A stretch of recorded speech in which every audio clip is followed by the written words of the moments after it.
in the future there will be cures. So we fully support research. We're very active and we have a vision.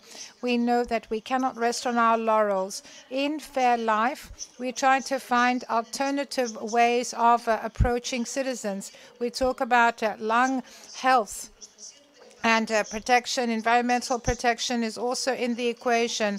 This summer we had natural catastrophes, and this made us see what the future could look like, because climate crisis is also related to our health, and this means that it is of interest to all of us. So we must respect the right to health. Fairlife, as you all know, is human-centered. The patient must be at the very center of decision-making, at the very center of developments. The patient must have equal access to information, imaging techniques, diagnoses, clinical trials, without exclusion and without discrimination. So we need to collaborate. So all stakeholders must follow the same path. We need to be converged. We need to be focused without limits. The state is our supporter, and this is the only way we can achieve more. Fairlife, in the 3 years of its existence, as in solidarity with all stakeholders, we have created a think tank, and there's a lively debate, and we exchange experiences and data in order to stand by our patients and their families who fight daily. The European plan for health is clear, raising awareness and so on and so forth. One of the greatest challenges that the Ministry of Health has to face is well-being. So we need to grasp this opportunity given to us in the health sector for cyclical neutrality, for quality living conditions, and I'm talking about psychosomatic framework as well. So before I conclude, I'd like to share the results of a survey which is carried out for the 4th year in many countries in the EU, but also in the world at large. This is a global survey. Greece participated for the first time. And we have a cooperation with the Global Lung Cancer Coalition. And as you can see, we're talking about how people see lung cancer in Greece, how much they know about the symptoms, and what's their opinion on having screening for lung cancer in the national health system. So we see 37.8% of the respondents didn't know any symptoms of lung cancer. 45% of the patients said that they really don't feel so sorry for lung cancer patients in comparison to other cancer patients. And regarding the inclusion of screening into the national health system, 91.3% of the respondents said that it's a necessity. And this was one of the highest percentages amongst the countries participating in the survey. So I think we have a lot to do. For lung cancer, there is no time to waste. I'd like to conclude, and please allow me to express my gratitude to the board of Fairlife, our interdisciplinary team, our volunteers and friends of Fairlife, our ambassadors, our supporters, the representatives of the mass media that are with us daily in this struggle. We need a vision, we need persistence, and we need strength to go on. And as you know, I believe that it's not a matter of justice. It's not just to pay tribute to the people we've lost. It's a matter of life for the current patients, for future patients, but it's also a legacy for posterity, for the next generations. I'd also like to thank my colleagues and the volunteers who have supported our conference, and I'd like to share with you a short video celebrating the 3 years of Fairlife. Το ταξίδι της Fairlife ξεκινά. Το όραμα του Σάιμον Μπέλ, που έχασε τη μάχη με τον καρκίνο του πνεύμονα, γίνεται πράξη. Γεννιέται ο πρώτος και μοναδικός μη κερδοσκοπικός φορέας στην Ελλάδα που ασχολείται αποκλειστικά με την νόσο. Δηλαδή, κάναμε τον πόνο σπόρο. Στόχος μας είναι όλοι μαζί, ο καθένας φυσικά από το δικό του τομέα ευθύνης, να γίνουμε η ανάσα για όλους όσους αγγίζει καθημερινά ο καρκίνος του πνεύμονα στη χώρα μας. Με πολλαπλές δράσεις ενημερώνουμε, προλαμβάνουμε υποστηρίζουμε. Οι διακρίσεις μας γεμίζουν χαρά και ελπίδα για το μέλλον.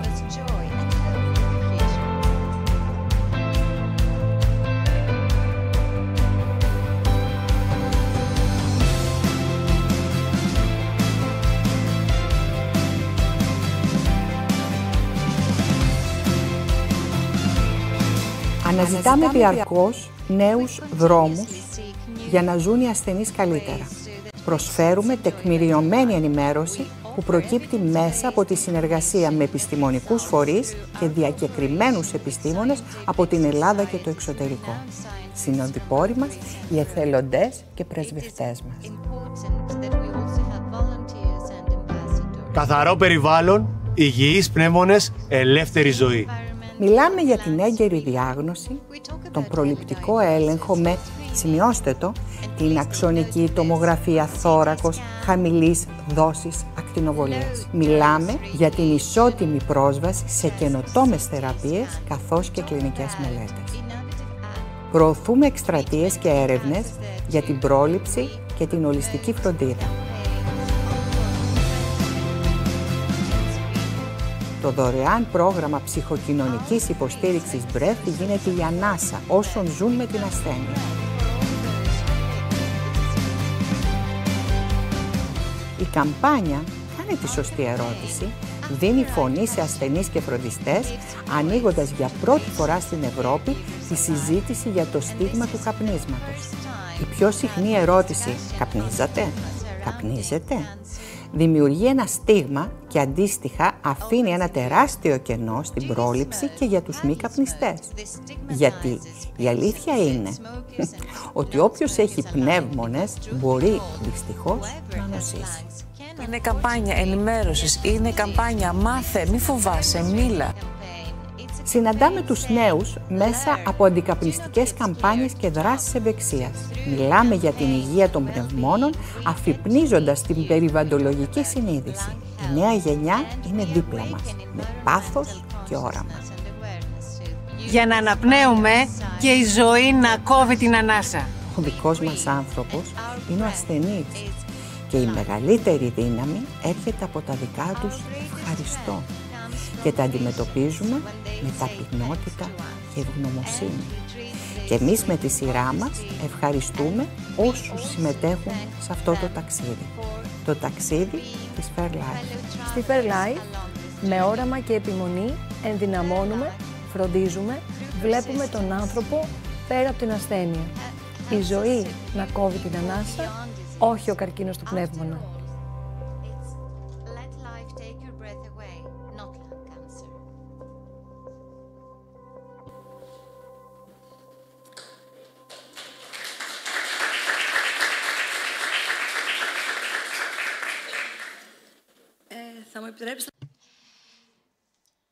You will allow me to voice this message. Time does not go by fast. Time was there, is there, and will be there forever.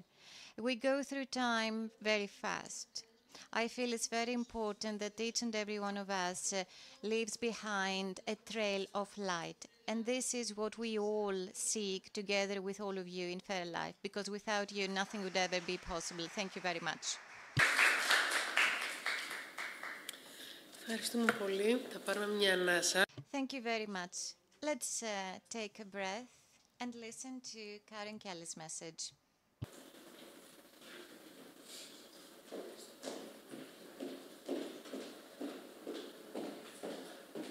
Good morning. For those of you who don't know me, I'm Karen Kelly. I'm a thoracic medical oncologist and the CEO of the IASLC. I'm very delighted to welcome you all to the third annual Fairlife Lung Cancer Conference entitled Lung Cancer in the Spotlight. We are certainly in the spotlight in 2023 with significant advances in therapies for early-stage disease. I do want to remind everyone that while significant advances in the science is pivotal, it's the dissemination of this knowledge and its implementation that really is essential for reducing the mortality from lung cancer. This conference, which has an opportunity to disseminate this knowledge, to have this interactive dialogue, is critical for our shared missions. Your voice is potent, it's influential, not only in speaking about the issues, but also in driving action. We need to understand the challenges and create solutions so that every patient can be guaranteed access to effective therapies. But efficacy is only one component. It is central to the discussions we have, but we must remember that we need to be talking about side effects, personal barriers, and financial stability. The journey ahead around treatment is wonderful, and we're very excited about all the new therapies. But ideally, what we want is to prevent this disease, and at least we want to be able to detect it earlier. I am thrilled that Fairlife had the honor to co-sign the charter of the social initiative Breath of Life, implemented by the Hellenic Thoracic Society. It is through these types of partnerships that we will accelerate our progress in conquering thoracic cancers in the 21st century. As I announced in Singapore at the World Conference 2023, the ISLC is embarking on a very bold new roadmap for the future.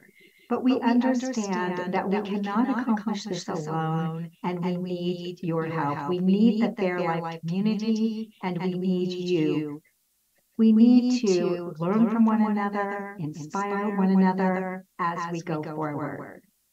I hope you enjoy the conference, and I'm looking forward to seeing all of you in San Diego for WCLC 2024, which is our 50th anniversary. I'd love to celebrate with you the accomplishments that we have achieved together and embrace all of the accomplishments that we're going to achieve in the future. Thank you. I would like to ask Mr. Kontopoidis to take the floor.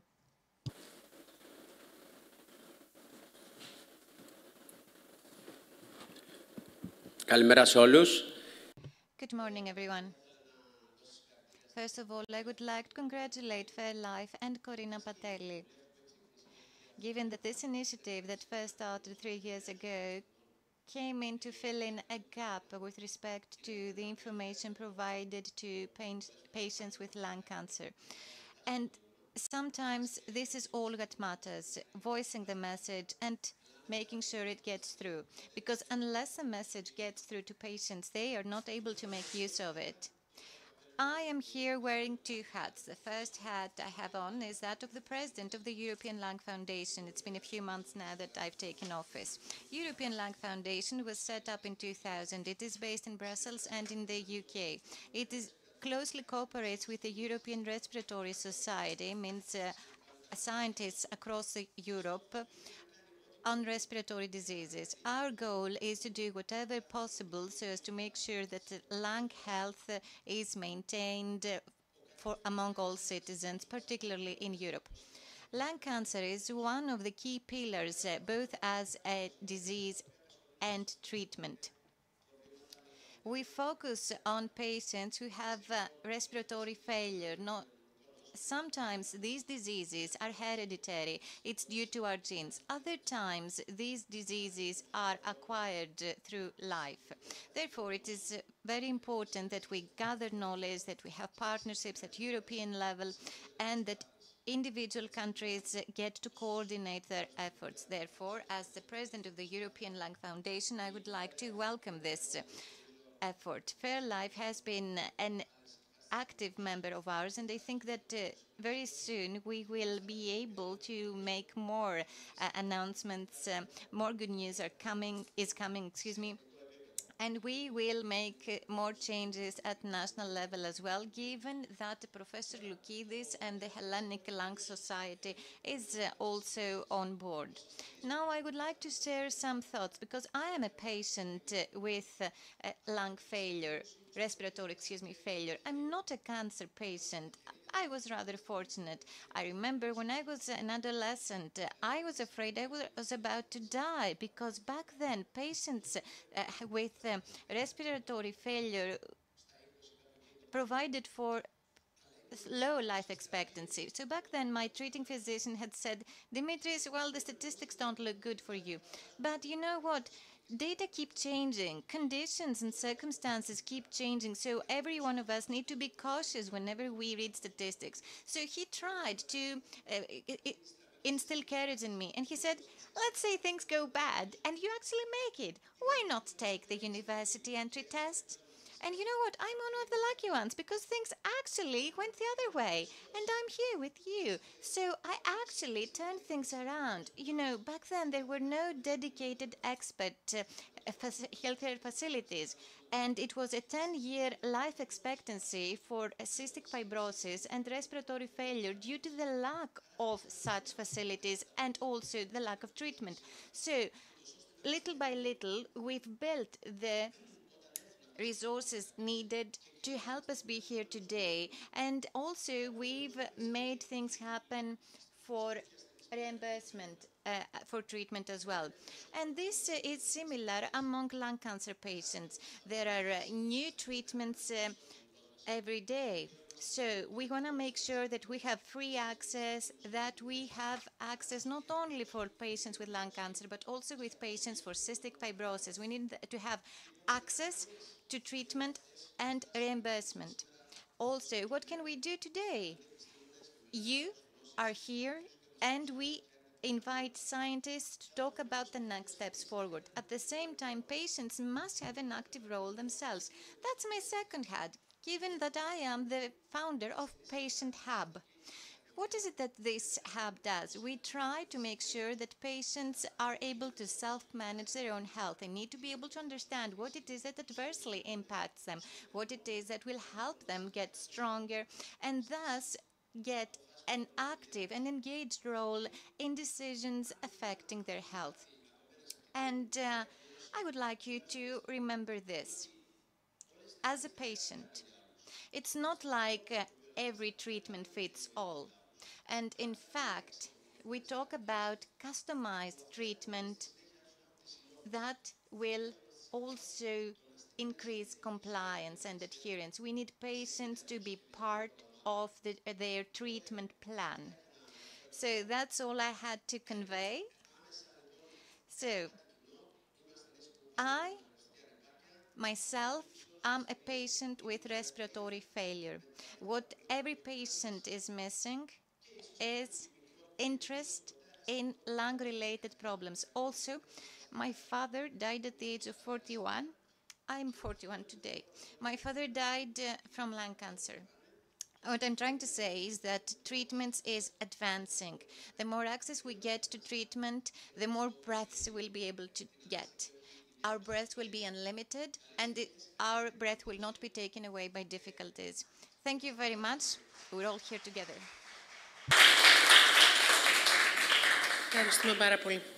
Thank you very much, Mr. Kodopidis. Now we will continue with a message by Ms. Schmidtke, who is the Vice President Hello, of Lung everyone. Cancer Care. My name is Evelina Schmidtke, and I'm the Vice President of Lung Cancer Europe, a European-level umbrella organization, being the voice of people impacted by lung cancer in Europe. It's a great pleasure to again support Live in organizing this annual conference in lung cancer in Greece, because we believe that this is a great opportunity to raise awareness about the new phase of lung cancer and how it has changed over the years. It's also a great opportunity to share good quality information on the existing guidelines of treatment in lung cancer, but also to discuss the barriers that exist in the healthcare in Greece and the possible solutions. And having solutions in mind, it's so important that there are so many different stakeholders in the room, because only this enables us to create best possible and efficient strategies to be implemented nationally. Working together may lead to a great change, And it's crucial to move forward to a better quality of life, but also to destigmatize the disease. That's why I would like to wish you a very fruitful event. And I really want to congratulate FurAlive and Corina Patali-Bell for being able to gather so many different stakeholders in the room, because this may really benefit and be a factor for a success and a change in the lung cancer field in Greece. Have a nice day and a great conference. Thank you.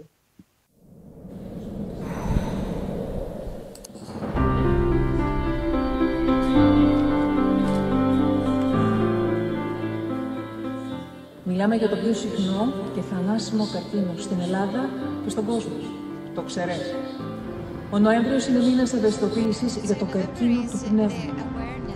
Είναι αόρατος αυτός ο καρκίνος. Στην αρχή δεν εμφανίζει συμπτώματα. Το ήξερες? Κάθε ώρα ένας συνάνθρωπός μας χάνει τη ζωή του από καρκίνο του πνεύμονα.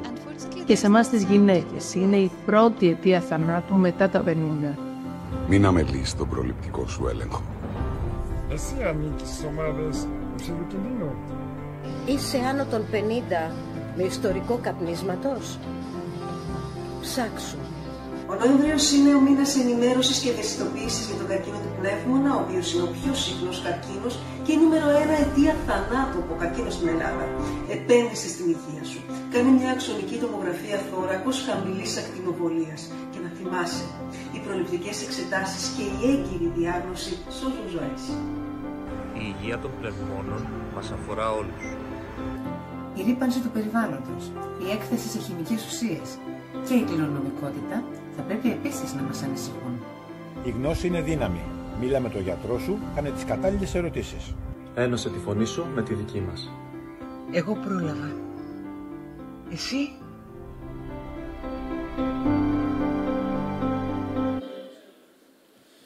Και τώρα θα προχωρήσουμε σε αυτό που ας πούμε ότι είναι το κυρίως μέρος του συνεδρίου, και για να ξέρουμε ποια είναι η κατάσταση και ποια είναι τα θέματα στα οποία θα πρέπει να δώσουμε περισσότερη προσοχή ή θα προκύψουν περισσότερες ερωτήσεις, είναι η στιγμή να καλέσουμε την κυρία Μίνα Γκάγκα για να μας δώσει την εικόνα του πνεύμονα στην Ελλάδα. Πνευμονολόγος, θέως αναπληρώτρια Υπουργός Υγείας, Διευθύντρια της πρώτης πνευμονολογικής κλινικής του στο Νοσοκομείο Υγεία. Νομίζω οι συστάσεις κάπου εδώ τελειώνουν. Βλέπω από εκεί. Okay. Και με το μεγάλο κουμπί αλλάζει. Ωραία, ευχαριστώ. Συγγνώμη. Okay. Λοιπόν, να ξεκινήσω. Έχουμε ήδη περάσει κάποια... Μπορούμε να γυρίσουμε 2 slides πίσω, αν γίνεται. Από εδώ, συγγνώμη. Okay. Λοιπόν, καταρχήν, θεοφιλέστατη κυρία Πατέλη, φίλοι και συνάδελφοι, μιλάω φυσικά σαν γιατρός, γιατί αυτό είναι το πρώτο μου καπέλο, αν θέλετε. Μιλάω επίσης και σε ένας άνθρωπος που έχει ασχοληθεί πάρα πολύ με την πολιτική της υγείας, αλλά και την ιατρική εκπαίδευση, ως πρόεδρος της Ευρωπαϊκής Πνευμονολογικής Εταιρείας, ως γενική γραμματέας της διαπίστευσης στην πνευμονολογία πανευρωπαϊκά και τα 2 χρόνια στο Υπουργείο. Ο καρκίνος του πνεύμονα, λοιπόν, εξακολουθεί να είναι ο πιο θανατηφόρος καρκίνος ακόμη, παρά το γεγονός ότι έχουν γίνει μεγάλες πρόοδοι. Και σας δείχνω λίγο δεδομένα παγκόσμια. Αυτό είναι από το WHO, από το Global Cancer Observatory. 2,21 εκατομμύρια ασθενείς με καρκίνο πνεύμονα το 2020 και υπολογίζεται ότι θα είναι 3,63 εκατομμύρια ασθενείς με καρκίνο πνεύμονα νέες περιπτώσεις ετησίως το 2040. Οι θάνατοι αντίστοιχα θα είναι 1.800.000 ήταν το 20 και θα είναι πάνω από 3 εκατομμύρια το 2040. Είναι μια πραγματική πανδημία. Τα ελληνικά δεδομένα τώρα. 8.900 νέοι ασθενείς με καρκίνο πνεύμονα στην Ελλάδα το 20 και υπολογίζονται ότι θα είναι περίπου 11.000 το 2040. Και θάνατοι 7.500 και περισσότεροι το 2020 και υπολογίζεται πάνω από 9.500 το 2040. Άρα είναι ένα πραγματικό μεγάλο πρόβλημα που αφορά τον ίδιο τον ασθενή, την οικογένειά του, τους φίλους του, τους δικούς του. Και με τι ξεκινάμε? Με πρόληψη, που είναι πάντα καλύτερη για κάθε νόσημα, όπως και να το σκεφτούμε. Είναι καλύτερη γιατί πάβει να έχει ο ασθενής το άγχος της ασθένειας και το φόβο της ασθένειας. Πάβουν να το έχουν οι δικοί του και φυσικά για κάθε 1 ευρώ που ξοδεύουμε σε πρόληψη, παίρνουμε 10 ευρώ στο μέλλον, αν θέλετε, οικονομία, σε αυτά που δίνουμε, που τα ξοδεύουμε όλοι. Δεν είναι θέμα του κράτους όλοι για να μπορέσουμε να κάνουμε θεραπεία. Αφήνοντας έξω το άγχος, το στρες και το αποτέλεσμα, που δεν είναι πάντα καλό. Άρα, έχουμε την πρωτογενή πρόληψη, που σημαίνει να αποφύγουμε τους παράγοντες κινδύνου, και θα σας πω αμέσως για τον καρκίνο του πνεύμονα. Τη δευτερογενή πρόληψη, που είναι όταν ανακαλύψουμε ότι έχουμε νόσο, να μπορέσουμε να ανακαλύψουμε μάλλον την νόσο έγκαιρα, και αυτό για τον καρκίνο του πνεύμονα γίνεται με το screening. Γιατί μπορεί στο μαστό να έχουμε ψηλάφιση, σε άλλους καρκίνους που μπορούμε εύκολα να τους δούμε ή να τους ψηλαφίσουμε. Ο καρκίνος δυστυχώς του πνεύμονα είναι μέσα σε ένα κλειστό θωρακικό κλωβό που δεν μπορούμε να τον πιάσουμε, δεν μπορούμε να τον δούμε παρά μόνο απεικονιστικά. Άρα χρειαζόμαστε screening. Και μετά τη δευτερογενή πρόληψη έχουμε την τριτογενή πρόληψη, που είναι αφενός θεραπευτικά σχήματα όλων των ειδών για να μπορέσουμε να μειώσουμε ή και να εξαλείψουμε τελείως την νόσο, και αφετέρου η πρόληψη, το πρόγραμμα παρακολούθησης από εκεί και πέρα, για να προλάβουμε μια νέα επανεμφάνιση. Πρωτογενής πρόληψη και παράγοντες κινδύνου. Το κάπνισμα σαφώς δεν πρέπει να είναι στίγμα. Δεν πάβει όμως να είναι ο πιο σημαντικός παράγοντας κινδύνου για τον πνεύμονα, και η εκστρατεία για το μη κάπνισμα είναι πολύ σημαντική. Το αλκοόλ, η παχυσαρκία, με bold έχω αυτά που έχουν κυρίως σχέση με τον καρκίνο του πνεύμονα. Εμβόλια δίνουμε για άλλους καρκίνους, όπως για τον έρπιτα και για την υπατήτηδα, που συνδέεται η ίωση με καρκίνους στο ύπαρη, στις γυναίκες αντίστοιχα. Μόλυνση του περιβάλλοντος, πάρα πολύ σημαντική, και κρίση του περιβάλλοντος, αν θέλετε, που είναι πολύ σημαντική, όπως και η εργασιακή μόλυνση και φυσικά η ραδιενέργεια και το ραδόνιο, που αναφέρθηκε ήδη από τον κύριο Τσιόδρα, και κληρονομικοί, γενετικοί παράγοντες και προηγούμενα νοσήματα. Τα ανέφερε και ο Δημήτρης για το πνεύμονα, το να έχεις άλλο νόσημα, όπως παραδείγματος χάρη η ΧΑΠ, που βέβαια και αυτό συνδυάζεται με το κάπνισμα, ή να έχεις περάσει πολλές πνευμονίες στο παρελθόν, συνδέεται με έναν αυξημένο κίνδυνο εμφάνισης καρκίνου του πνεύμονα. Ειδικά για το πνεύμονα, σας δείχνω το σχηματάκι. Το κάπνισμα είναι πραγματικά ο πρώτος παράγοντας κινδύνου. Και ναι, ρωτάμε τους ασθενείς αν καπνίζουν. Όχι γιατί θέλουμε να δώσουμε στίγμα, αλλά γιατί είναι ένας πολύ σημαντικός παράγοντας κινδύνου. Το ραδόνιο, ο αμίαντος, επαγγελματική έκθεση και περιβαλλοντική έκθεση, γενετικά. Σαφώς, όποιος έχει στην οικογένεια ανθρώπους με καρκίνο πνεύμονα που εμφανίστηκε πριν τα 60 χρόνια, έχει παραπάνω πιθανότητες. Υπάρχουν τύποι δηλαδή που μεταφέρονται γενετικά. Το να υπάρχει προηγούμενη νόσο στον πνεύμονα επίσης, διάχυτες πνευμονοπάθειες, και η προηγούμενη ακτινοβόληση στον πνεύμονα, όπως και κάποια φάρμακα που χρησιμοποιούσαμε κυρίως παλιότερα. Ξαναβάζω το slide αυτό για τον καρκίνο. Μου αρέσει πάρα πολύ αυτή η ταμπέλα που είναι στην Καλιφόρνια, που λέει ότι το κάπνισμα δεν αφορά μόνο τον καπνιστή, αφορά και όλους τους άλλους γύρω του. Γιατί όσο επικίνδυνο είναι το ενεργητικό κάπνισμα, σχεδόν άλλο τόσο είναι το παθητικό.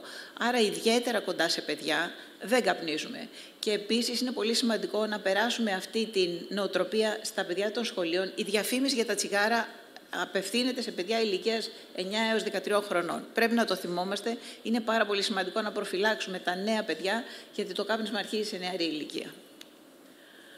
Λοιπόν, δευτερογενής πρόληψη. Το πρώτο πράγμα είναι να αποφασίσουμε ποιος είναι ο πληθυσμός που πρέπει να μπει σε ένα πρόγραμμα screening. Δεν χρειάζεται να μπουν όλοι, ούτε είναι βιώσιμο να μπουν όλοι. Να θυμίσω ότι το screening συνδέεται πάντα με κάποιο φόβο, με κάποιο άγχος. Δηλαδή, κάθε φορά που ο ασθενής είναι να κάνει την εξέταση, έχει ένα στρες, τι θα δείξει η εξέταση. Το παθαίνουν οι γυναίκες που έχουν να κάνουν μαστογραφία, οι ασθενείς με καρκίνο του πνεύμονα που έχουν να κάνουν αξονικές. Άρα πρέπει να είμαστε σίγουροι ότι αυτός ο πληθυσμός πραγματικά θα έχει αποτέλεσμα, θα κερδίσει από τις προληπτικές εξετάσεις, γιατί έχει κίνδυνο και ο κίνδυνος μειώνεται.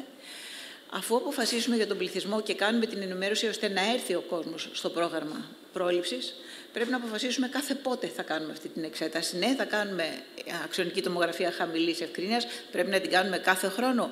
Αν δεν έχει ευρήματο άρρωστος, θα μεγαλώσουμε τα διαστήματα. Θα ακούσετε περισσότερα από την πνευμονολογική εταιρεία σε λίγο. Τα πρωτόκολλα πρέπει να είναι σαφή, η προτύποποίηση πρέπει να είναι σαφής και η ομάδα που θα παρακολουθήσει αυτές τις εξετάσεις πρέπει να έχει εξειδίκευση. Δηλαδή, δεν μπορεί κάθε γιατρός, ακτινολόγος να δει εξίσου καλά τη μαστογραφία, την αξονική. We don't think that all doctors can do this. So we need to have people, clinicians, a lab, people who know how to go about it in order for us to bring about the best possible results. And everything must be evaluated, meaning we have the screening, but do we have the desired results? Everything we do in medicine must be taken care of from the outset, and we need to monitor things closely. So just quickly, so that you get an idea what screening programs exist in certain countries in Europe. Hungary, for example, has a breast cancer program covering 38% of women. In the Netherlands, 77.5% of women are covered. Those included in the program are monitored. Let's see the percentages. In Hungary, 91.9%. In the Netherlands, 98.6%. So how you run the program and how it is accepted by the population is also very important. Romania, no program. In Greece, we have started the program for breast screening. Now, let me tell you a little bit about the lung cancer program. You'll hear the protocols from the Pulmonology Society, Mr. Chardavelas, and so on and so forth. In Greece, we have limited, if you like, screening programs in Greece and in Europe, and the resolution that was adopted is not the one we would have liked. It doesn't have sufficient recommendations when it comes to screening. There's a good program in the UK. People didn't go. And what did they do? They have these big mobile units. They place them outside supermarkets, outside malls, so that people could go for screening and learn about screening and enter into screening programs together with a smoking cessation program, because many of these people are smokers. So in Greece, we will begin the national screening program between the Ministry of Health and the Hellenic Thoracic Society. And we have a program called SOLAS. It's under the auspices of the European Union. It concerns women and men, or people rather, who are difficult to access. For example, people living in mountainous areas on the island of Crete, 1.5 hours away by car from the hospital, and people who don't easily go to doctors, or special populations like Roma. So as we stand today, unfortunately, just one these are statistics from Canada, but this is stage 1. Stage 1, this can be cured. It's 20% in the best possible conditions. Stage 2 and 3, low percentages. Stage 4, almost half. Stage 4, well, we can keep it for years at that stage, but a cure is regarding stage 4, well, that's difficult, very difficult. So let's begin in the lung, because we can't palpitate the lung, we can't feel it, and when there are symptoms, well, it's probably late, doesn't give early symptoms. So we begin with imaging techniques. This can be done via screening, or it can be by chance. And I show you here a case. A woman, for example, had some pain on her shoulder, so she went for imaging. And look, here you can see a shadow. It could have not been picked up, but the doctor was very good. So then there was a CT, and we see that there's this mass to the right. There was a PET CT, and it came out positive. So let's begin we begin with imaging. And imaging techniques, well, there are many ways to go about it. We have simple, if you like, X-rays. This is not the right, if you like, imaging technique. We have CT scans. We can have virtual bronchoscopy, even though we prepare the normal one, and PET CT, which shows us not only if there are actual nodes, but what the size, for example, is of the tumor. So after this, we do the staging, and we also do histology. So PET CT, at the top, you see the mass and how it lights up in PET. At the bottom, when you don't expect it, you see a lymph node lighting up. This wouldn't have been noticed unless we did PET CT. And here we see where the disease is and where healthy tissue is. And then on, we can do the bronchoscopy. And now we have other ways, for example, EBUS, TBNA, and so on and so forth. So we see that most diagnoses are through bronchoscopy, and mainly EBUS bronchoscopy, which shows two things: diagnosis and staging of the mediastinum. So the way in which we deal with the patient changes. If they don't have any lymph nodes, if they have a HILA, if you like, or portal lymph nodes or lymph nodes in the mediastinum. Then after the biopsy, and we need tissue samples in order for us to provide a customized approach. So we have see whether it's an adenocarcinoma, squamous cell carcinoma, and also molecular diagnosis. You see the staining for TBL1, and underneath targeted treatments for a small number of patients, but very good results and less adverse effects or side effects. So when we have all this, we start dealing with a patient, and of course it starts from the mere suspicion of a disease, and this has to do with breaking the news. We can talk about suspicion of disease or the final diagnosis, the confirmation of the diagnosis. And this is why it's very important to have an interdisciplinary group, people who monitor the patient from day one, meaning their GP, but also the pulmonologist, the radiologist, the pathologist, everybody together with a psychologist and the social worker. So patients have many problems that need to be taken care of. So how do we break the news to the patient and his family without making them fall apart? So the second thing that is very important is to know the patient. And what does this mean? If they have other underlying diseases, that must make me think of a different treatment, like diabetes or other problems. But what are her problems, his preferences, and so on and so forth? Because treatment is customized, personalized, and this doesn't only mean giving TKIs or something else. It's what the patient wants and what is medically correct for the patient to receive, of course, according to preference. So we need to see whether we will have definitive treatment, palliative care. We always offer supportive care. From day one, when we suspect something, we follow them up closely, and we also think of tertiary prevention, which means that we want to reduce the disease and prevent it from appearing again. The old care model, which was called palliative care, is when people had shortness of breath, when things had come to a very bad situation, palliative care was provided. This has changed. From the day of suspicion, we provide support to the patient and the team taking care of the patient from day one when there's a first suspicion throughout the course of the disease, whether things are going well or whether things are not going well. So it's not possible for somebody to get worse, to go to another team of physicians saying that, okay, I'm done with you, go to another group of doctors. And so it's a team. It's always a team of people. So the different categories, we can provide supportive care. There are many people who have serious diseases, for example, cystic fibrosis, cancer, but diseases that may be life-threatening or life-limiting.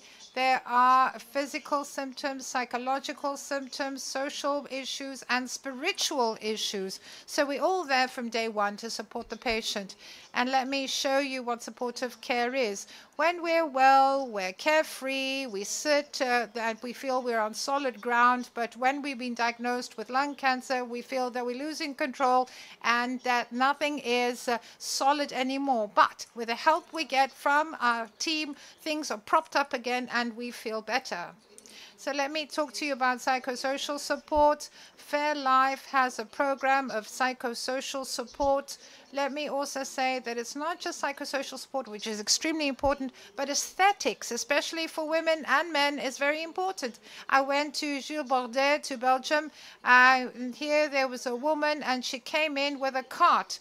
And I thought that she is going to the doctors, and she saw there were wigs, there were fake eyelashes, there were different types of makeup, and this is provided to people with cancer. This is a facility provided by the Cancer Hospital. Oh, let me also say one more thing. Another thing that is very important is the voice of the patient, not only of the patient himself, but of the patient advocate. Somebody who comes and talks about the problem, somebody who makes us see the cancer through the patient's eyes.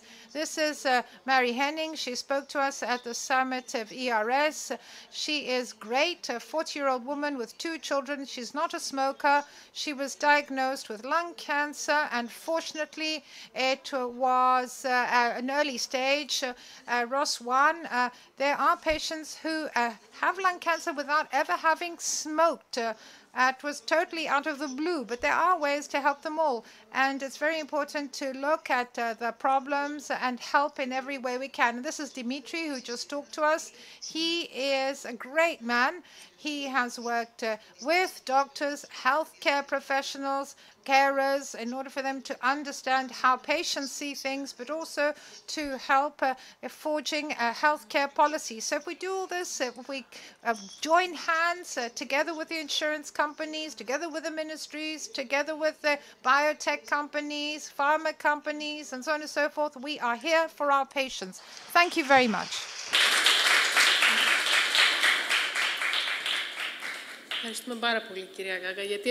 Thank you very much, Dr. Gaga, because on the one hand, you showed us what the current situation is, and on the other hand, you gave us room for positive thinking, for optimist thinking. So, prevention and early diagnosis for lung cancer. Most recent data, challenges, and obstacles. So, the following section will be as follows. We will have presentations, and then we will have discussion. So first, we will welcome Dr. Georgia Hardavella, who is consultant and chest physician in Soteria, Athens Chest Diseases Hospital. She is also the chair of the lung cancer group. Oh, it's Mr. Zervas. Oh, sorry. So there was a switch, a last-minute switch. So let's welcome Dr. Eleftherios Zervas, a pulmonologist, head of the 7th Respiratory Department of Soteria Hospital. Good, thank you. So, hello. We switched places with Georgia because we wanted to give the data for Greece at a later stage. So I would like to thank Ms. Corina Patelli for inviting us here and also for our cooperation with Fairlife. I do this as the president of the Hellenic Thoracic Society. So now we will talk about the latest developments and challenges to lung cancer screening. I will not say a lot of things. My presentation consists of 6, maybe 7 slides, because then we will eagerly listen to the presentation of the scientific approach to lung screening, lung cancer screening. So that's a conflict of interest. You will hear me say a few things that have already been said, but you know, after all, repetition is what leads to learning. So lung cancer accounts for the highest mortality rate globally. It's the leading cancer-related death factor globally. 1.8 million new diagnoses of lung cancer are made globally annually. And approximately 1.6 million secondary deaths are attributed to this type of cancer. And let's not forget that although this should not be considered a stigma, smoking is the leading cause of lung cancer. And although the anti-smoking law has been partially implemented in Greece and universally implemented in recent years, even today, 1 out of 4 Greeks is a smoker, and this is among the highest rates in Europe. And let's keep one more thing in mind. There is a concerning use of alternative smoking types such as vaping, heated not burned products, and so on, particularly among adolescents. So studies have shown that 1 out of 2 adolescents in Greece have either tried or practiced this quote alternative unquote tobacco products. And one more thing that is equally important is environmental pollution. There are small particles that, according to epidemiological studies carried out both in Europe and Asia, they have been identified as a key risk factor for lung cancer, particularly among non-smokers. So when we talk about primary prevention, we should focus as scientific societies and as the organized state, we should focus on smoking cessation and also environmental pollution programs. And the other thing is that the 5-year survival rates, despite advances, scientific advances, are still very low. The data from the United States show that the 5-year survival is less than 20% even as we speak. This is in contrast, in sharp contrast with the high survival rates for breast cancer or colon and prostate cancer. This is mostly due to what Ms. Gaga said earlier. More than 50% of diagnoses are given at a late stage. So, unfortunately, survival rates cannot be as high as in other forms of cancer. Therefore, early diagnosis, meaning secondary prevention through screening programs, will be helpful in detecting the disease at an earlier stage, stage 1 or 2, because it is in these stages that surgical interventions and perioperative treatment, mostly immunotherapy, can help us achieve the results, survival rates that is encountered in other types of cancer. Also, lowering mortality from lung cancer, according to research, and this slide shows the results of a meta-analysis found in the Cochrane database. This is an evidence-based meta-analysis that demonstrates that screening for lung cancer through LDCT may lead to lower mortality over 10 years' time and lower it to 20%.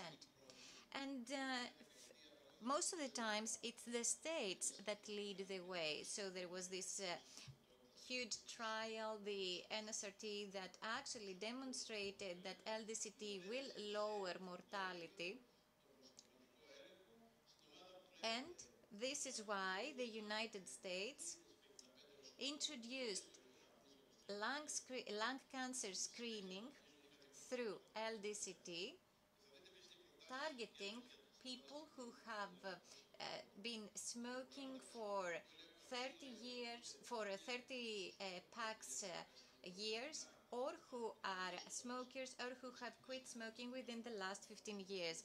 There are, I think, few countries that have actually introduced the same. However, there is a huge debate in Europe as well. And there are some countries in North America, Asia, South Africa, Australia, for example, the UK, they have introduced similar screening programs. Also, the tools available to us come with positive screening findings. And lung cancer is detected, but we have a large number of false positives. However, now the AI will improve this. And another barrier, another challenge was exposure to radiation. But LDCT, that stands for low dose, And with the entry of the ultra-dose CT, and Mr. Vernaraki will talk about this further afterwards. So these two methods, modalities, will address these problems, but the state must establish such a screening program at national level. This slide shows a list of the key decisions factors for approval in 10 different countries. So this is something that is available to policymakers, and you're able to tell that we do have these things. So clinical evidence to support mortality reduction benefits of lung cancer screening, we do have this. We need to raise awareness. We need to have infrastructure, facilities. We need to have training and quality assurance, and Georgia will talk about this because this is part of the program we have proposed, and the state must be willing to invest in such a program because the outcomes of this program will not be visible here or in 1 year's time, but they will be visible in the long run. So we need to invest in screening, interventions, and lung cancer screening. In closing, just to give you an understanding of how things are internationally,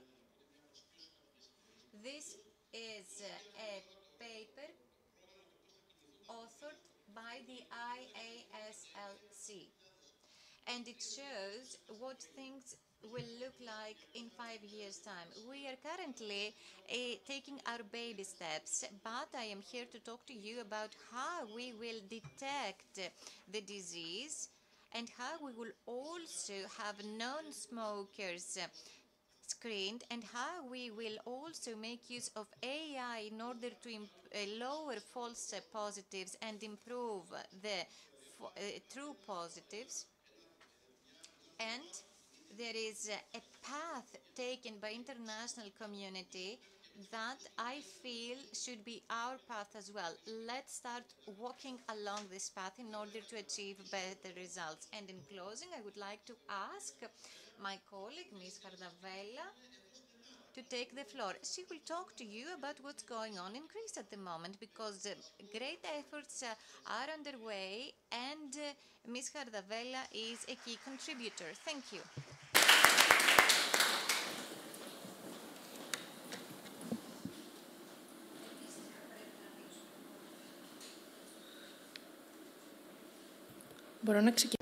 Can I begin, please?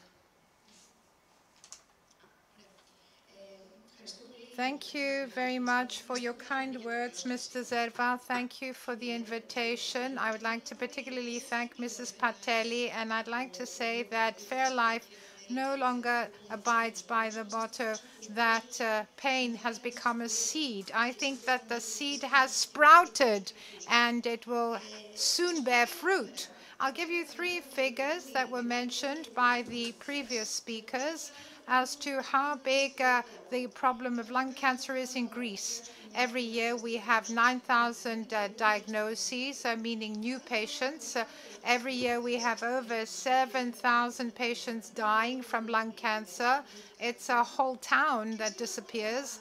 And we know from the Sotiria records and also from Iosavas and the University Hospital of Larissa, over half of them, when they come to us, are already in a late stage. So we're not talking about definitive care. So Greece, despite its problems, and we know that lung cancer is deadlier than breast cancer, unfortunately now we don't have a screening program yet for lung cancer in Greece. So recognizing this problem of lung cancer in Greece, and knowing that we have all these developments underway, not only in Europe, but in the rest of the world, as mentioned by Mr. Zervas, the Hellenic Thoracic Society decided to take action and to create a center in Greece, trying to do what other countries are doing in other parts of the world. So we have the Hellenic Thoracic Society. It creates an interdisciplinary team made up of 35 pulmonologists, 6 radiologists, members of the Hellenic Society of Radiology. From the board, we have 11 chest or surgeons that are from the competent society. It's a very long name. The society has a long name. We have the 55 groups, people, and we also have 1 librarian, 1 nurse, and 1 health visitor. So all 55 people work closely with the Hellenic Cancer Federation because as healthcare professionals, we believe that we have to have everybody on board and we need to hear the patients, particularly those that have suffered from cancer in the past. So they've experienced cancer, not just lung cancer, and they've also gone through the Greek health system in the private care sector, but also in the public care sector. So these are the efforts supported by the HESMO, by Fairlife, and by ELECAP. So we began a journey, a 2-year journey. Here you can see that over half work in the NHS. Here we can also see that some people practice in their own practices. We also have people who work both in the public and private sector. So we have a very representative situation. And here you can see what we have seen from all over the Greece and the geographical limitations. So we do 2 things. We have 3 axes we follow.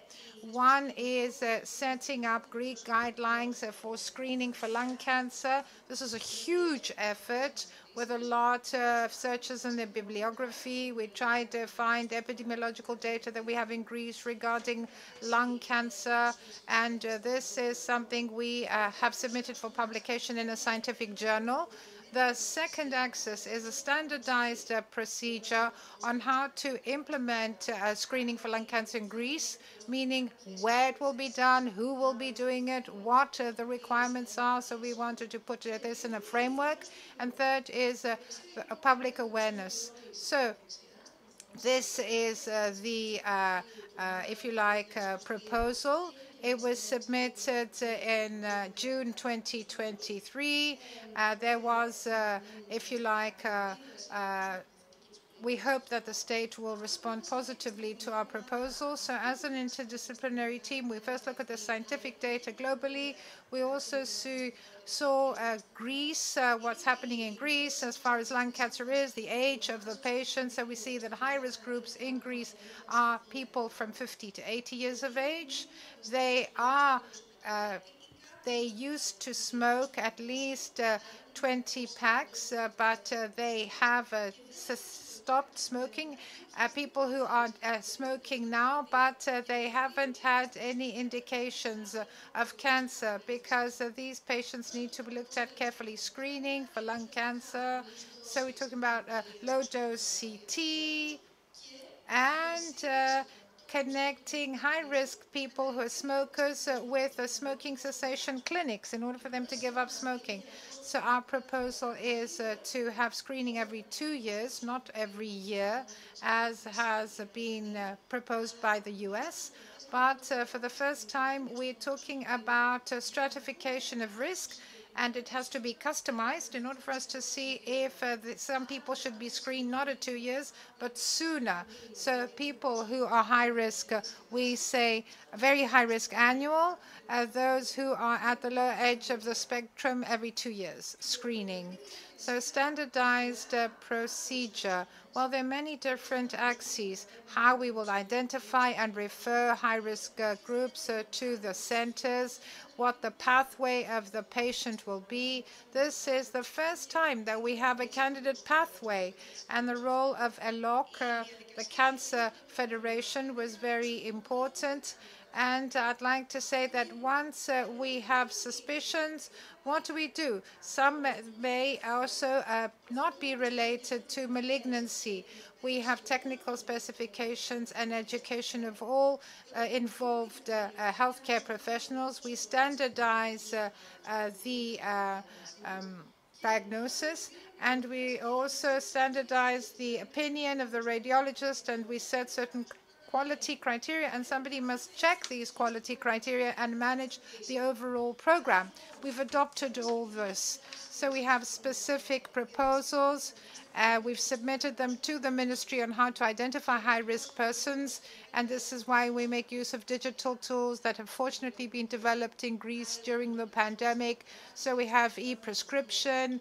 We also have an e-prescription regarding vaccination. This was used for COVID.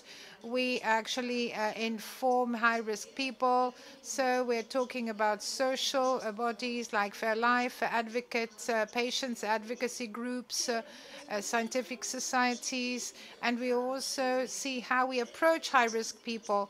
And this is linked to the stigma of smoking, and this was mentioned in the beginning. So we standardize the way. It's not just come by the practice so that you can go do a low-dose CT. That's not the logic. But in order for us to support what we do, all of us healthcare professionals must be trained. So training is part of our effort. It's part of what we propose. 2 training programs, first level and second level. First level is where all professionals participate, healthcare professionals, without us looking into specialties, meaning screening only pulmonologists or GPs. And after a lengthy consultation, we thought that this should be open to all doctors because this means the greater the success of the program. And now we are trying to define the first training level. Now, the second thing I'd like to talk about is the people at these centers. So after an informed decision by a trained healthcare professional, we have e-prescription, and we send all the information of the person to the center, the screening center. This, it only takes a minute to fill in this form.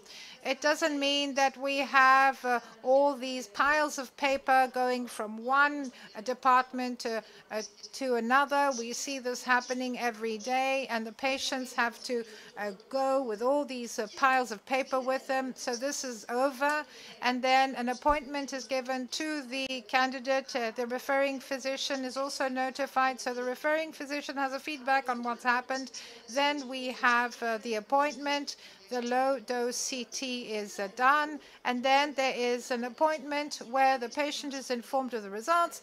We have the risk stratification in order for us to see whether the screening will be every 2 years or every year, and then we have a new appointment, and if the person is a smoker, he is then sent to the smoking cessation center. If there are problems, everything is done in a standardized measure. There is a registry. This is a huge issue in Greece, the registry, but we believe that all this information must be collected in order for us to be able to evaluate the success of the program. I don't want to tire you. This is the pathway of the candidate, what happens from the moment that the healthcare professional approaches him up until the moment of the appointment. Training is a prerequisite, and this is the algorithm to manage the findings. And there are many other flowcharts as to what happens with pulmonary nodules and so on and so forth. So everything is standardized, and we all need to provide standard care. Health criteria. We have already decided what they are. We need to observe them. Somebody has to monitor them, and this is a procedure. So, conclusions. We are talking about a comprehensive interdisciplinary effort. A lot of people have worked hard, 55 healthcare professionals for 2 years. They received an invitation and became a part of our group. We have scientific, if you like, instructions and a standardized procedure regarding implementation. We've submitted our proposals to the Ministry of Health. Participants have been involved from day one. They've been a great help. They've contributed greatly. Training programs are underway by the scientific societies, and we're waiting for the decision by the government. Thank you. Thank you very much, Dr. Hardavella. Now we will have a discussion. So, Dr. Leonardo, have a nice day. But first, Dr. Loukidis, you are missed. However, you are with us remotely. Unfortunately, previous engagements kept you from being here. And also, Dr. Jasmine Fox. So, Mr. Loukidis, the floor is yours. Hello, good morning. It is with great pleasure that I'm here with you, even from a distance. Unfortunately, a family matter kept me from being with you. I would like to say that this process that was described by Dr. Zervas and Dr. Kardavella started a couple of years ago. What we should all know is that we tabled this proposal to Ms. Kotanidou, the Deputy Health Minister, just before she left her duties. Since that time, nothing has been discussed by the state. The second thing one should know is that this entire process was also given to Professor Tsiodras, the chair of the expert panel on public health, and also the president of the National Public Health Organization, Mr. Christodoulou, so that they embrace this. Up to now, there has been no feedback, although we have requested a meeting. I think that now this marks a collective effort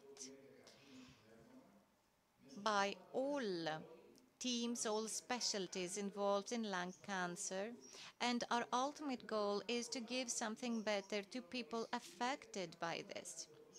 We need to be able to early diagnose this in order to treat it better. Those of us who are clinicians involved in lung cancer, we know that the majority of patients show up at a very late stage.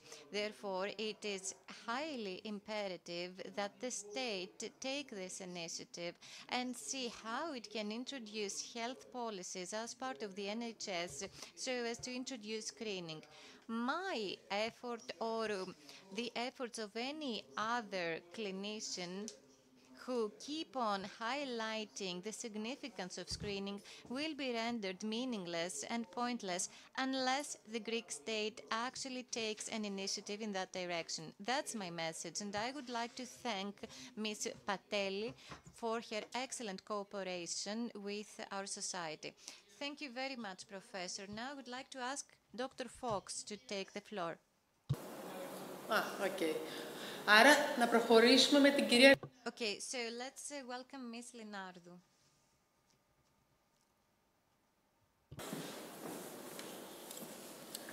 Καλημέρα και από μένα σε όλους. So, good morning. I do have some slides, a few of them, because I wanted to also comment on the initiatives taken by the Fairlife team in the past 2 years. So I also wanted to bring this into the spotlight, although they have been talked about in the past as well.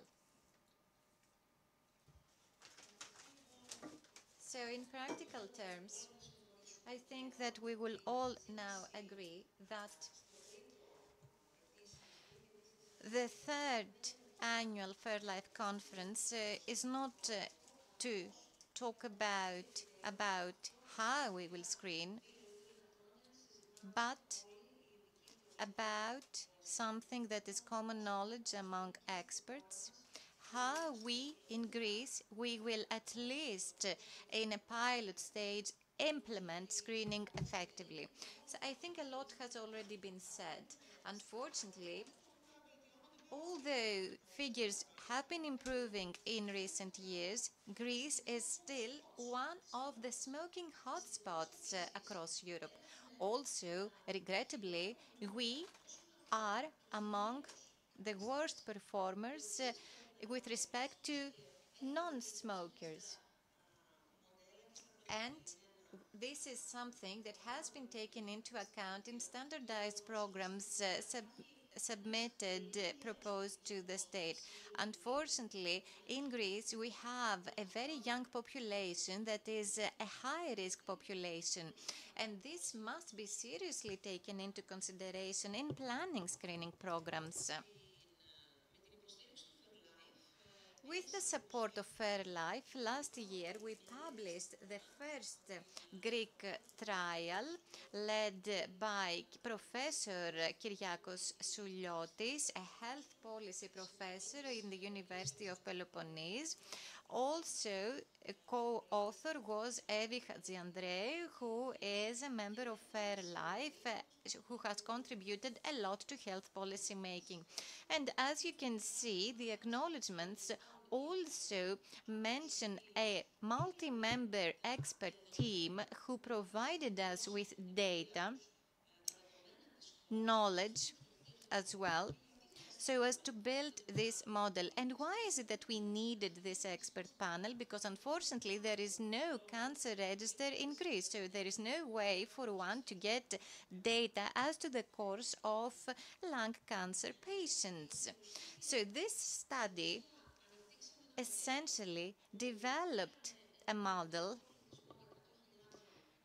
using a hypothetical cohort of 100,000 high-risk men and women.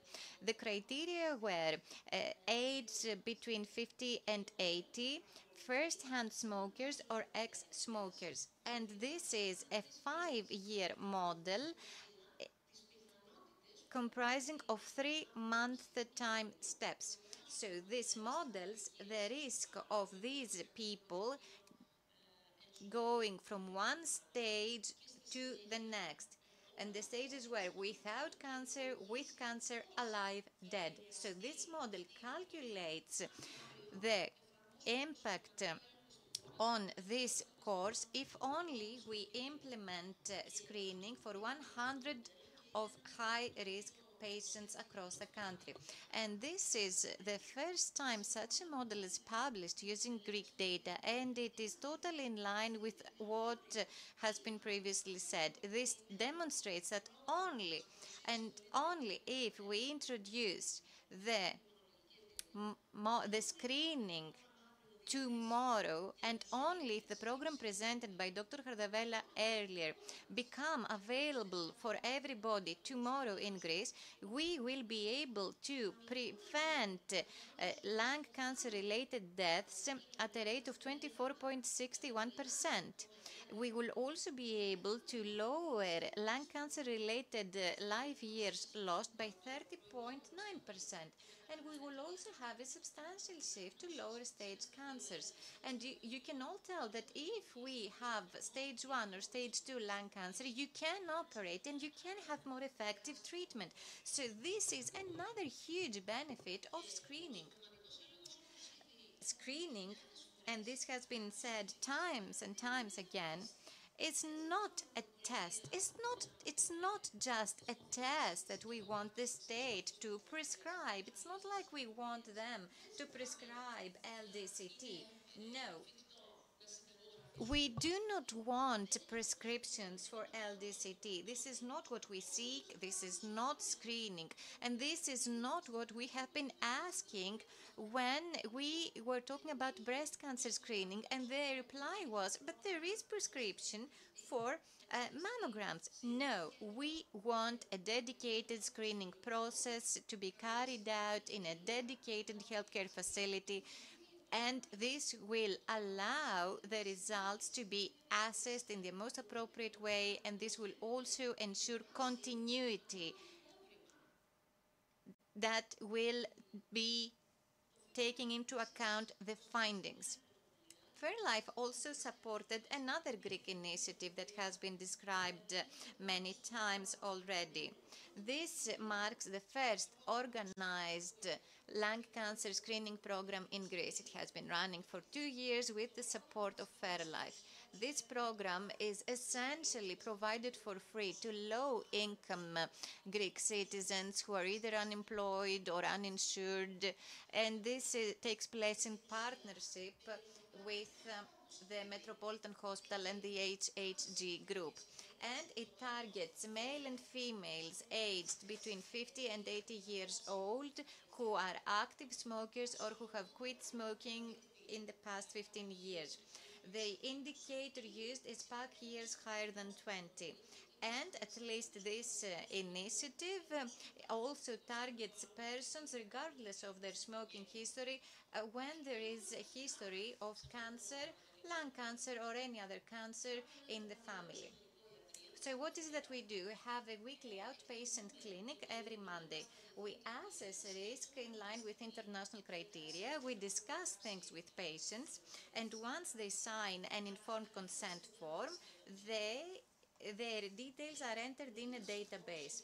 And importantly, the patient is thus brought in contact to the smoking cessation clinic and or the COPD clinic. Then an LDCT is performed, and this is something that cannot be performed in any healthcare facility, like Dr. Gaga said earlier.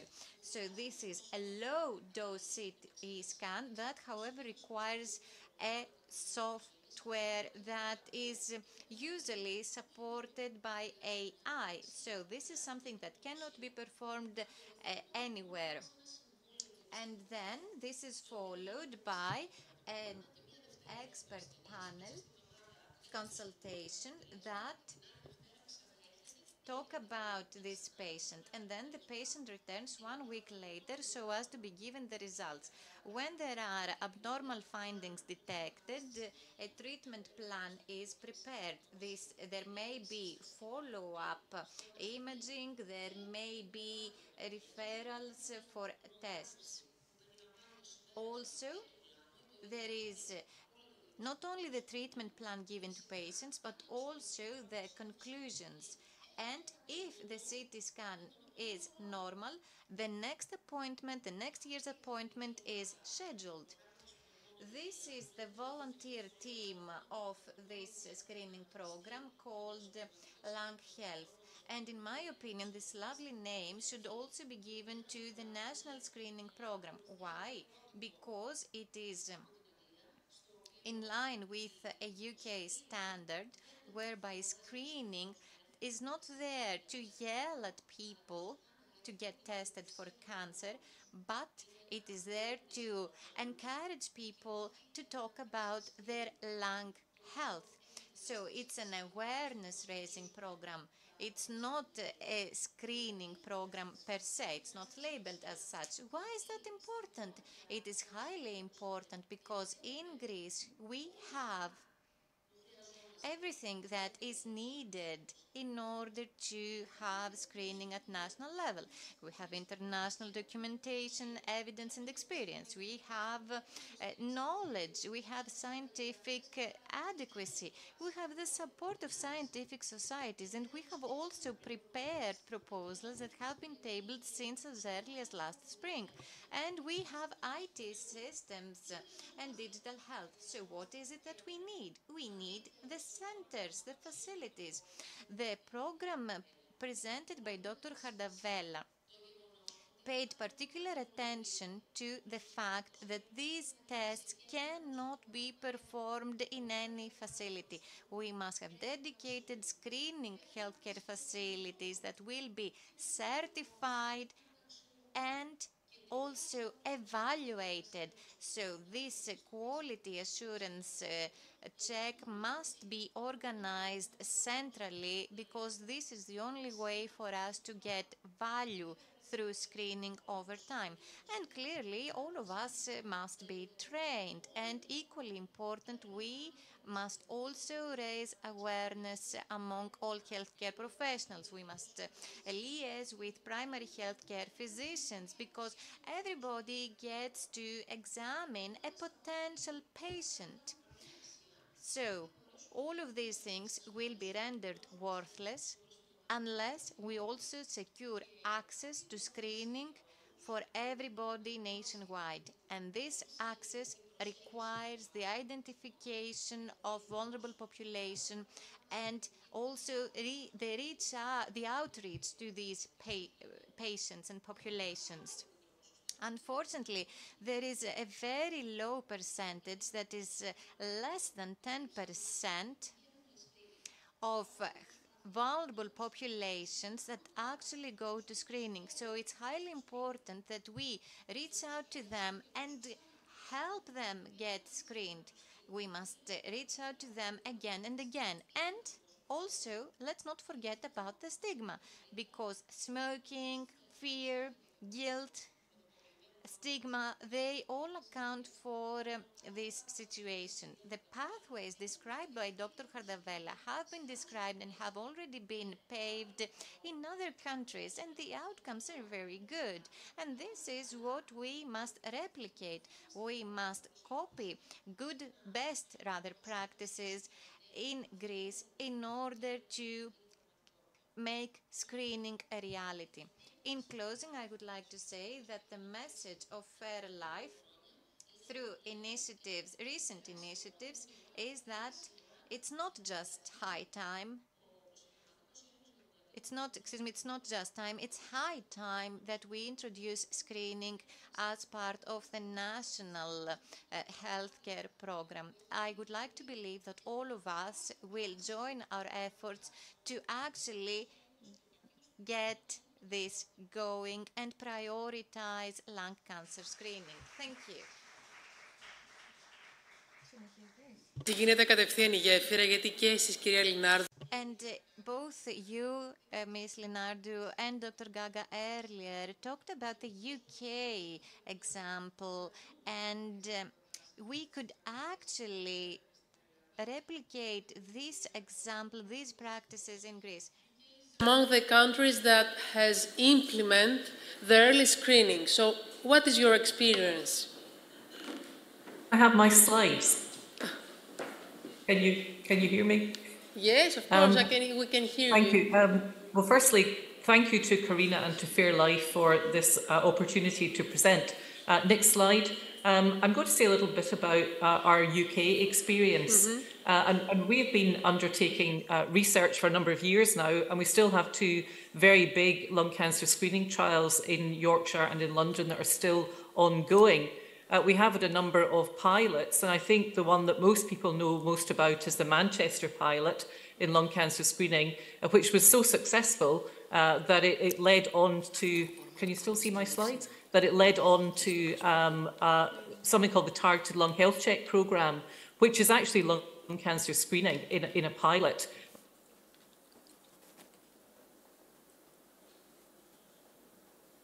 The rest of the United Kingdom, that's only in England, the Targeted Lung Health Check Programme. The rest of the United Kingdom is some way behind. And we are hopeful that by 2029, England will have rolled out Targeted Lung Health Check, and it will be a national programme which will then become the lung cancer screening programme in 2029, when there will be 100% coverage. Targeted Lung Health Check at the moment is about 20%. Of the people at high risk in England who should be covered. Next slide. So the Targeted Lung Health Check programme began in 2019. We then, of course, had COVID, and the pandemic kind of stopped all of our screening in the United Kingdom, as it did in most places. So it's been a real effort over the last 4 years to get Targeted Lung Health Check programmes up and running. We currently have 42 health areas around England, focusing initially on places which have high incidence and high mortality for lung cancer. And the people that we're screening are invited, the people that were invited to take part in lung cancer screening are all smokers or ex-smokers, anyone who's ever smoked between the age of 55 and 74. These people are invited to a lung health check where we assess their risk of lung cancer screening, and that's pretty much all done now by telephone.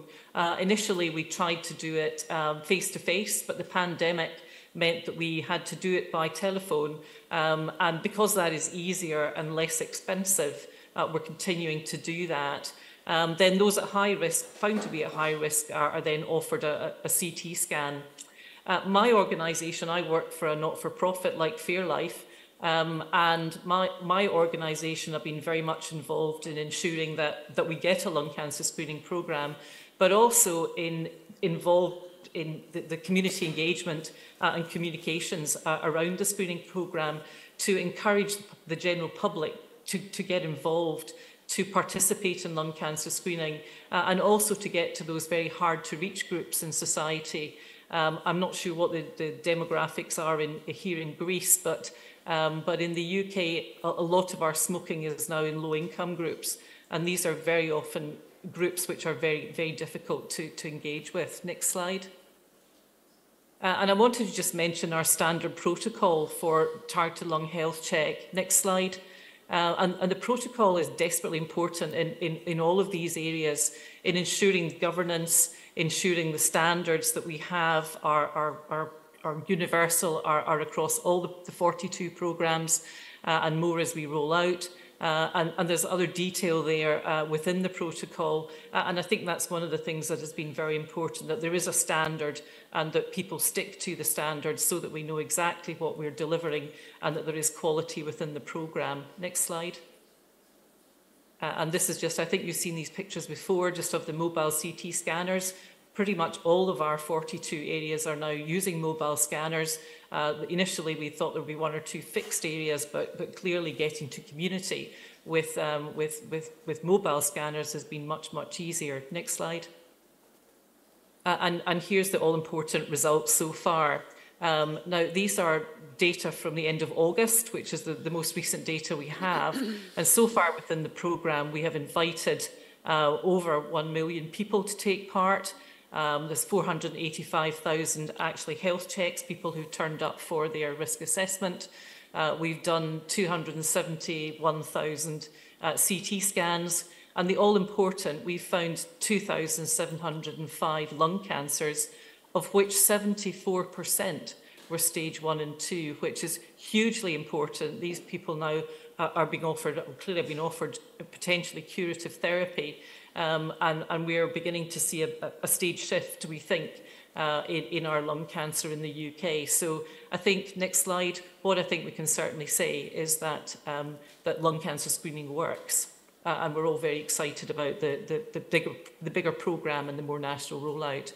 And here are just a few observations that I would kind of make as in my involvement with the programme, that clearly it's important to learn from experience of others. And I would draw your attention to the Lung Cancer Policy Network website, which is a huge amount of information created by people who are actually doing lung cancer screening and in support of others who are embarking on it. I think you've already found here, lung cancer screening champions are desperately important to make all this work. I think it's important that you start small and expand and start in areas of high mortality so that you will know that you will pick up lung cancers which are asymptomatic.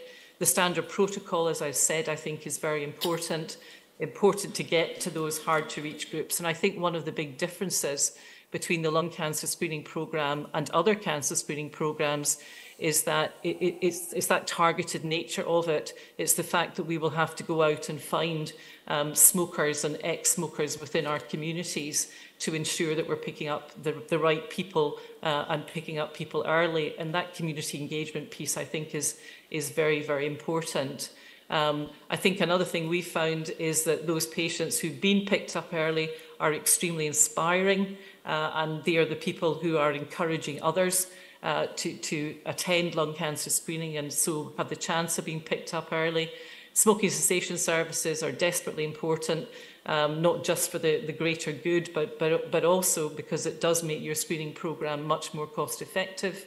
And clearly issues around quality assurance and ensuring that you've got high standards are also important. And I think the one thing we always forget to do in healthcare is actually celebrate success when we have some. Next slide.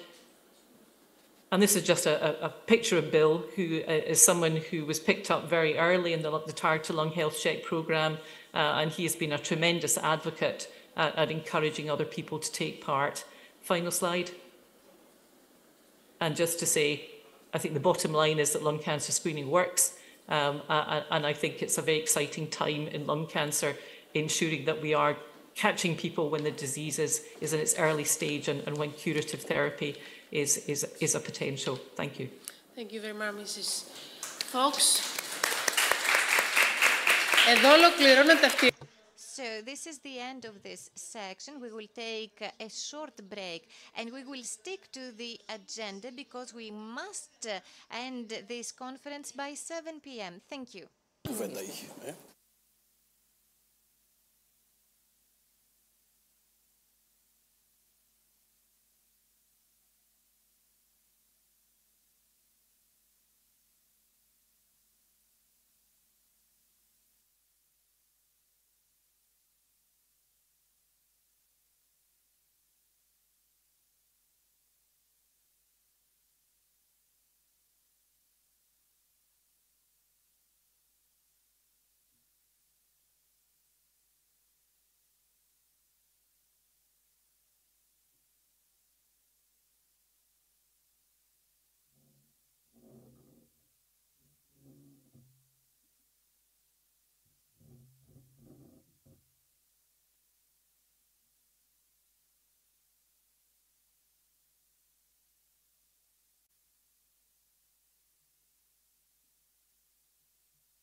Μετά να μην...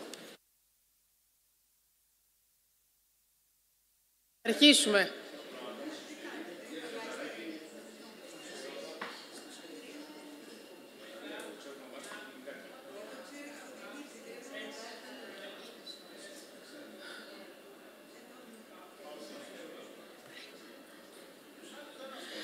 Εμείς επιστρέψαμε, σιγά σιγά φαντάζομαι... We have returned. I think that pretty soon everybody will return to the room. So, Dr. Tsoukalas, I do apologize because I can see that your company is lovely, but please resume your discussions in the next break. So, now it's time for our next session on lung cancer diagnosis. First, Dr. Tsoukalas, a medical oncologist, at the oncology department of the General Military Hospital, and will take the floor. So, the structure is as follows. First, there will be presentations, and then a discussion will follow. Thank you. Good morning, or rather good afternoon. Please tell me how I can change my slides. Thank you very much.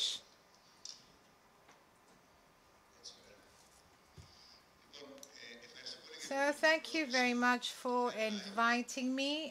I'd like to thank Fairlife and the Organizing and Scientific Committee and Mrs. Corina Patelli in particular for trying to improve the diagnosis and treatment of lung cancer patients. It's an important initiative that fills the gaps that exist. So we're going to talk about the diagnosis of lung cancer. And even though some people may think it's easy when it comes to changes that have been made, well, why are we still discussing it then? I don't agree that it is easy. I'm really impressed when I see patients who've been smoking for years and they come to go to a GP because they're in pain, and no colleague ever thought of asking for chest x-ray. People might have taken painkillers, they might have had cortisone shots, and recently we had a case where somebody was operated on for pain in a certain area, and then they saw that there was a fracture, and then there was no biopsy, but we saw there was a huge mass in the lung. So this is the first takeaway message.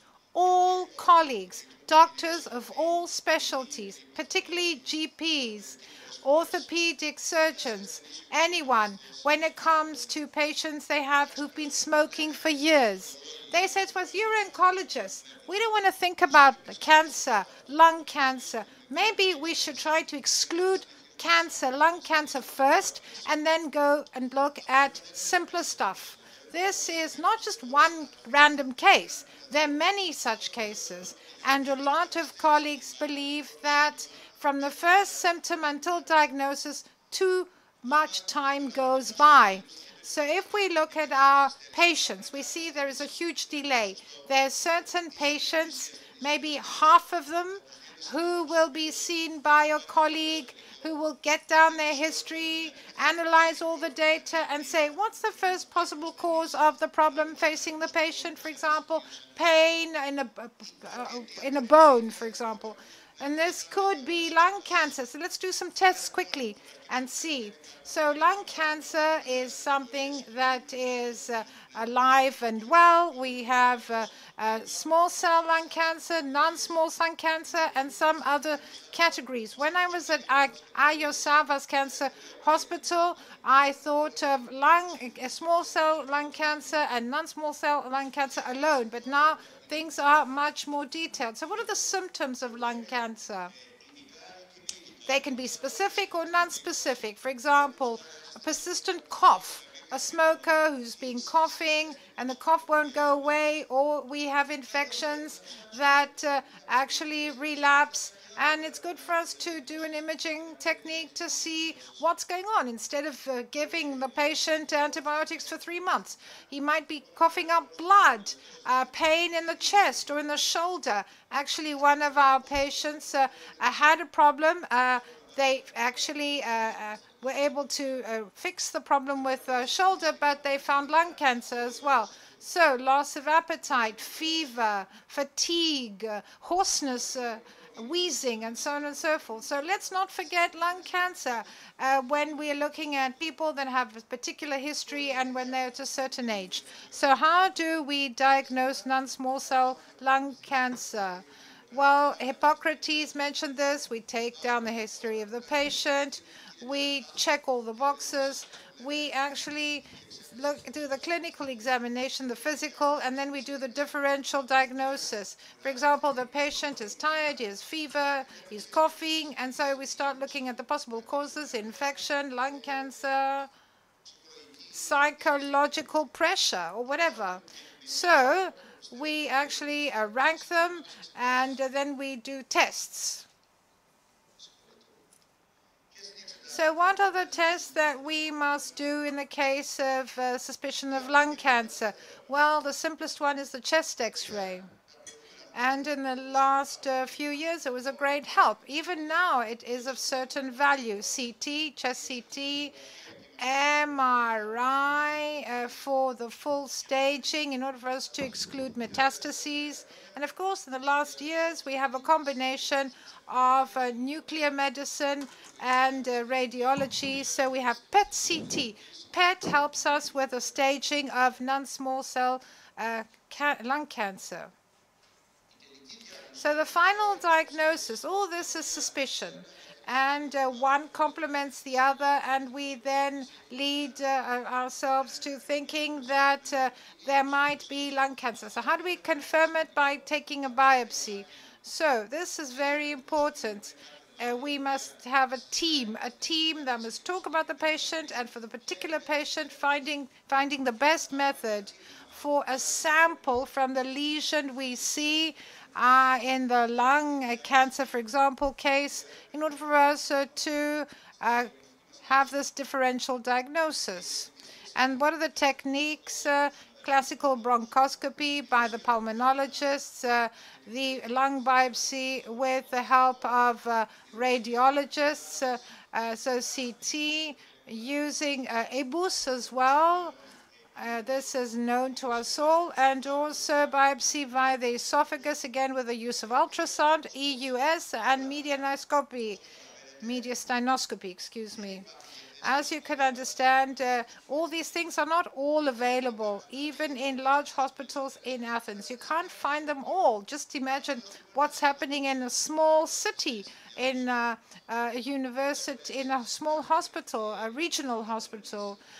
Some people from rural areas try to come up with the solutions, but unfortunately it's very difficult. So we need to have a discussion at the Oncological Council as to which is the best way to take a biopsy in a particular patient based on the imaging techniques.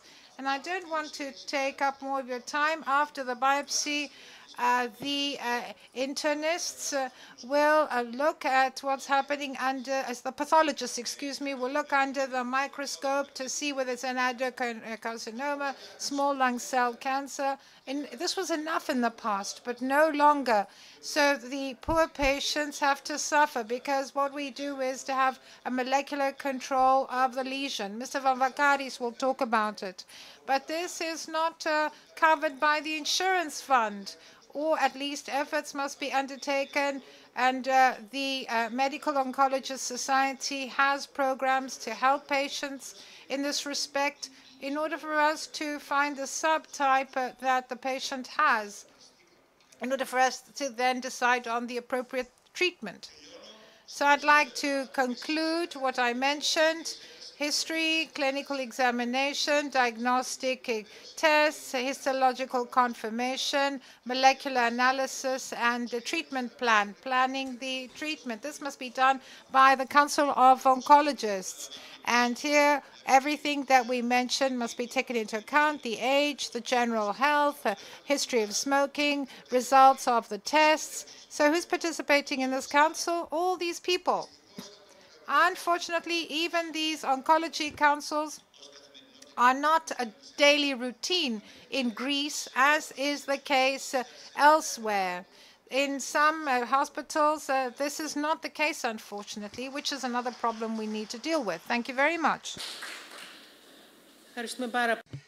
Thank you very much. Now we will continue with a presentation by Mr. Stratakos.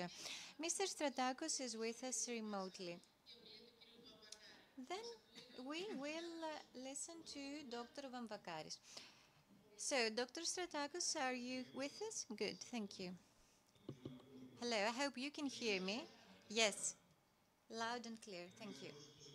Okay, so I do apologize for not being there with you. Unfortunately, today's agenda kept me from being with you. I've had some patients with lung cancer, sadly. So it is a pleasure to be with you from a distance. I would like to congratulate Ms. Pateli Bell and all of her associates for taking this initiative. I think Dr. Tsoukalas said quite a lot of things. So I will talk from another viewpoint so as not to repeat what has already been said. My presentation is about 2 visits. I thought that I have 2 meetings with my patients. Visit 1 is for diagnosis. Visit 2 is for further planning. So people present themselves with some symptoms. Dr. Tsoukalas was right to say that we need to take the medical history. And obviously, we cannot but prescribe imaging. There can be no patient without a CT. I will not actually accept people unless they have a CT performed. Just think of the following. We prescribe imaging to asymptomatic patients. We cannot have people coming to us with hoarseness, chest pain, and spitting out blood and not have CT prescribed. We cannot just tell these patients, come back for follow-up in 2 months' time. That is of essence. So visit 1, when patients describe these symptoms over the phone, must include the prescription of a CT or a prior CT.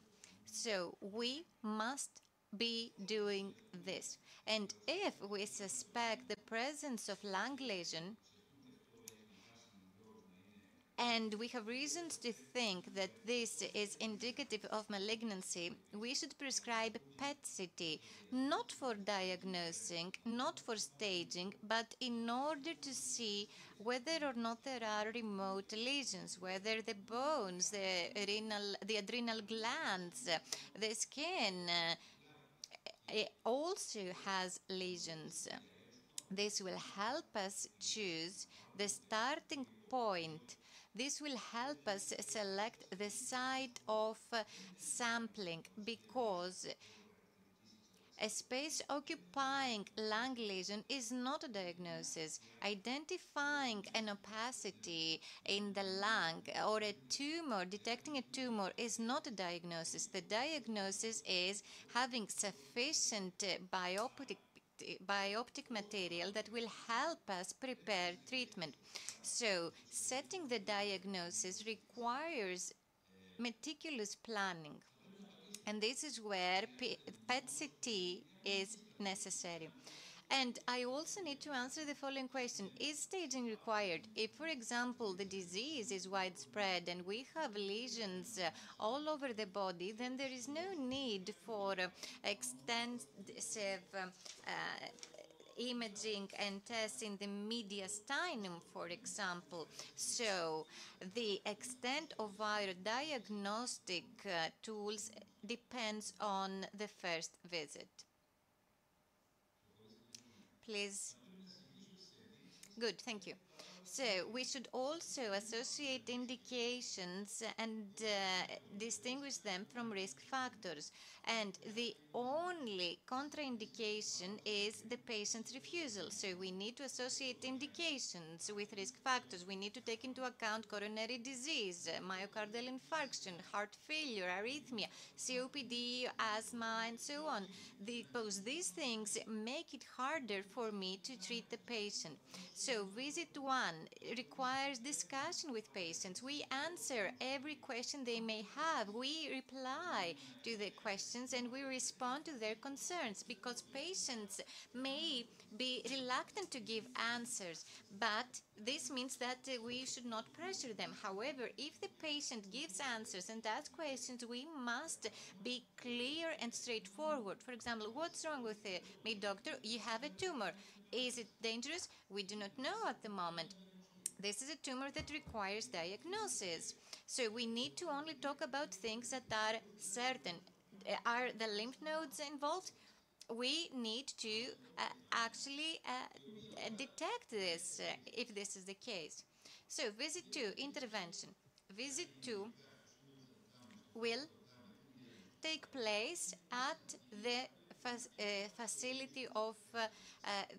facility where the intervention will take place. So we will reassess imaging and we will determine what will follow.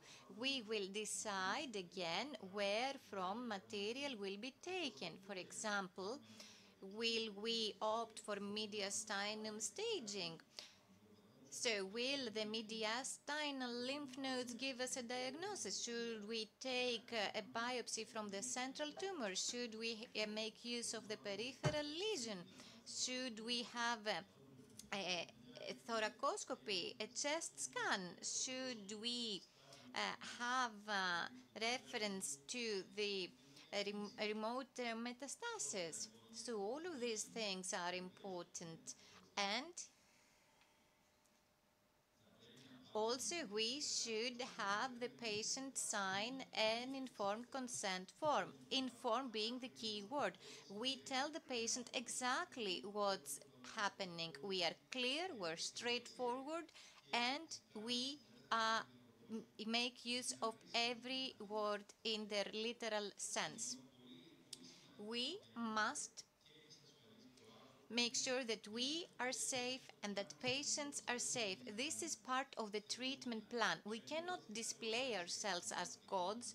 We cannot take risks without having patients know what is going on. We must be fully prepared. We must have a complete monitoring of patients. We must make sure that all risks are addressed. We must make use of all available options so as to perform a safe and effective bronchoscopy.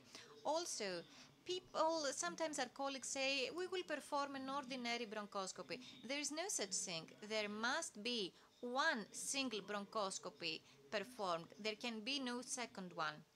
This bronchoscopy will give us all necessary material, because we cannot have a biopsy and then refer patients to another colleague or another hospital for lymph node sampling, for biopsy or adrenal gland sample taking. So we must have a one-stop procedure. This is the process. Patients will leave our laboratory having a diagnosis. So what are the methods used to make sure that sufficient tissue is obtained? Well, there are different methods. There are ultrasound methods, such as the endosonography. This is the gold standard.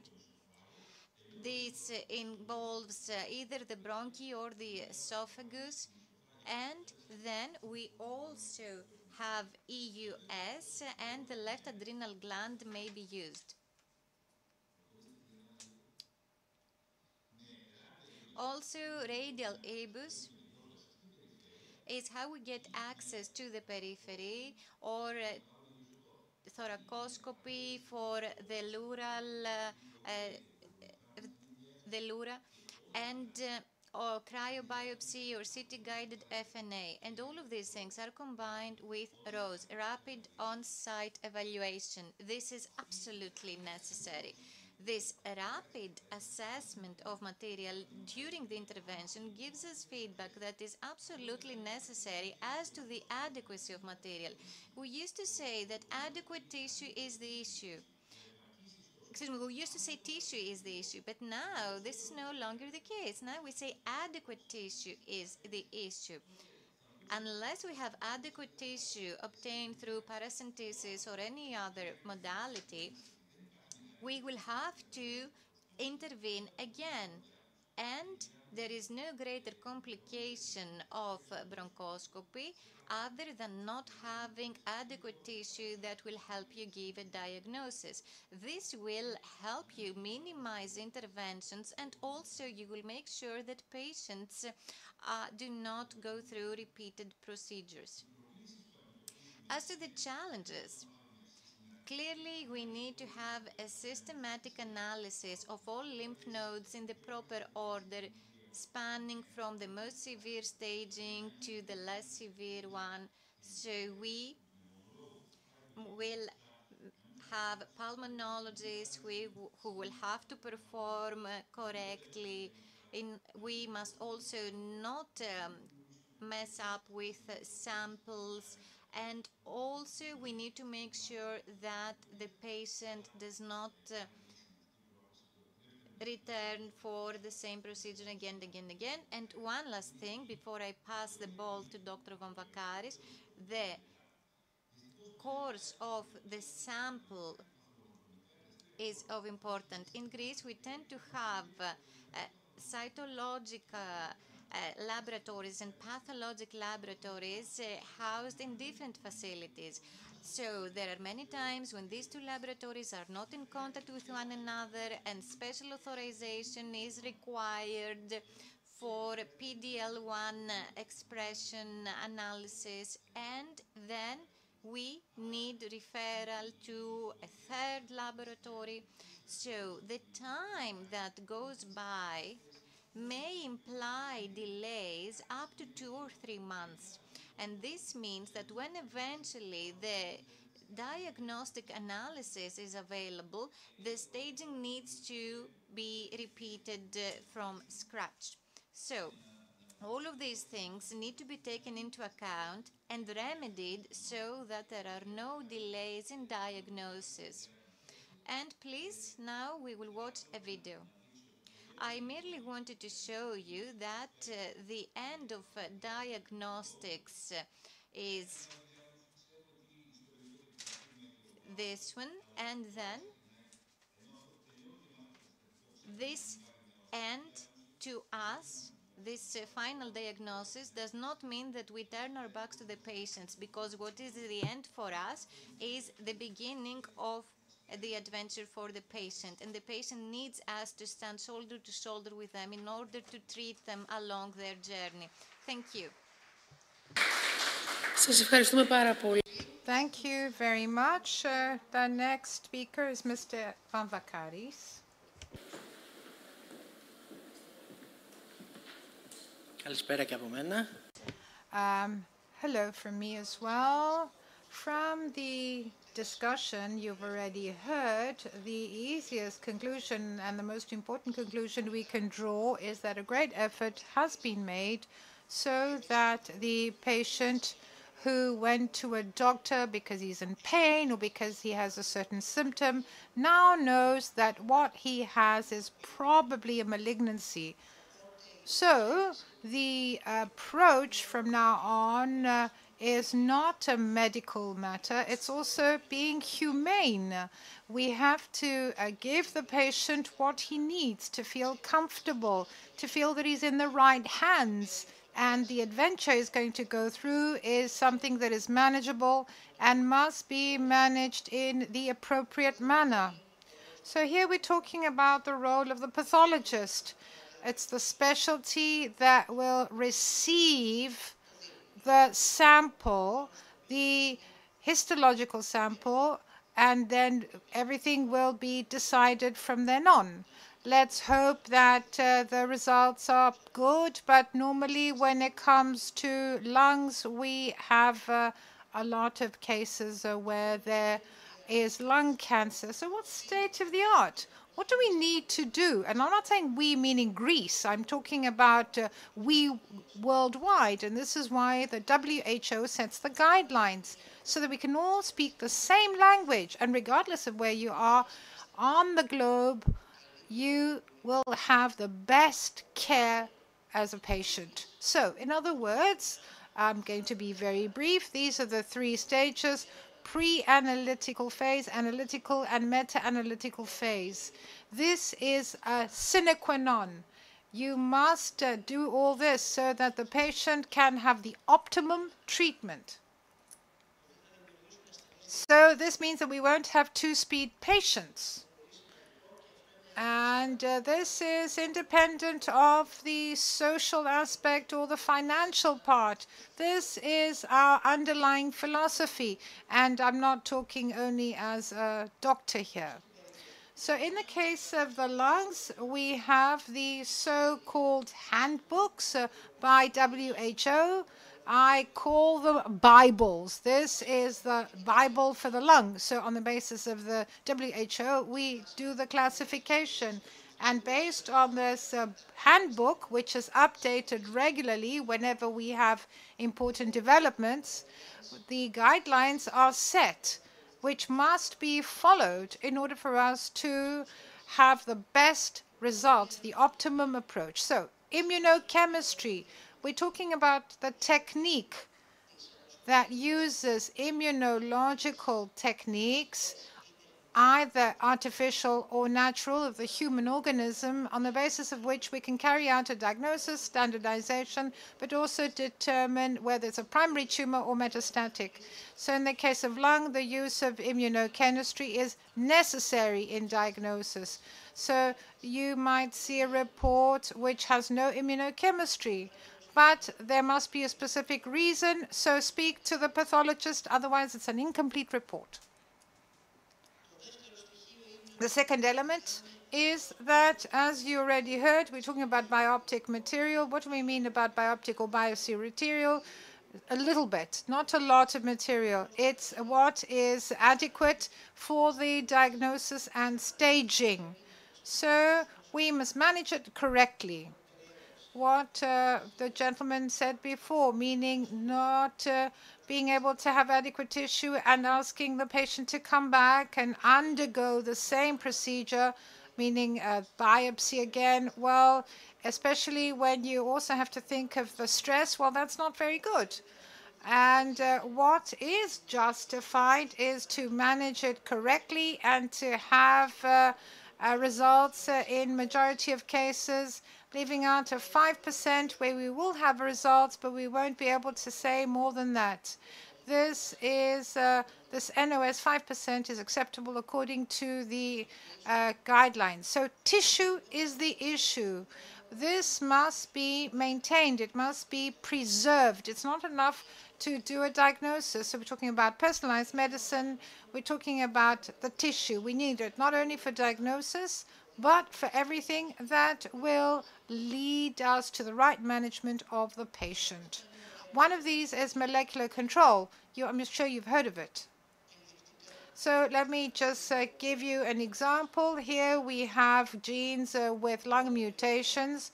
So the only thing, I'm going to say this, and I'm sure that this will be discussed later, is that if a mutation, and we're talking about something that can be targeted by therapy, well, this means that it improves greatly the quality of life, not just the expectancy, but also the quality of life. This is very important too. The platforms which are used, next generation sequencing. So these are the molecular, if you like, platforms. This is new technology that is now being used. Any other platform has a specific raison d'etre, but for us, NGS is the Bible again. We have a platform, I'm going to mention the name, it's used everywhere, EDILA it's called, which does PCR for specific genes. Why does it have a raison d'etre? Because it has higher reliability in relation to certain genes. But if the result is negative, then we need to go to NGS, because it's one of the 60 genes that we look every time, whereas with NGS we look at 40, 50, 60 genes. I don't know if you've heard this. This is the PDL. This is a biomarker, and the detection of which determines or not the immunotherapy we actually can give to a patient. It's equally important to molecular control. And this requires tissue as well. So I'd like to conclude, and the message that I'd like to convey is the following. We need pathologists of 2023. We need people who, regardless of whether they're good or bad, that's not the point. They're always good and they're always better scientists. But we want them to follow the guidelines. We want them to be good. And if they follow the guidelines, this means that the patient can get customized treatment and the optimum treatment. We don't want these people and their families to feel that they were wronged, and didn't get the right treatment. Thank you.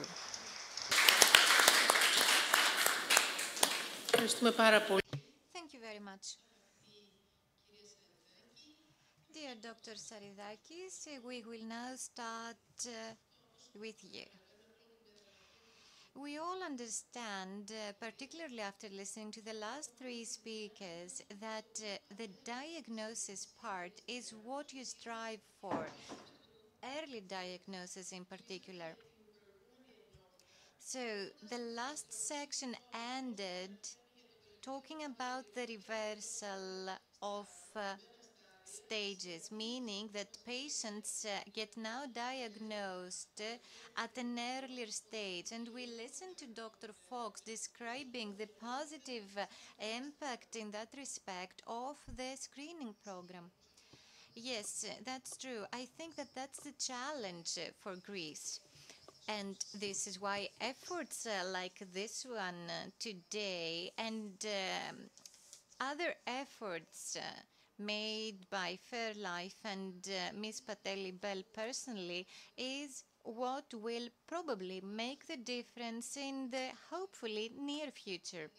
After all, lung cancer is a pandemic. Cancer is a pandemic, but lung cancer is regrettably the leading factor. And I say regrettably because in terms of incidence and survival, we still do not have the desired figures.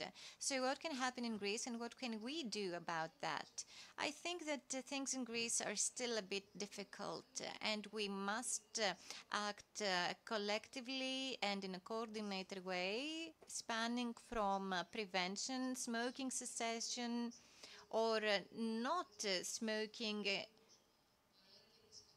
at all, and also clean cities, to the second tier, which is lung screening as part of a comprehensive healthcare program at national level, all the way to the pathway involving a very specific plan. So patients should be able to navigate the system on their own without having to know somebody who knows somebody in order to get care. And obviously, expert assessment by dedicated scientists is also important, like Dr. Tsoukalas said. Our company, ESMO, our society, ESMO, has tried to make something different in that respect. Prevention is in the spotlight in our campaigns as well. We have campaigns in February, on February 4th in particular, and we also do a lot of work with the assistance of the pharma industry, using their financial aid and own resources in order to help our patients with metastatic lung cancer, because unfortunately they're not yet included in the e-prescription system. However, our society is very happy to do these things. Just to give you an example, more than 7,000 patients and more than 6 million euro have been spent in this effort in recent years, and this is not the end. Good. So, Dr. Tavernaraki, thank you. I would also like to thank Fairlife and Ms. Patali for inviting me here. I will speak on behalf of radiologists and radiology departments because they are in the front line of lung cancer diagnosis. Either we talk about screening, and we all wish that this will be introduced soon in Greece because we have set the scientific basis for this and we wait for the state to respond. Or we talk about patients who come to private practices, radiological practices, or public hospitals after referral by a doctor who suspects lung cancer. And then radiology and imaging confirm this suspicion, and this is the beginning of a journey for patients. Some people's journey is easier as opposed to the journey of others. What we aim for is to have the best management and treatment of patients because this implies the best outcomes. And this is why we need hospitals, Greek hospitals, to be on board, and we need expert staff, radiologists, biopathologists, interventional radiologists, and we need all specialties that are involved in treating these patients.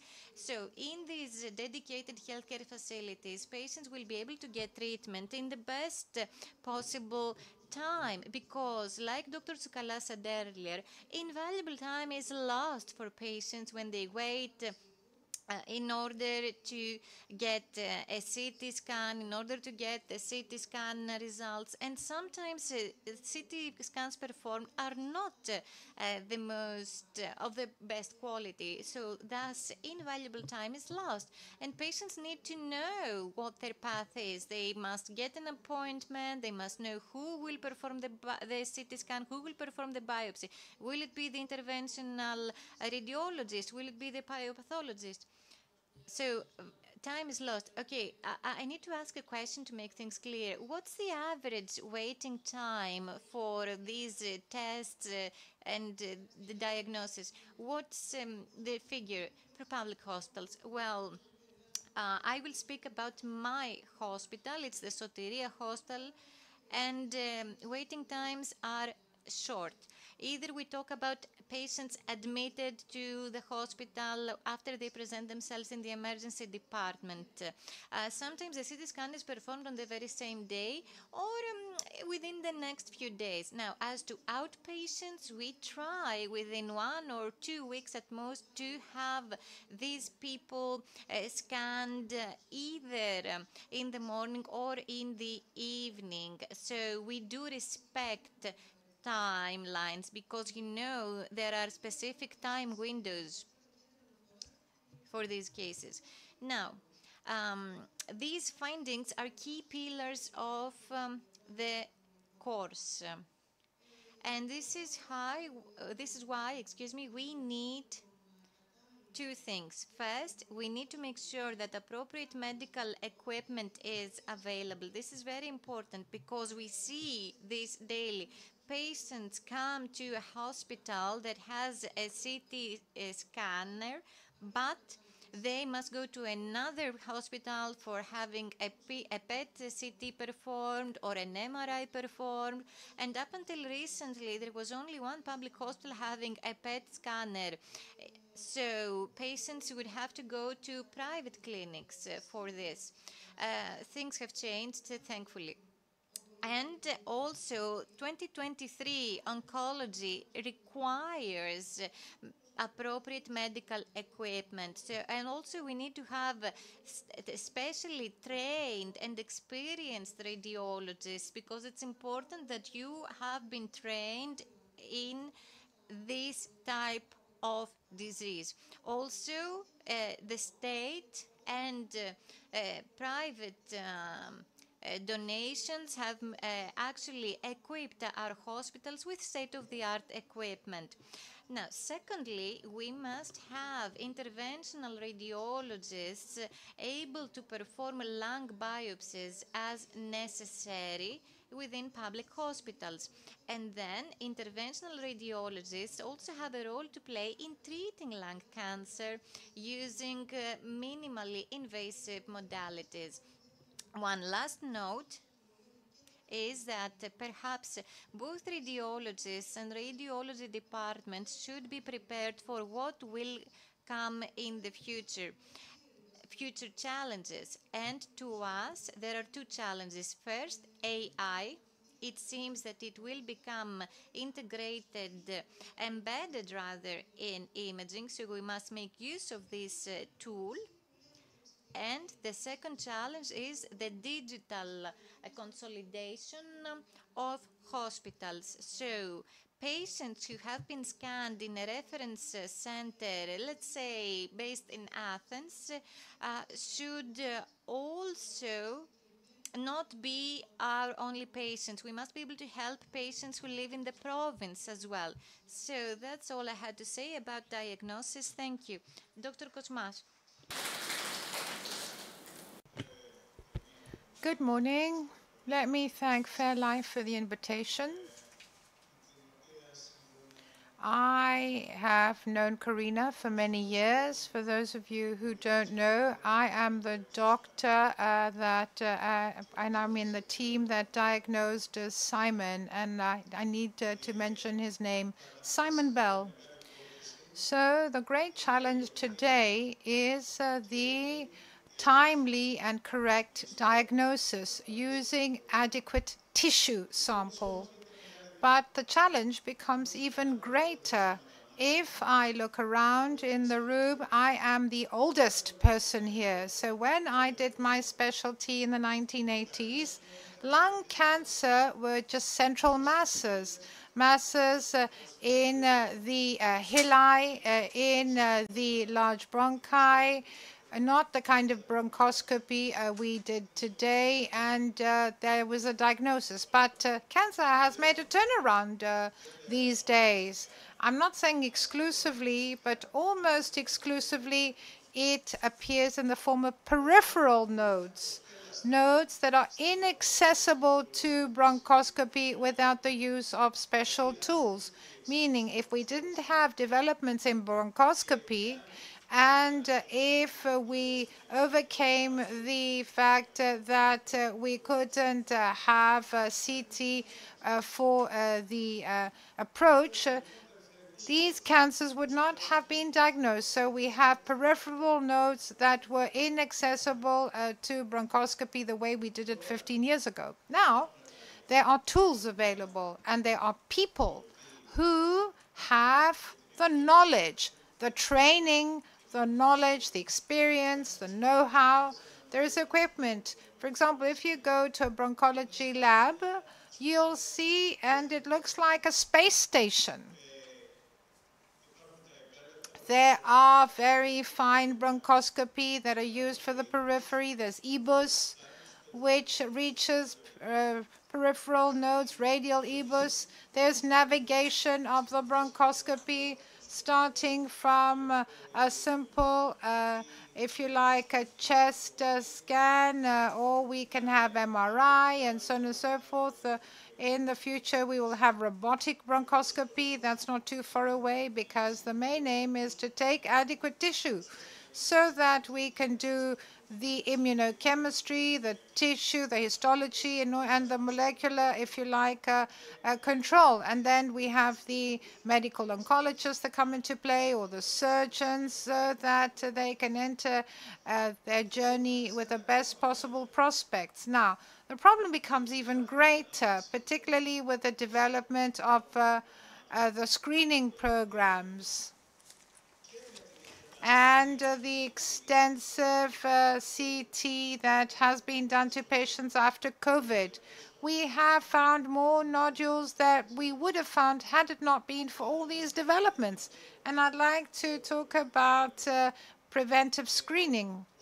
And I'd like to add to what was mentioned by Mrs. Linardo and Mrs. Hardavella in Metropole. We have a program called Pneumonon Υγεία. We've had it for 3 years. In the beginning, we advertised it amongst ourselves in the hospital and not to people outside. But there were people that react to whatever's new. They ignore it even though they've heard it. In the beginning, we had 1 patient a month. We had 1 patient coming every 2 months. Now, every Monday in the outpatients department, as Mrs. Lenardo said, we have 2 to 3 patients. Many of them have come before, and they've come a second time and a third time because we've been running this program for 3 years. And I have some statistics up until 2 months ago. So we see there were 270 people who had undergone the screening, and 5% had a peripheral node that was cancer, and they were operated on. They got their lives back. Their lives were saved. Just imagine. And they were operated on, and what they needed afterwards was just follow-up. So I think there were 14 cases with adenocarcinoma that were identified because of the screening program, and we also had 2 lymphomas. We also had some sarcoidosis. We had people that had COPD, that had bronchiectasia, and these are not neoplastic diseases. We're not talking about lymphomas, but they do need treatment and monitoring. And thanks to this screening program, Pneumonon Υγεία is the name. So I'd like to say that Georgia Hardavelas and Mr. Lefteris Zervas have done a great job, but I hope it won't be put in a drawer of a ministry. I mean, I'm talking about the proposal. So let me say what Jim Morrison once said, and I quote, he says, "No great revolution can happen if it doesn't start from within." And there's a book, I think it's from Diopra Publications, and I recommend it. It's by Michael Neal, who says inside out revolution, meaning revolution begins from within and then it moves outwards, or it's bottom up. We've never had a government carrying out a revolution. It always starts from the bottom, from the grassroots. So we're waiting for the approval by the government of this national screening program. That would be great. Then we'd have the registry of malignancies mentioned with Mrs. Linardo. I'm really happy. I work with her on a daily basis. So since we have the equipment, low-dose CT, and if we have artificial intelligence to characterize with RADS the lesions, possibly malignant, in order for us not to have screening for us to have PET and bronchoscopy for people with nodes, meaning to avoid false positives. So since we have all this, we have a radiologist who knows how to read the tests. We have pulmonologists who know when there are positive findings, how to do the diagnosis. So even without the approval of the state, with prescription amongst ourselves, we can come to an agreement and we can prescribe it as a CT. So then we can have a program in each hospital. Sotiria, you can do this.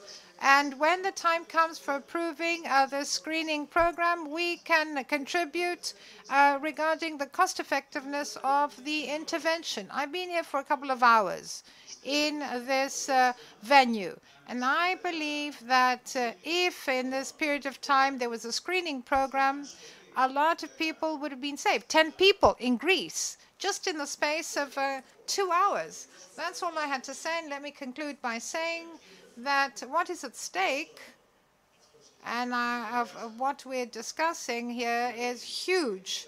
And why is all this huge? If everything is done correctly, screening, early or timely diagnosing, the Oncology Council, and the right diagnosis with 1 bronchoscopy, not more, as the previous gentleman said, then lung cancer will become a curable disease. But what's at stake is huge. Now we know that lung cancer is the bigger killer, and it could be a treatable disease. It could be cured, and we know that it's already become a chronic disease. Now it's a chronic disease. You see people who were diagnosed with metastases in the liver, in the brain, and they live many years. So it's become a chronic disease. So the next step is to turn it into a curable disease. That's another revolution. Thank you. We will continue with Dr. Kapitanakis. He is the president of the Hellenic Cancer Federation, ALAC. He's with us remotely. Hello. The sound is off. Let's wait a few seconds. Can you hear us? Good, good. Δεν σας ακούμε ακόμα, εντάξει. Ορίστε. Έχετε κλειστό το μικρόφωνο σας. Are you perhaps muted?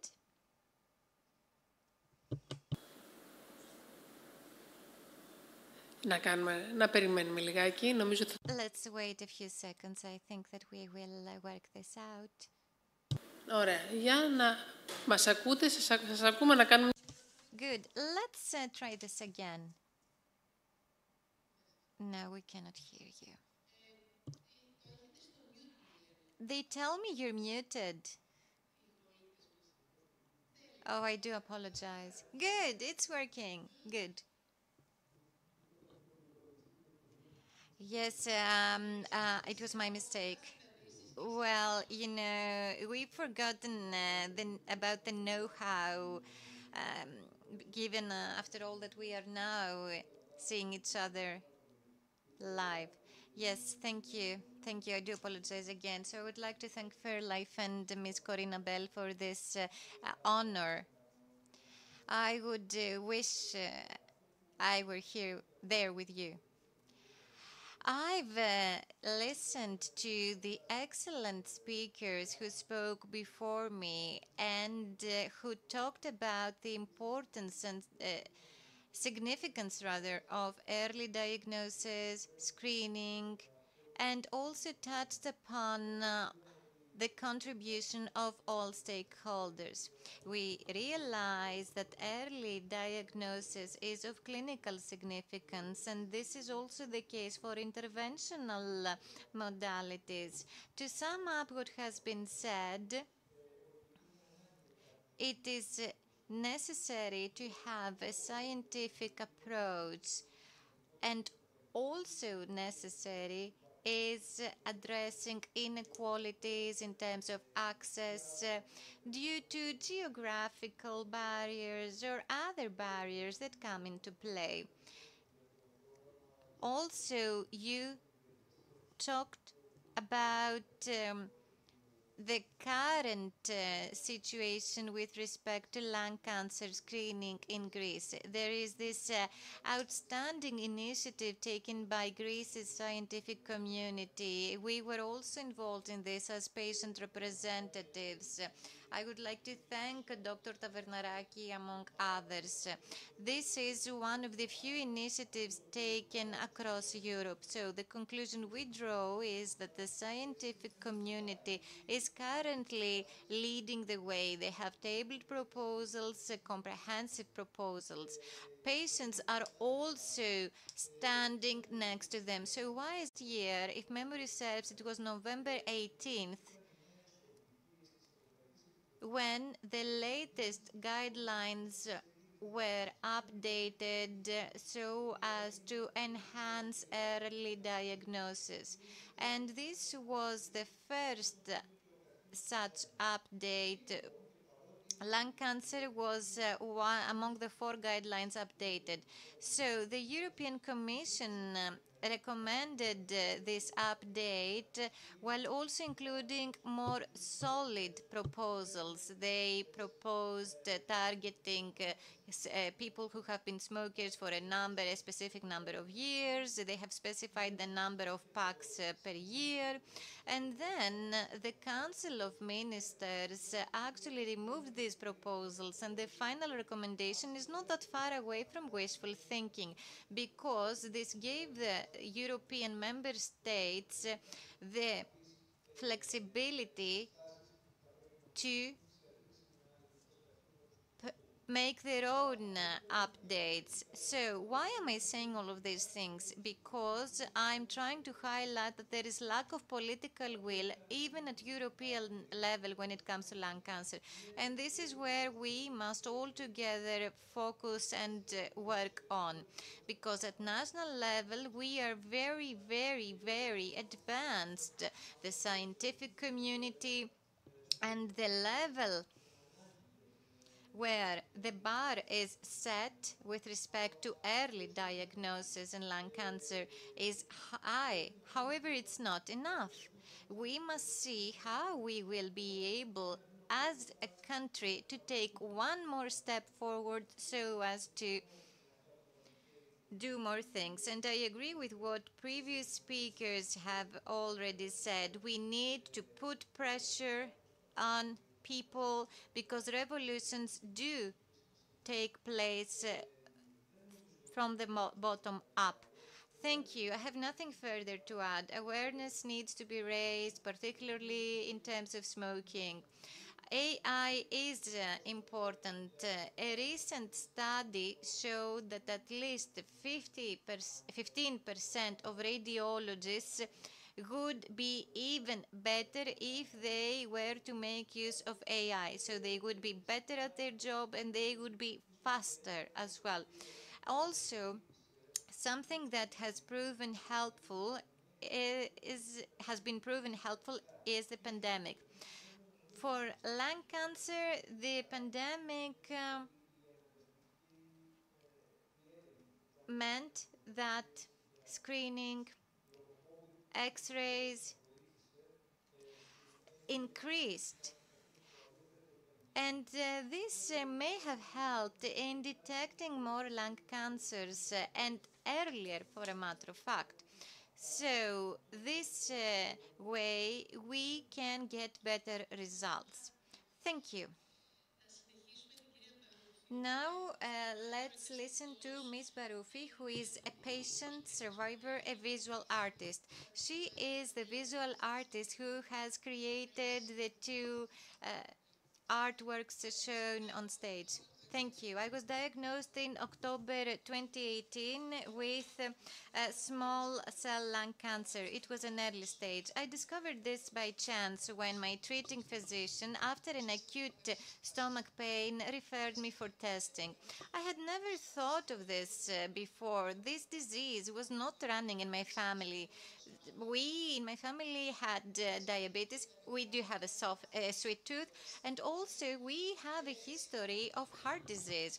So I would hear people, acquaintances, talking about lung cancer, but I had failed to realize the extent of this disease. I would see people talking about lung cancer. I would see people online showing that they have lost their hair, or that people showcasing their scars. You introduced me as a survivor. You know what? This is a word that follows me everywhere, along with fear and insecurity. I am healthy, yes, but am I? What does that mean? What does it mean living with fear? What does it mean feeling pain again and again? And you know, every single time this happens, there's fear, and this translates into recurrence in my mind. So how do people react? Well, their heart is pacing. And you know what? Even now, I cannot help but wonder, am I healthy, doctor? And during my path, my journey, I got to meet a lot of patients, and we've all been hurt to a smaller, a lesser or greater extent.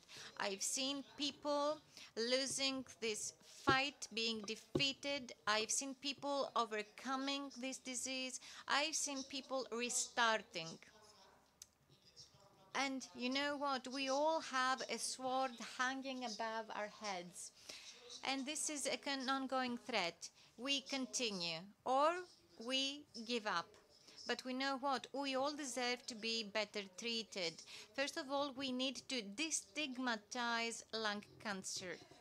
It's necessary to have integrated, comprehensive diagnostics in place. All of you doctors said this. And it's also necessary not to waste time for patients. It's necessary to have biomarker testing. It's necessary to have every innovative, state-of-the-art treatment available to patients. Also, one more thing. I'm fortunate because patients need to be able to understand their own personal cancer. The scientific team must speak in layman's terms when they describe the type of the disease and the molecular testing results. In creating the treatment plan, patients must be involved. After all, the therapeutic interventions are applied to patients. And also, there is a better adherence when patients feel that they have been part of the discussion. And also, most importantly, after CT scans, after all types of scans, and after cancer, what's important is emotional support to patients, caregivers, and family members in general. After all, psychology is very important in managing the disease. And these people are very vulnerable, so they are in need of expert support. We need expert psychologists. Unfortunately, these teams are lacking, with the exception of private initiatives such as the initiative of Fairlife. And I do not know, perhaps you know better, is there a system? What happens to these people when they get discharged from hospital? What happens within them when doctors confirm that there is a poor outcome? And what happens when people actually feel that their soul is taken away from them? So what research results are there? Is there any research about the psychological support provided to people? Is there a term such as psycho-oncologist or oncopsychologist? I don't know what the right term would be.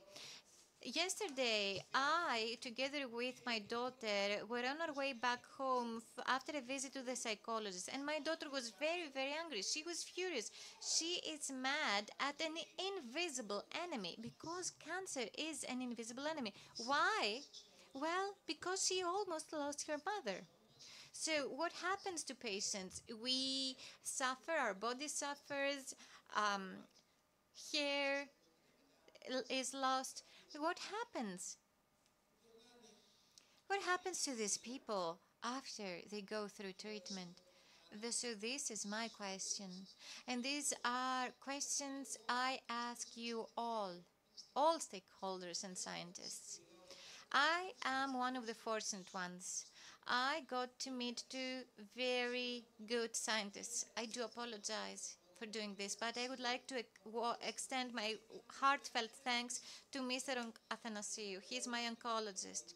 And also Ms. Nicolaidou, my other oncologist. It only takes one of her smiles for me to walk away from the hospital feeling like a different person, feeling like I linger instead of walking.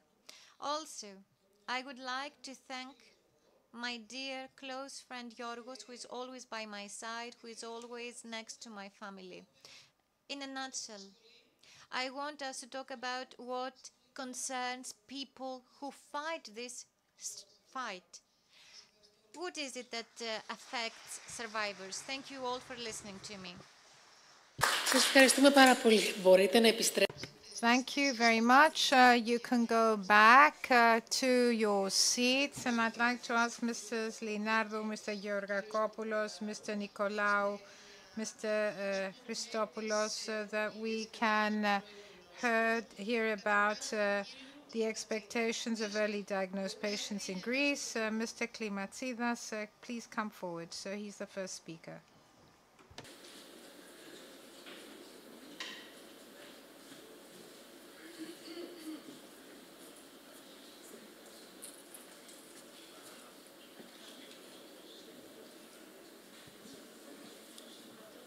Καλησπέρα και από μένα.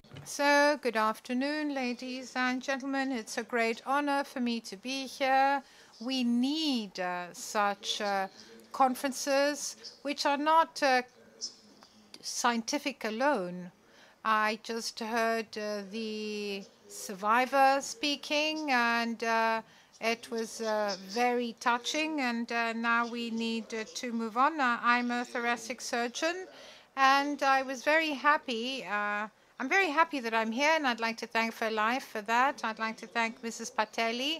So I'd like to thank her for many reasons, but my presentation mentions and echoes what was mentioned by the other people. This means that we speak the same language. This is now reality in Greece. The Oncology Council, be it the one that is online or whether it's face-to-face, we all speak the same language, and I feel very happy about that. So I will try to stick to 7 minutes.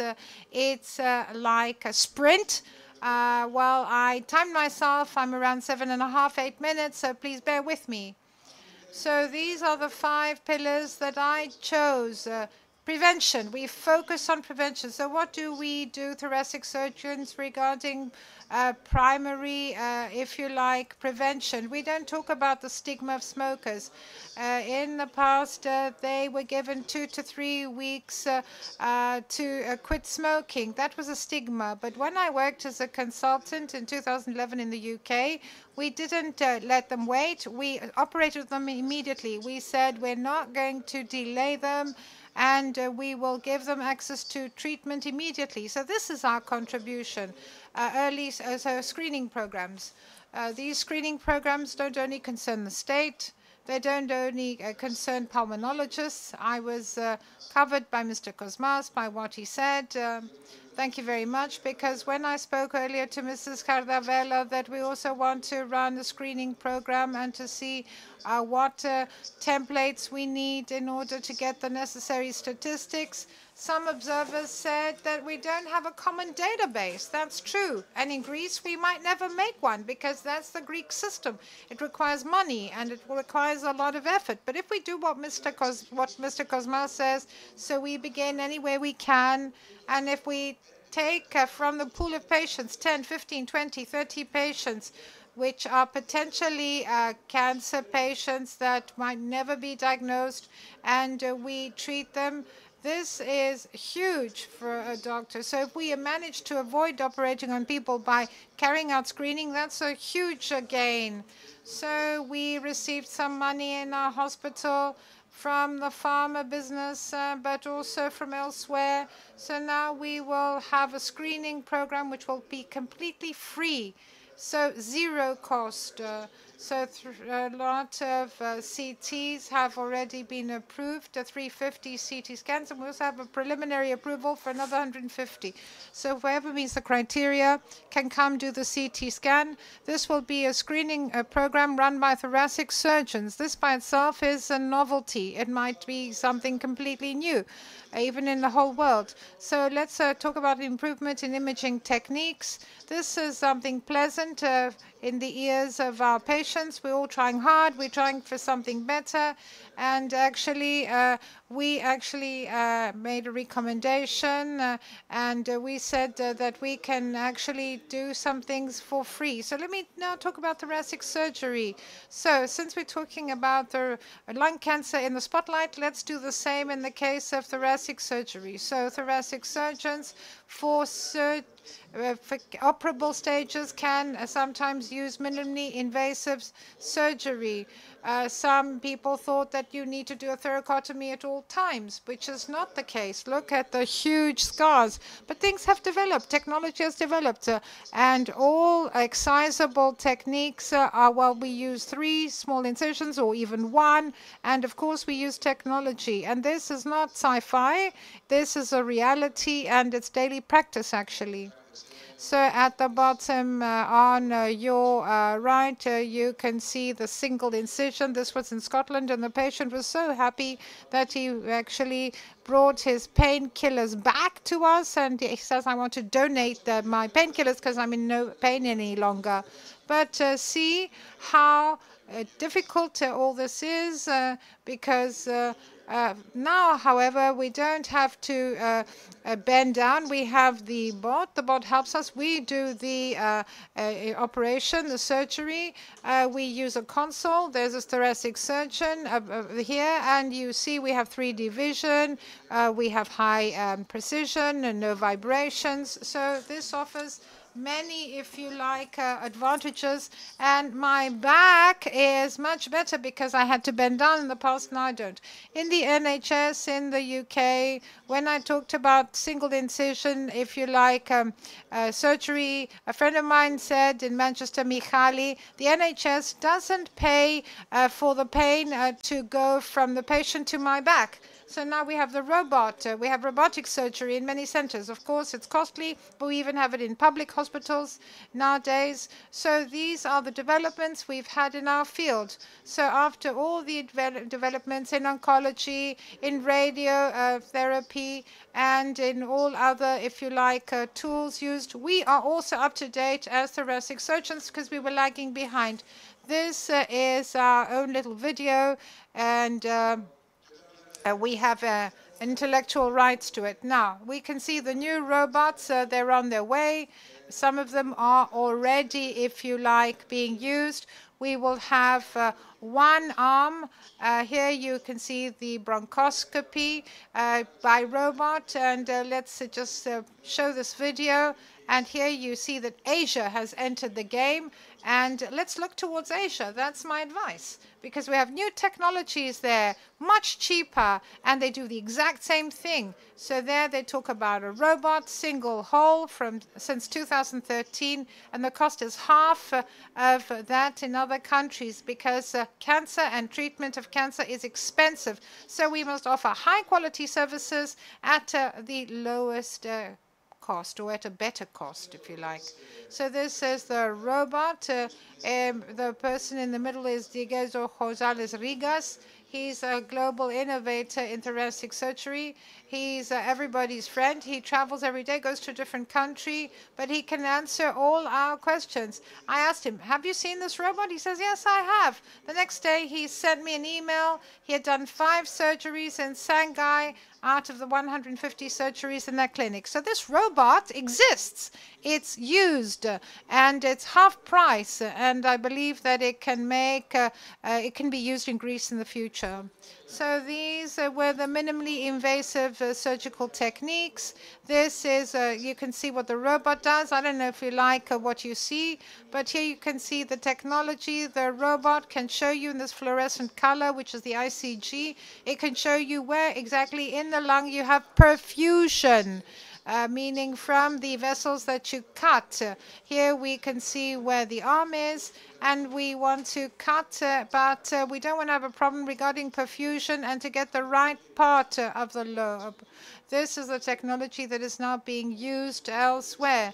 So you can see, you mark, you burn the parenchyma, and here you can see where you need to go, where you don't need to go. So when the lights go up, when the lights are turned on, you can see the normal view without having this technology. See, here you just press a button and you see the difference. Now, one last slide, and I think here we have the baton given over to Mr. Pisakas.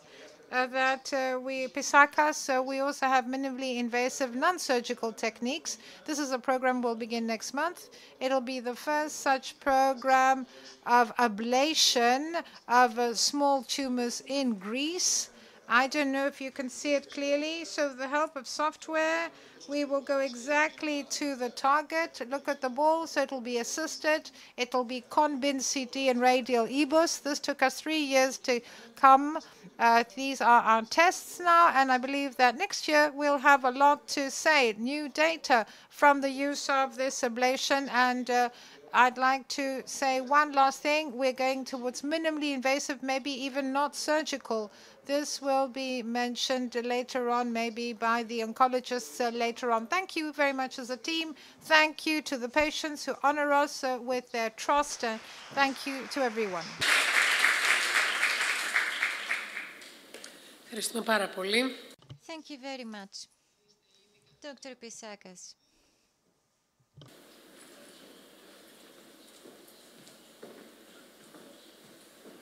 Και εγώ να χαιρετήσω και να ευχαριστήσω που είμαστε εδώ. I would like to thank you for having us here. Ever since I've heard about her life, I was next to it because I think that this is a fight that is worthwhile. Please show the slides. Ένα εύκολο θέμα, ακτινοθεραπεία στην πρώιμη νόσο. Γιατί ακτινοθεραπεία...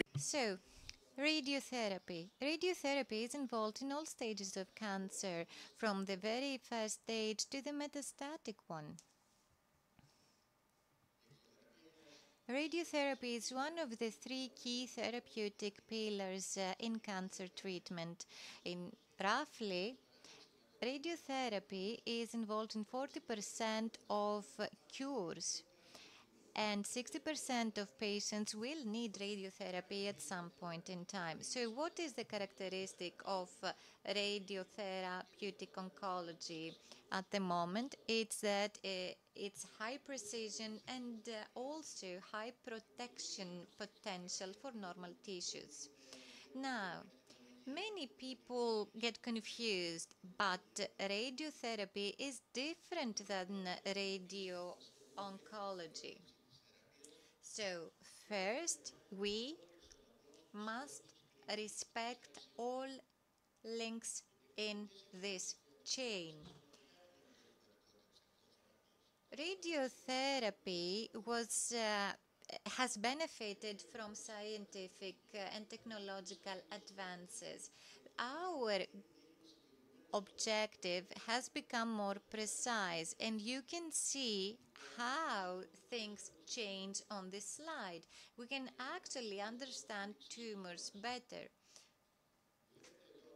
We have fused images now.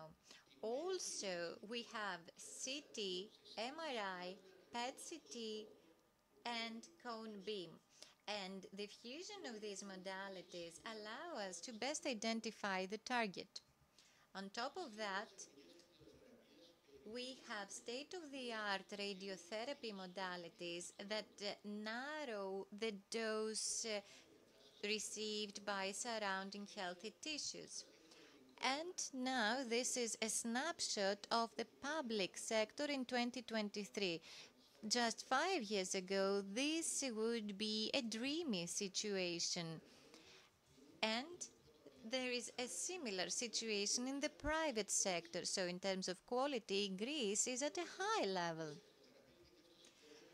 And now a couple of words about modalities. You hear people talking about conformal radiotherapy or intensity modulated radiotherapy or volumetric modulated arc therapy, stereotactic radiosurgery, stereotactic radiotherapy, and stereotactic body radiotherapy, 4D radiotherapy. But you know what? All of these are different modalities. However, the radiation is the same. Let's not get confused about this. But what is exceptionally important and what was a game changer is the IGRT, imaging-guided radiotherapy. When a patient is there to get this scan, you can tell that we can make sure that on that very day we will get the exact data needed according to our plan. This is highly important. Just think of bowels, bladders, and other things. We can get clear data now. So, also, the treatment of choice is surgical removal. So, yes, it's what is prioritized. However, there are some inoperable patients, particularly among the elderly. Let's not analyze this further. So, if we only monitor these patients, survival is very poor. If we only opt for standard radiotherapy instead of surgery, we can see that the outcomes are not the same. Just take a look at this slide. So what's the dilemma? What if we increase the dose? Well, this is only applicable in earlier stages because then things get a lot different. Higher dose means more effective dose for the tumor, but also more toxicity for surrounding normal tissues. And this is where technology proved to be very helpful because it changed the game. And this is where SBRT makes the difference, because stereotactic is something that applies across the spectrum. Every radiotherapy is now performed in a stereotactic way. So there are higher radiation doses used, and the dose is more than 6 GI per session, and there are some specific radiobiological characteristics to be taken into consideration. So there are differences in the principles. We only target the visible tumor. We do not plan for surrounding areas. Just keep this in mind when we talk about stereotactic radiotherapy. So we plan targeting the visible tumor, then possible microscopic disease, and then we also allow room for safety purposes. So this means that the area that is targeted by radiation gets larger, and if you increase this area by 1 millimeter for a 6 centimeter tumor, this means that the radiation area increases by 10%. Let's take a look at the advantages of stereotactic radiotherapy. First of all, we have IGRT. Also, we have accurate dosage. Also, we have accurate administration of radiation. So, all of these things apply to all equipment. What could be different? Well, controlling tumor movement, also administering a very high dose, or having a very abrupt drop in dose outside the tumor. Respiratory movement also affects tumor movement, so we must take this into account. And just take a look at this, exhalation, inhalation. You can see with what goes on without respiratory motion and with respiratory motion. When you administer a very high dose, things can become problematic. So how do you determine the dose? You radiate only after monitoring the tumor's movements. You have gating and you have tracking. Also, you have the biologically effective dose. You only hear people talking about 60 gray, which is the conventional dose rather. But take a look at the difference. This may amount up to 180 gray. So when you hear people talking about dose, you need to see how this dose has been determined. So, all of these things sound lovely in theory, but what does research show? It shows that yes, stereotactic radiotherapy is better than standard radiotherapy. This is a study published in 2010, and there are numerous other studies. I will not walk you through them. So, the standard of care has been radiosurgery for years now. And the question now arises, since things seem to be that good in inoperable patients, shouldn't we act accordingly with respect to operable patients? Well, the JCO thus gathered all of these studies. This is a study published in 2021, followed by another one published in 2022. So the question is, what is best? Should we have surgeries performed? Should we have this type of radiotherapy, the other type of radiotherapy? What are we to do? So there was this study that reviewed other studies on the management of patients with stage 1 NSCLC. And what has been shown is that patients without comorbidities who were recommended surgery but opted for SBRT had equivalent outcomes. But it seems that if we take a look at more research, okay, thoracic surgeons are in the lead, so they prioritize surgery. But, technical problems.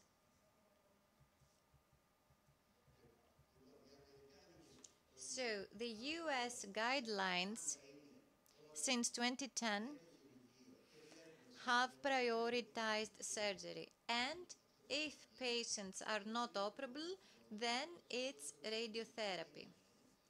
And again, the guidelines provide the same. In 2023, the European guidelines also include the same recommendations. But in the end of the day, early diagnosis is the most important thing.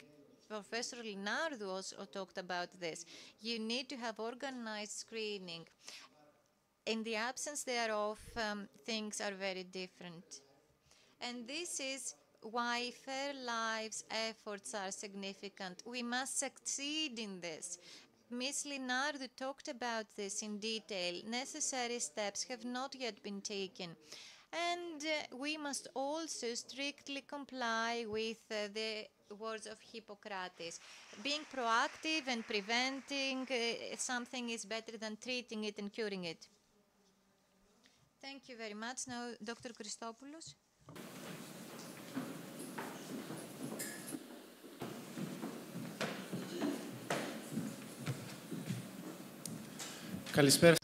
So, good afternoon, ladies and gentlemen. We will talk about systematic treatment or therapies in curable disease, meaning those that tumors that have not metastasized. As was mentioned, local treatment, i.e. radiotherapy and surgery, are the cornerstones here, but by themselves they are not enough. So even if we look at the most favorable group, meaning tumor stage 1 below 4 centimeters, in 5 years, 15 to 20% of these patients with only radiotherapy or surgery will have a relapse or even death. And this percentage becomes 50% or even higher if we look at patients with later stage disease. Together with radiotherapy and surgery, they'll also get chemotherapy. But now all this has changed. And in 2023, this was a milestone year. All the innovations that slowly but surely in the past 10, 15 years have increased survival in metastatic disease, i.e. targeted therapies, chemoimmunotherapy, and molecular control, i.e. in the first diagnosis, now all used in early stage disease, and the landscape has changed radically. Together with the general use of screening in the coming years, people who have potentially operable lung cancer will be the overwhelming majority and will be cured on the basis of the principles that are being established today. So the turning point was the approval of the first chemoimmunotherapy according to Checkmate 816. This study showed that immunochemistry together with the chemotherapy is better than just chemo before or after surgery, as was the case in previous studies. We've reduced the risk of relapse or death by about 50%. 46% death or relapse in year 2 with just chemotherapy. So we're talking about survival at 2 years, 64% with just chemo, and here you can see the results. Furthermore, This study had excluded patients with EGFR or ALK mutations because these genes do not respond to immunotherapy. And this means that since this therapy has now been treated, so molecular control is necessary from first diagnosis, even for operable non-small cell lung cancer. So patients with EGFR mutations, classical EGFR mutations, we want to find them early and not give them chemoimmunotherapy because targeted therapy, osimertinib, for 3 years after surgery increases overall survival by 10% to 5 years in 88% of the cases, as you can see. Similar efficacy is the use of alectinib for ALK-positive tumors for 2 years after surgery. This was seen from the first analysis of the ALINA study in ESMO, and next year we are waiting for approval of alectinib after surgery for ALK-positive tumors. And then we have selpercatinib. We know that we have the patient population, and we also want to target other mutations as well. Now, what are the next steps for people that have non-operable tumors? So we want to give immuno and chemo, operable, for 3 to 4 cycles before surgery, but also we see what happens after surgery. So these preoperative treatments for stage 3 or PD-L1 positive tumors have a similar, if you like, benefit as the CheckMate 816, meaning reducing the risk of relapse or death by 50%. But these, if you like, peri-operative treatments are also very good. There is a clinical benefit and the risk drops to 70%. Furthermore, the post-operative part of peri-operative treatment is also very important for patients who will not have full tumor necrosis with the preoperative treatment. These are the patients that you see at the bottom. And here we see that the living cancer tissue after pre-operative, well, we will give after surgery chemo. This is necessary for their survival to improve. So the first plan that we will have approved next year, and we believe in the first quarter of next year, is the one based on the KEYN-671 with pembrolizumab together with chemo. So in the next years, we'll see other, if you like, treatments for stage 1 tumors, meaning under 4 centimeters, which today do not receive systematic treatment, but only surgery or radiotherapy.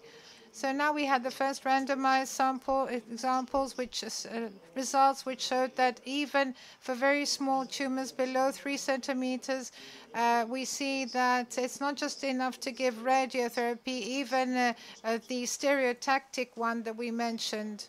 And for very small tumors below 3 centimeters, the ADAURA-2 study looks at the supremacy of post-op with osimertinib if we have activating EGFR classic mutations. But we also have the case of stage 3B and C inoperable tumors. There's progress there. Normally, we give immunotherapy after chemotherapy, and this improves overall survival by around 15% for 5 years. So this benefit will be further extended in the coming years based on studies that are now running. So if we don't have activating, if you like, mutations, FERFA, we know that we will give immunotherapy at the same time as chemoradiotherapy. Now, if we have targeted mutations, EGFR and ALK-positive tumors, immunotherapy will be replaced by targeted therapy. There are similar studies, LAURA and Horizon-01. You can see what's happening in the case of EGFR and ALK-positive. So for patients with potentially operable non-small cell carcinomas, stage 2 or under, the molecular control is important from the initial diagnosis.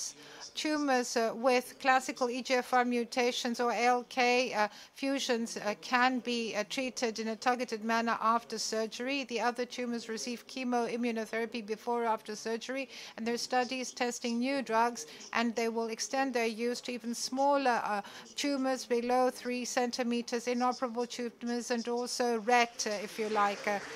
Thank you, Mrs. Pateli-Bell. Thank you for Fairlife for this wonderful conference and its great contribution to society.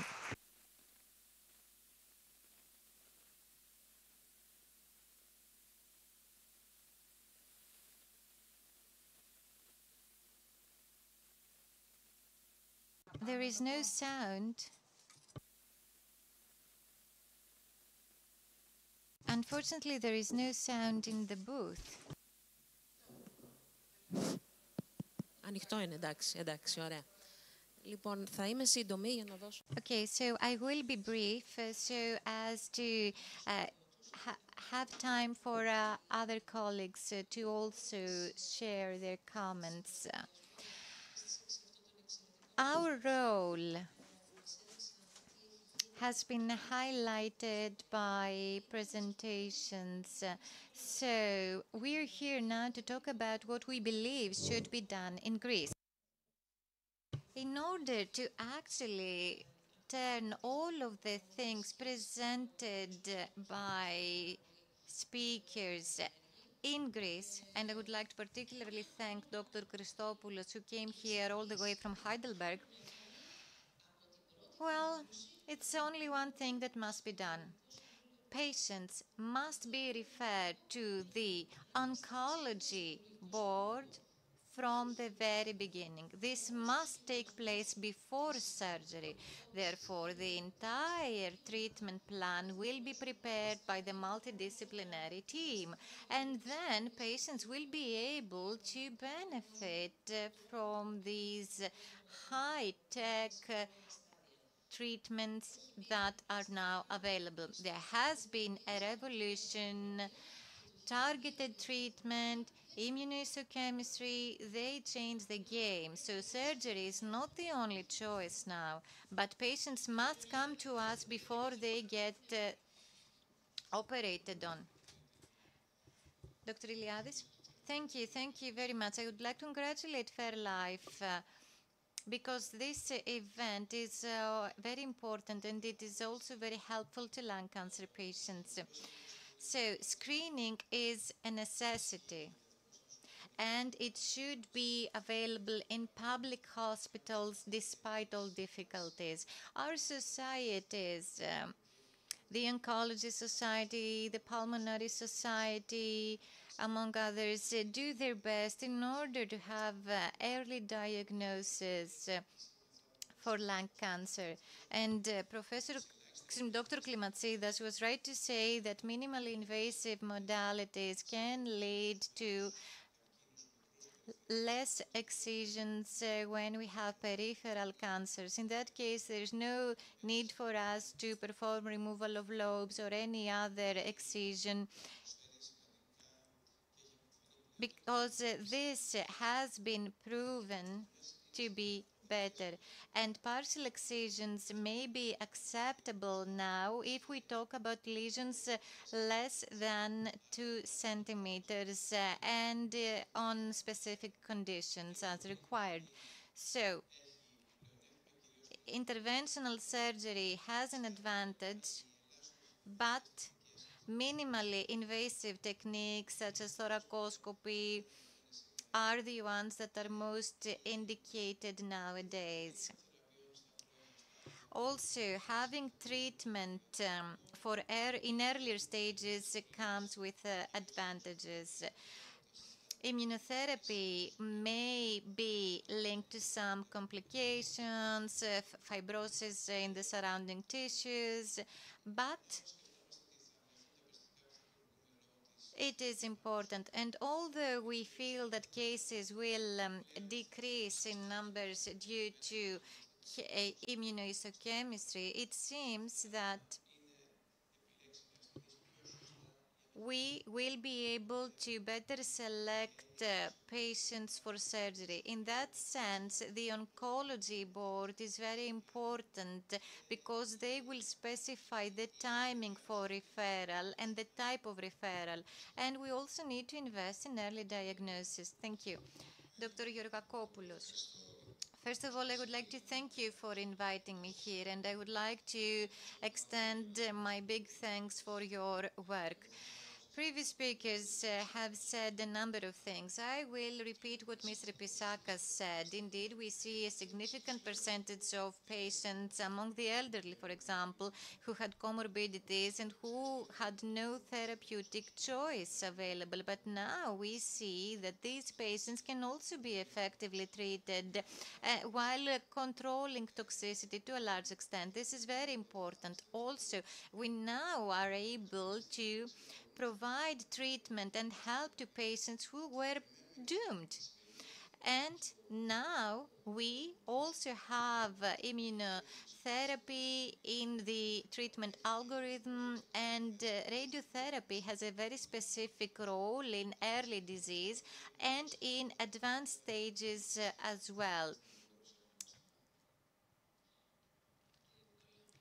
Dr. Nicolaou, I would also like to thank you for this extraordinary event. I would like to agree with previous speakers. There is no one solution. There are many different solutions that bring about victory. There are improved surgical techniques, there are improved radiotherapeutic modalities, there are improved pathology techniques, and let's not forget about NGS because it did change the game. At this point, I would also like to say Xenia is here with us. And Xenia is the president of the Hellenic Society of Medical Oncology. So we have never stopped talking about an NGS panel because we highlighted as much as possible how important the knowledge gained through NGS is when it comes to lung cancer treatment.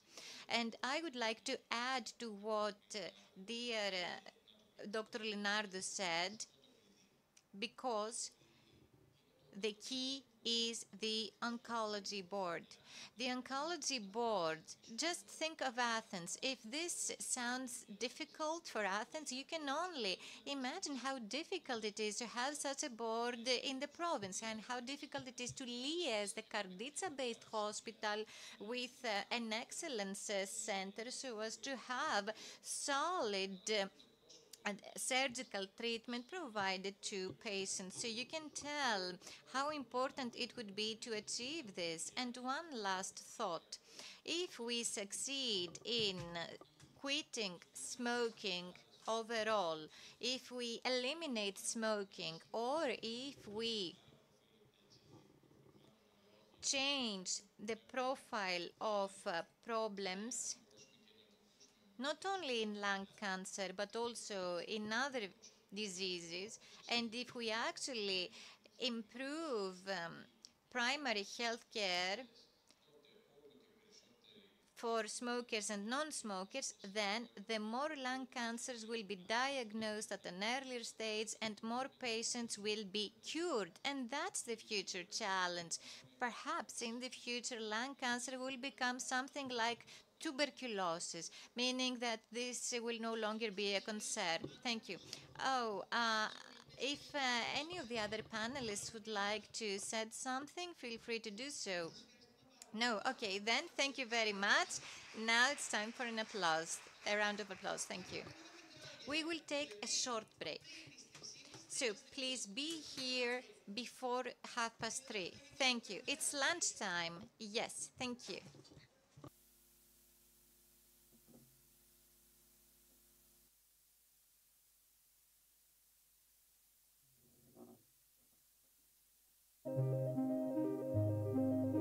The EU is falling behind other regions of the world in getting new treatments to patients, securing R&D investment, and attracting talent.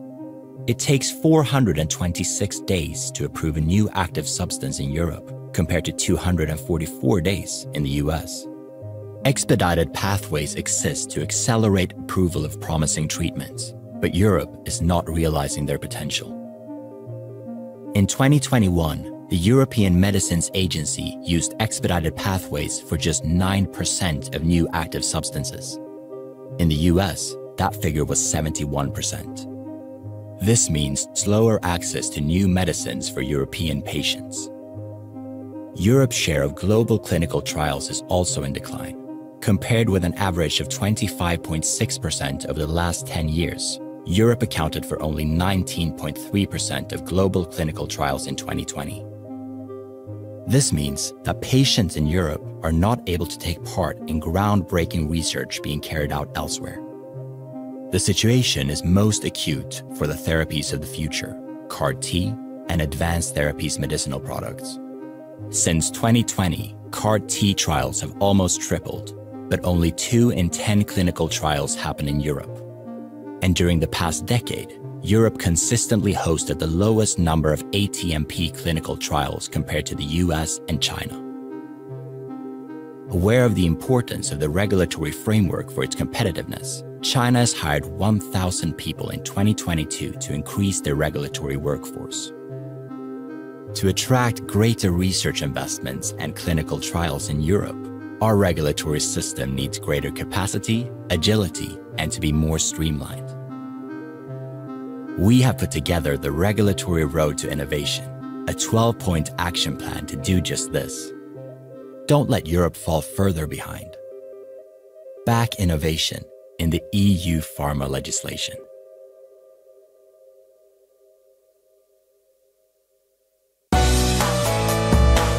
Η δίκαιη φροντίδα θα φέρει την ελπίδα. Όλοι ίσοι, όλοι μοναδικοί. Το μέλλον της υγείας βρίσκεται στην ισότιμη φροντίδα. Δίκαιη, με έγκαιρη και καθολική πρόσβαση στην πληροφορία, στην ενημέρωση, στις διαγνωστικές εξετάσεις, αλλά και στις καινοτόμες νέες θεραπείες. Κενά στη φροντίδα δεν χωρούν σε μια δίκαιη κοινωνία. Δίκαιος κόσμος, ελεύθερος από καρκίνο. Η ισότιμη φροντίδα είναι μια κορυφή που πρέπει να κατακτήσουμε. Ο δρόμος του ασθενή έχει ανηφόρες. Δεν αφήνουμε κανέναν πίσω. Χτυπάμε τις ανισότητες. Ξεπερνάμε τα εμπόδια της φροντίδας στον καρκίνο, δίνουμε ελπίδα στους αγαπημένους μας. Η Fairlife διεκδικεί ίσες ευκαιρίες για όσους βιώνουν τον καρκίνο του πνεύμονα, χωρίς στιγματισμούς.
Η ενότητα Μαθαίνω, Ενεργώ, Ελπίζω έχει στόχο αφενός την πρόληψη και αφετέρου τη γνώση για κάθε στάδιο του καρκίνου του πνεύμονα που διανύει ένας ασθενής. Πάνω από 70 επιστήμονες από την Ελλάδα και το εξωτερικό απαντούν σε όλα εκείνα τα ερωτήματα που απασχολούν τους ασθενείς και τους οικείους τους. Ενημερώνουμε, προλαμβάνουμε, στηρίζουμε. Δημιουργεί μια νέα πηγή έγκυρης και ουσιαστικής ενημέρωσης. Μαθαίνω, ενεργώ, ελπίζω. Η ζωή να κόβει την ανάσα και όχι ο καρκίνος του πνεύμονα. Ενημερώσου τώρα. Η Fairlife είναι εδώ για σένα.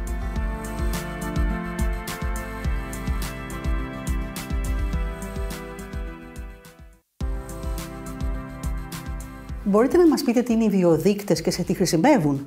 Οι βιοδείκτες, με πολύ απλά λόγια, είναι ένα χαρακτηριστικό του όγκου, το οποίο βοηθάει εμάς τους γιατρούς να καταλάβουμε ποια είναι η καταλληλότερη θεραπεία για τον ασθενή μας. Όπως καταλαβαίνετε λοιπόν, είναι ένας πάρα πολύ σημαντικός βοηθός, ένα πάρα πολύ σημαντικό εργαλείο για να μας βοηθήσει να καταλάβουμε ποια είναι η καταλληλότερη θεραπεία για τον κάθε ασθενή. Γιατί για τον κάθε ασθενή η θεραπεία είναι μοναδική, όπως και ο κάθε ασθενής είναι μοναδικός. Με ποια τεστ μπορούμε να μετρήσουμε τους βιοδείκτες? Ένας βιοδείκτης καθορίζει είτε την πρόγνωση μιας κακοήθειας, είτε την πρόβλεψη ανταπόκρισης στη θεραπεία. Αυτοί βρίσκονται εξετάζοντας είτε το δείγμα του ιστού, της βιοψίας δηλαδή, με κλασικές παθολογανατομικές τεχνικές, είτε με μοριακές τεχνικές, όπως είναι το NGS, δηλαδή η αλληλούχηση επόμενης γενιάς. Ακόμα όμως μπορεί να μετρηθούν και στο αίμα ή άλλα υγρά του σώματος που είναι πια γνωστά σαν υγρή βιοψία. Στη γενικότερη γκάμα περιλαμβάνονται και η πιθανότητα τοξικότητας από κάποια θεραπεία, ακόμη και η προδιάθεση για ανάπτυξη κάποιας μορφής καρκίνου. Το γενετικό τεστ από την πλευρά του καθορίζει την προδιάθεση για ανάπτυξη κάποιας μορφής καρκίνου και μετρείται είτε στο αίμα είτε στο σάλιο. Το μοριακό τεστ μπορεί να περιλαμβάνει και τα δύο, και το γενετικό τεστ και το βιοδείκτη, για να μας δείξει ποια θεραπεία είναι κατάλληλη. Πώς γίνεται ο έλεγχος των βιοδεικτών? Οι μοριακές αυτές αναλύσεις συνήθως εφαρμόζονται σε δείγμα του όγκου που προέρχεται από κλασική ιστική βιοψία, για παράδειγμα μέσω βροχοσκόπησης. Ωστόσο, τελευταία, σημαντικό έδαφος έχουν κερδίσει και οι λεγόμενες υγρές βιοψίες, οι οποίες βασίζονται σε μία απλή αιμοληψία και αναλύουν μόρια που ο όγκος απελευθερώνει στο αίμα. Πρέπει όλοι οι ασθενείς να κάνουν τεστ βιοδεικτών ή μόνο ορισμένοι? Τη σημερινή εποχή πρέπει όλοι οι ασθενείς με καρκίνο του πνεύμονος, μη μικροκυταρικού καρκίνου του πνεύμονος, να κάνουν έλεγχο βιοδεικτών. Όλα αυτά ξεκίνησαν όταν ανεδείχθησαν οι πρώτες στοχευμένες θεραπείες και οι πρώτοι στόχοι. Σήμερα έχουμε πάρα πολλούς στόχους. Χρειάζεται εξατομίκευση για όλους τους ασθενείς και έτσι καταρχήν δεν υπάρχει αμφιβολία ότι σε όλους τους ασθενείς με μεταστατική νόσο πρέπει να ελέγχουμε τους βιοδείκτες. Από εκεί και πέρα τώρα κάποτε οι στόχοι ήταν λίγοι, οπότε κάναμε μικρό αριθμό εξετάσεων, είχαμε μικρά πάνελ με βιοδείκτες. Τώρα όμως πια πρέπει όλο και περισσότερο να κάνουμε μια γενική ανάλυση του γονιδιώματος και είναι κάτι που είναι αποδεκτό και κάτι που το θέλει και η Ευρωπαϊκή Εταιρεία Κλινικής Ογκολογίας. Και αυτό βοηθάει στην εξατομίκευση. Οι βιοδείκτες δείχνουν ποιον διαφορετικό καρκίνο έχει ο καθένας και ποια διαφορετική θεραπεία θα ακολουθήσει. Είναι σαν να έχουμε ένα σύνολο από διαφορετικές αρρώστιες που η κάθε μία θέλει μια διαφορετική προσέγγιση. Τώρα πια ακόμα και σε ασθενείς που χειρουργούνται, που έχουν ένα πρώιμο στάδιο, χρειάζεται να κάνουμε έλεγχο μοριακό. Μπορούμε να χρησιμοποιήσουμε παλαιό δείγμα όγκου που έχει ληφθεί με βιοψία? Βεβαίως, μπορεί να χρησιμοποιηθεί ένα παλαιό δείγμα βιοψίας όγκου, ιστού, μέχρι και 5 έτη παλαιό, διότι όλα τα υλικά βιοψιών παραμένουν στα παθολογοανατομικά εργαστήρια των νοσοκομείων και των κέντρων για πολύ μεγάλο χρονικό διάστημα και μπορεί να χρησιμοποιηθεί αυτό το αρχαιακό υλικό ώστε να πάρουμε τις πληροφορίες για τους βιοδείκτες που θέλουμε.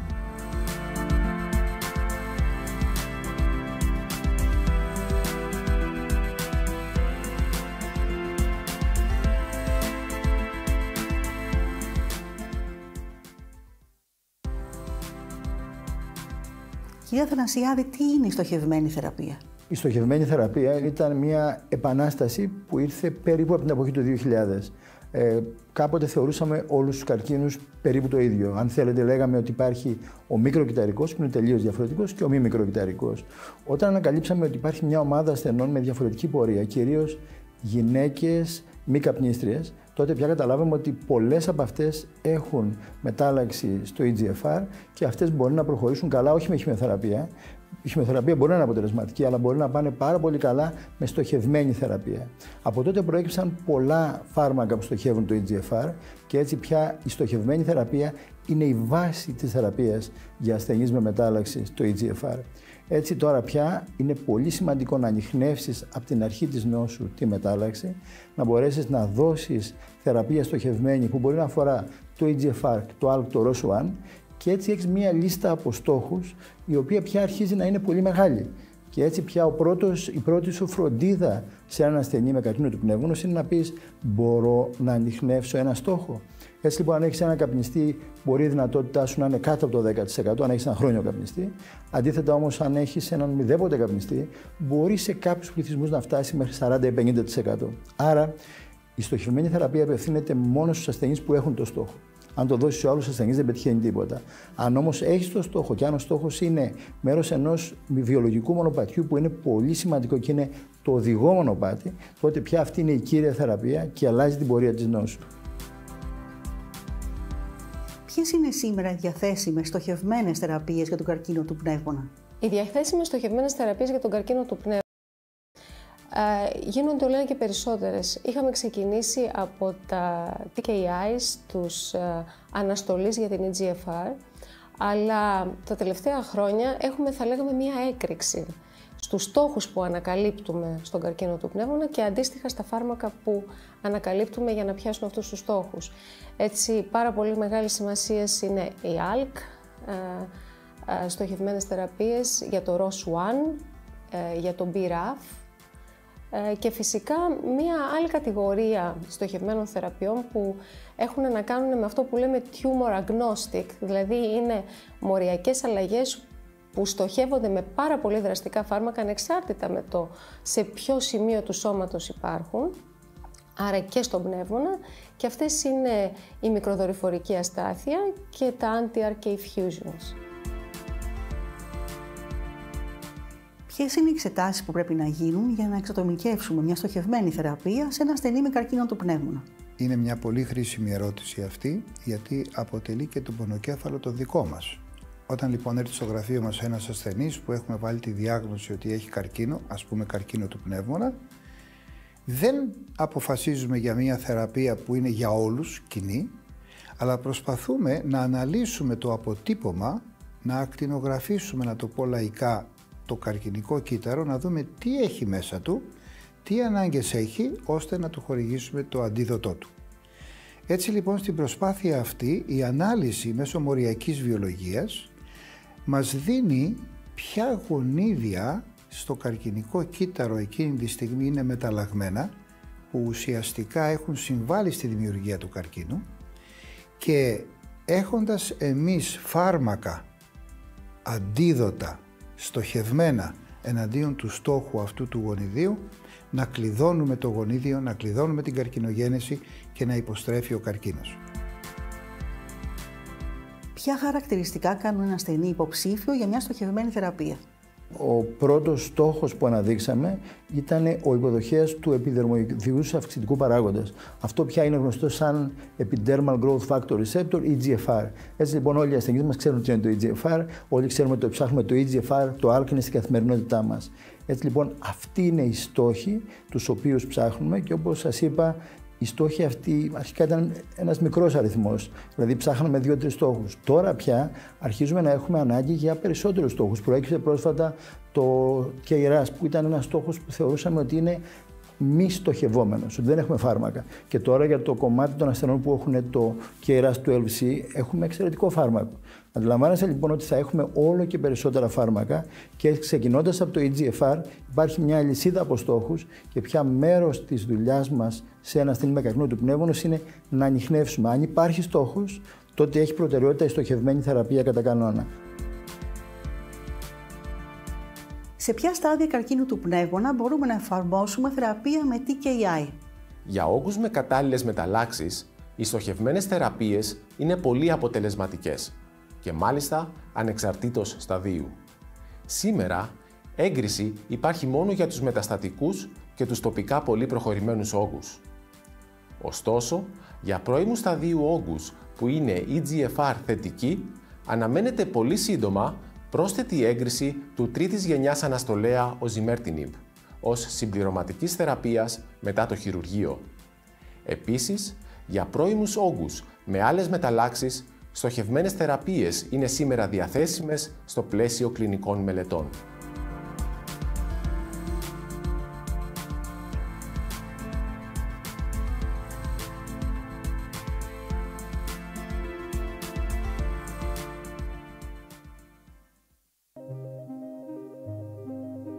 The EU is falling behind other regions of the world in getting new treatments to patients, securing R&D investment, and attracting talent. It takes 426 days to approve a new active substance in Europe, compared to 244 days in the US. Expedited pathways exist to accelerate approval of promising treatments, but Europe is not realizing their potential. In 2021, the European Medicines Agency used expedited pathways for just 9% of new active substances. In the US, that figure was 71%. This means slower access to new medicines for European patients. Europe's share of global clinical trials is also in decline. Compared with an average of 25.6% over the last 10 years, Europe accounted for only 19.3% of global clinical trials in 2020. This means that patients in Europe are not able to take part in groundbreaking research being carried out elsewhere. The situation is most acute for the therapies of the future, CAR-T and advanced therapies medicinal products. Since 2020, CAR-T trials have almost tripled, but only 2 in 10 clinical trials happen in Europe. And during the past decade, Europe consistently hosted the lowest number of ATMP clinical trials compared to the US and China. Aware of the importance of the regulatory framework for its competitiveness, China has hired 1,000 people in 2022 to increase their regulatory workforce. To attract greater research investments and clinical trials in Europe, our regulatory system needs greater capacity, agility, and to be more streamlined. We have put together the Regulatory Road to Innovation, a 12-point action plan to do just this. Don't let Europe fall further behind. Back innovation in the EU pharma legislation.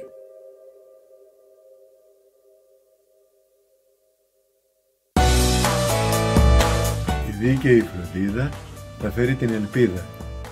Όλοι ίσοι, όλοι μοναδικοί. Το μέλλον της υγείας βρίσκεται στην ισότιμη φροντίδα. Δίκαιη, με έγκαιρη και καθολική πρόσβαση στην πληροφορία, στην ενημέρωση, στις διαγνωστικές εξετάσεις, αλλά και στις καινοτόμες νέες θεραπείες. Κενά στη φροντίδα δεν χωρούν σε μια δίκαιη κοινωνία. Δίκαιος κόσμος, ελεύθερος από καρκίνο. Η ισότιμη φροντίδα είναι μια κορυφή που πρέπει να κατακτήσουμε. Ο δρόμος του ασθενή έχει ανηφόρες. Δεν αφήνουμε κανέναν πίσω. Χτυπάμε τις ανισότητες. Ξεπερνάμε τα εμπόδια της φροντίδας στον καρκίνο, δίνουμε ελπίδα στους αγαπημένους μας. Η Fairlife διεκδικεί ίσες ευκαιρίες για όσους βιώνουν τον καρκίνο του πνεύμονα χωρίς στιγματισμούς.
Η ενότητα Μαθαίνω, Ενεργώ, Ελπίζω έχει στόχο αφενός την πρόληψη και αφετέρου τη γνώση για κάθε στάδιο του καρκίνου του πνεύμωνα που διανύει ένας ασθενής.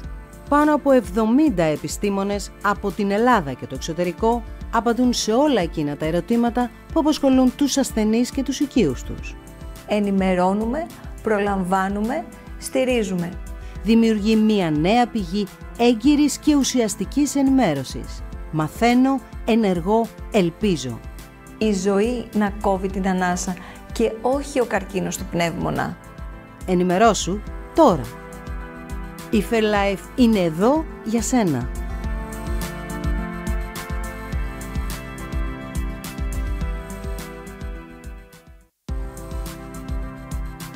Μπορείτε να μας πείτε τι είναι οι βιοδείκτες και σε τι χρησιμεύουν?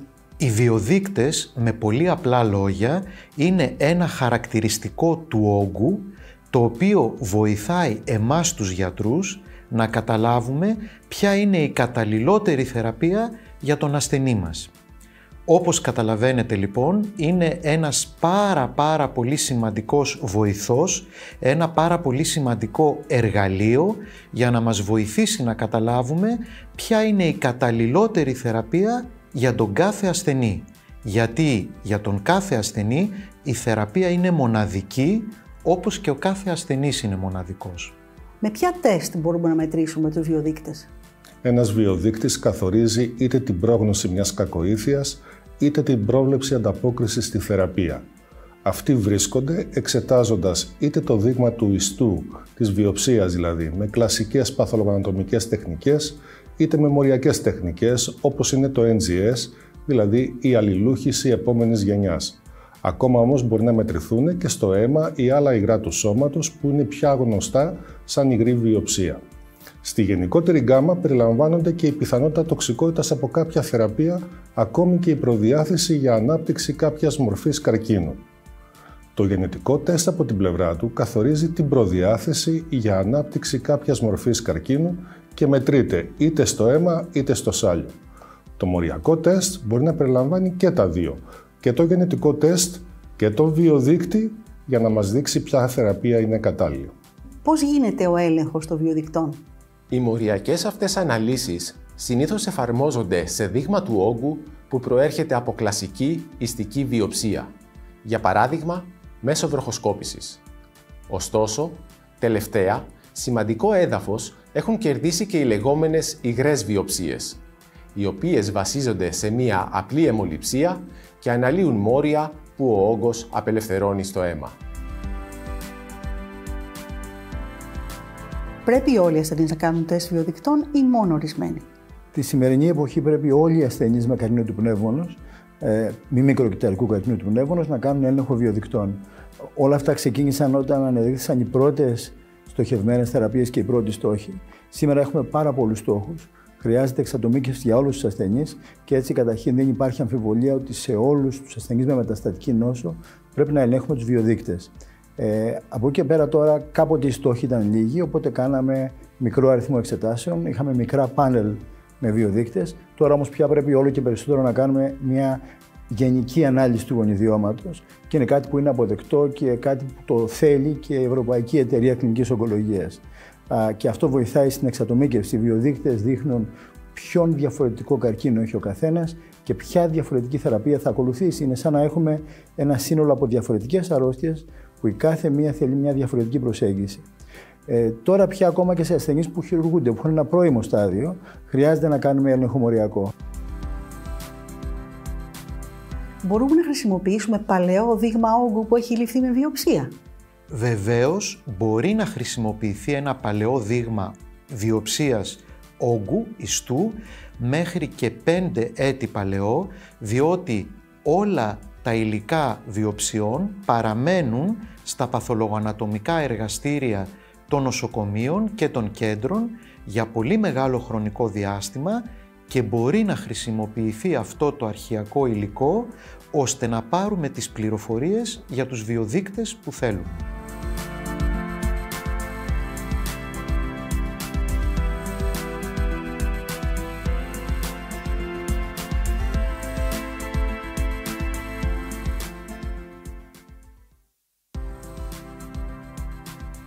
Κύριε Αθανασιάδη, τι είναι η στοχευμένη θεραπεία?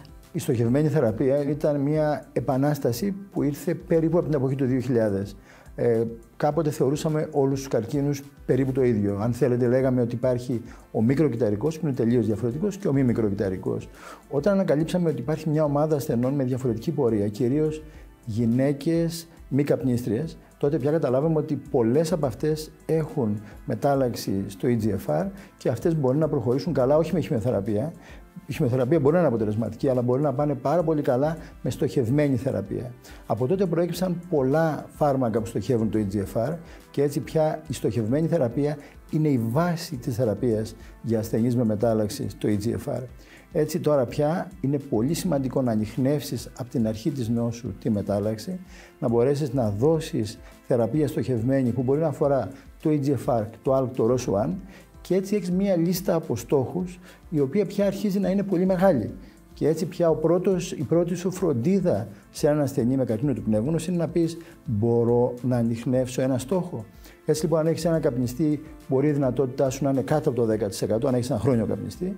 Αντίθετα όμως αν έχεις έναν μηδέποτε καπνιστή μπορεί σε κάποιους πληθυσμούς να φτάσει μέχρι 40-50%. Άρα η στοχευμένη θεραπεία απευθύνεται μόνο στους ασθενείς που έχουν το στόχο. Αν το δώσεις σε άλλους ασθενείς δεν πετυχαίνει τίποτα. Αν όμως έχεις το στόχο και αν ο στόχος είναι μέρος ενός βιολογικού μονοπατιού που είναι πολύ σημαντικό και είναι το οδηγό μονοπάτι, τότε πια αυτή είναι η κύρια θεραπεία και αλλάζει την πορεία της νόσου. Ποιες είναι σήμερα οι διαθέσιμες στοχευμένες θεραπείες για τον καρκίνο του πνεύμονα?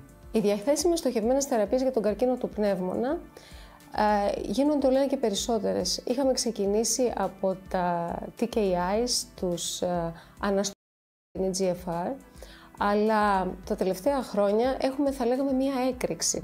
στους στόχους που ανακαλύπτουμε στον καρκίνο του πνεύμονα και αντίστοιχα στα φάρμακα που ανακαλύπτουμε για να πιάσουν αυτούς τους στόχους. Έτσι, πάρα πολύ μεγάλη σημασία είναι η ALK, στοχευμένες θεραπείες για το ROS1, για το BRAF και φυσικά μία άλλη κατηγορία στοχευμένων θεραπείων που έχουν να κάνουν με αυτό που λέμε tumor agnostic, δηλαδή είναι μοριακές αλλαγές που στοχεύονται με πάρα πολύ δραστικά φάρμακα ανεξάρτητα με το σε ποιο σημείο του σώματος υπάρχουν, άρα και στον πνεύμονα, και αυτές είναι η μικροδορυφορική αστάθεια και τα anti-RK fusions. Ποιες είναι οι εξετάσεις που πρέπει να γίνουν για να εξατομικεύσουμε μια στοχευμένη θεραπεία σε ένα ασθενή με καρκίνο του πνεύμονα? Είναι μια πολύ χρήσιμη ερώτηση αυτή, γιατί αποτελεί και τον πονοκέφαλο το δικό μας. Όταν λοιπόν έρθει στο γραφείο μας ένας ασθενής που έχουμε βάλει τη διάγνωση ότι έχει καρκίνο, ας πούμε καρκίνο του πνεύμονα, δεν αποφασίζουμε για μια θεραπεία που είναι για όλους κοινή, αλλά προσπαθούμε να αναλύσουμε το αποτύπωμα, να ακτινογραφήσουμε, να το πω λαϊκά, το καρκινικό κύτταρο, να δούμε τι έχει μέσα του, τι ανάγκες έχει, ώστε να του χορηγήσουμε το αντίδοτό του. Έτσι λοιπόν στην προσπάθεια αυτή η ανάλυση μέσω μοριακής βιολογίας μας δίνει ποια γονίδια στο καρκινικό κύτταρο εκείνη τη στιγμή είναι μεταλλαγμένα, που ουσιαστικά έχουν συμβάλει στη δημιουργία του καρκίνου, και έχοντας εμείς φάρμακα αντίδοτα στοχευμένα εναντίον του στόχου αυτού του γονιδίου, να κλειδώνουμε το γονίδιο, να κλειδώνουμε την καρκινογένεση και να υποστρέφει ο καρκίνος. Ποια χαρακτηριστικά κάνουν ένα ασθενή υποψήφιο για μια στοχευμένη θεραπεία? Ο πρώτος στόχος που αναδείξαμε ήταν ο υποδοχέας του επιδερμοειδικούς αυξητικού παράγοντα. Αυτό πια είναι γνωστό σαν Epidermal Growth Factor Receptor, EGFR. Έτσι λοιπόν όλοι οι ασθενείς μας ξέρουν τι είναι το EGFR, όλοι ξέρουμε ότι ψάχνουμε το EGFR, το ALK είναι στην καθημερινότητά μας. Έτσι λοιπόν αυτοί είναι οι στόχοι τους οποίους ψάχνουμε, και όπως σας είπα, οι στόχοι αυτοί αρχικά ήταν ένας μικρός αριθμός, δηλαδή ψάχναμε 2-3 στόχους. Τώρα πια αρχίζουμε να έχουμε ανάγκη για περισσότερους στόχους. Προέκυψε πρόσφατα το KRAS, που ήταν ένας στόχος που θεωρούσαμε ότι είναι μη στοχευόμενος, ότι δεν έχουμε φάρμακα. Και τώρα για το κομμάτι των ασθενών που έχουν το KRAS 12C έχουμε εξαιρετικό φάρμακο. Αντιλαμβάνεστε λοιπόν ότι θα έχουμε όλο και περισσότερα φάρμακα, και ξεκινώντας από το EGFR υπάρχει μια λυσίδα από στόχους, και πια μέρος της δουλειάς μας σε ένα ασθενή με καρκίνο του πνεύμονος είναι να ανιχνεύσουμε. Αν υπάρχει στόχος, τότε έχει προτεραιότητα η στοχευμένη θεραπεία κατά κανόνα. Σε ποια στάδια καρκίνου του πνεύμονα μπορούμε να εφαρμόσουμε θεραπεία με TKI? Για όγκους με κατάλληλες μεταλλάξεις, οι στοχευμένες θεραπείες είναι πολύ αποτελεσματικές και μάλιστα ανεξαρτήτως σταδίου. Σήμερα, έγκριση υπάρχει μόνο για τους μεταστατικούς και τους τοπικά πολύ προχωρημένους όγκους. Ωστόσο, για πρώιμου σταδίου όγκους που είναι EGFR θετικοί, αναμένεται πολύ σύντομα πρόσθετη έγκριση του τρίτης γενιάς αναστολέα Osimertinib ως συμπληρωματικής θεραπείας μετά το χειρουργείο. Επίσης, για πρώιμους όγκους με άλλες μεταλλάξεις, στοχευμένες θεραπείες είναι σήμερα διαθέσιμες στο πλαίσιο κλινικών μελετών.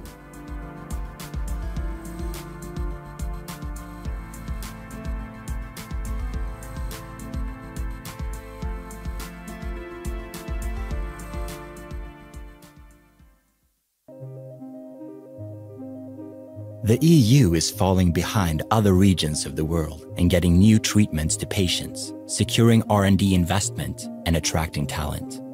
It takes 426 days to approve a new active substance in Europe, compared to 244 days in the US. Expedited pathways exist to accelerate approval of promising treatments, but Europe is not realizing their potential.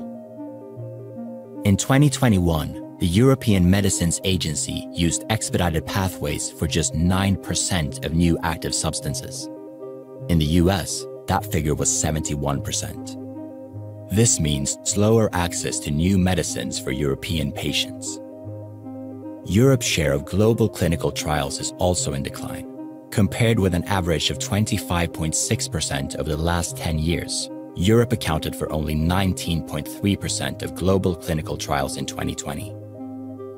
This means that patients in Europe are not able to take part in groundbreaking research being carried out elsewhere. The situation is most acute for the therapies of the future, CAR-T and advanced therapies medicinal products. Since 2020, CAR-T trials have almost tripled.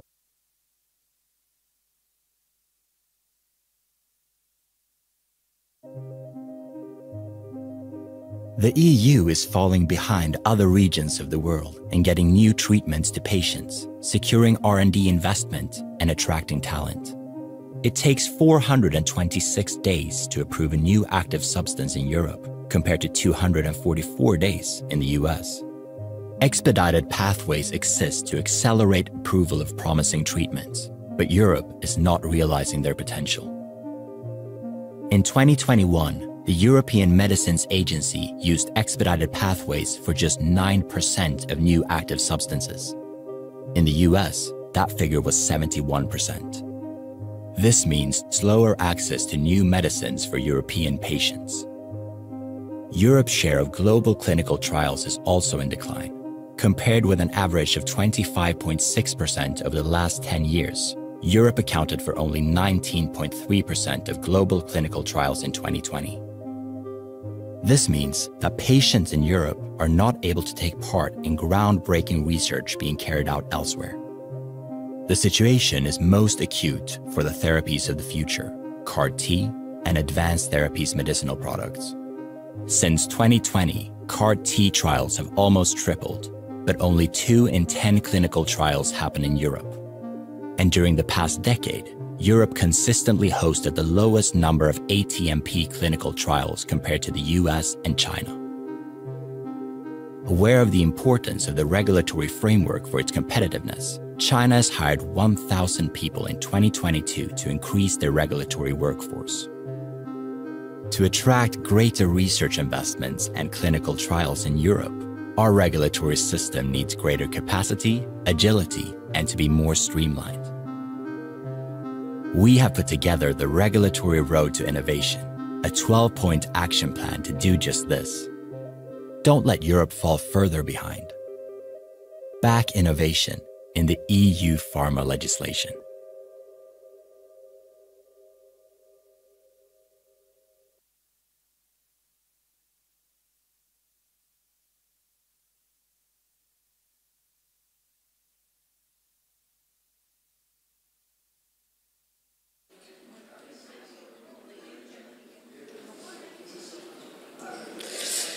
Επιστρέφουμε στην αίθουσα. So, now that we're back in the room, we will start our next session that is about metastatic lung cancer. Dr. Anathasiadis. Ευχαριστώ πολύ για την εισαγωγή και ευχαριστώ την κυρία Πατέλη. Thank you very much for the introduction. I would also like to thank Ms. Patelli for inviting. Should we wait for others to get into the room? Okay, good. Thank you. So, today's event is titled Lung Cancer in the Spotlight. And what does immunochemistry has to offer? Simply put, it changed the game, it gave us new hope, it gave us new potential with respect to people who had no prospect at all.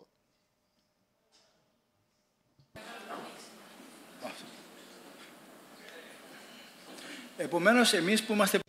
So, we, who have been born in the 20th century, experienced this boom that was unexpected. It was a boom of deaths, and that was the result of the lung cancer pandemic due to smoking. And what we experienced at the time was smoking-related cancers. And we were victims of a propaganda that was indeed very tricky and sneaky because it promoted things as healthy or even lovely, and thus we've had a boom in very aggressive cancers. And to this end, chemotherapy offered practically nothing at all. And this is the time window. It was platinum-based chemo that was available at the time, and after 2 years' time, only 10% of patients or less were survivors. So there came a point in time when we actually saw that the cities we lived in were also cancerous. Microparticles were also responsible for cancer. And given that the number of smokers is declining, particularly smoking in public areas is declining or banned, we see that these cancers may be treated. And then Science Journal said that the major event of the year, the major achievement, not in medicine, not in oncology, but the major achievement in STEM in general was cancer immunotherapy. This was a new paradigm, and it said that if only we mobilize the immune system, we will destroy cancer mechanism.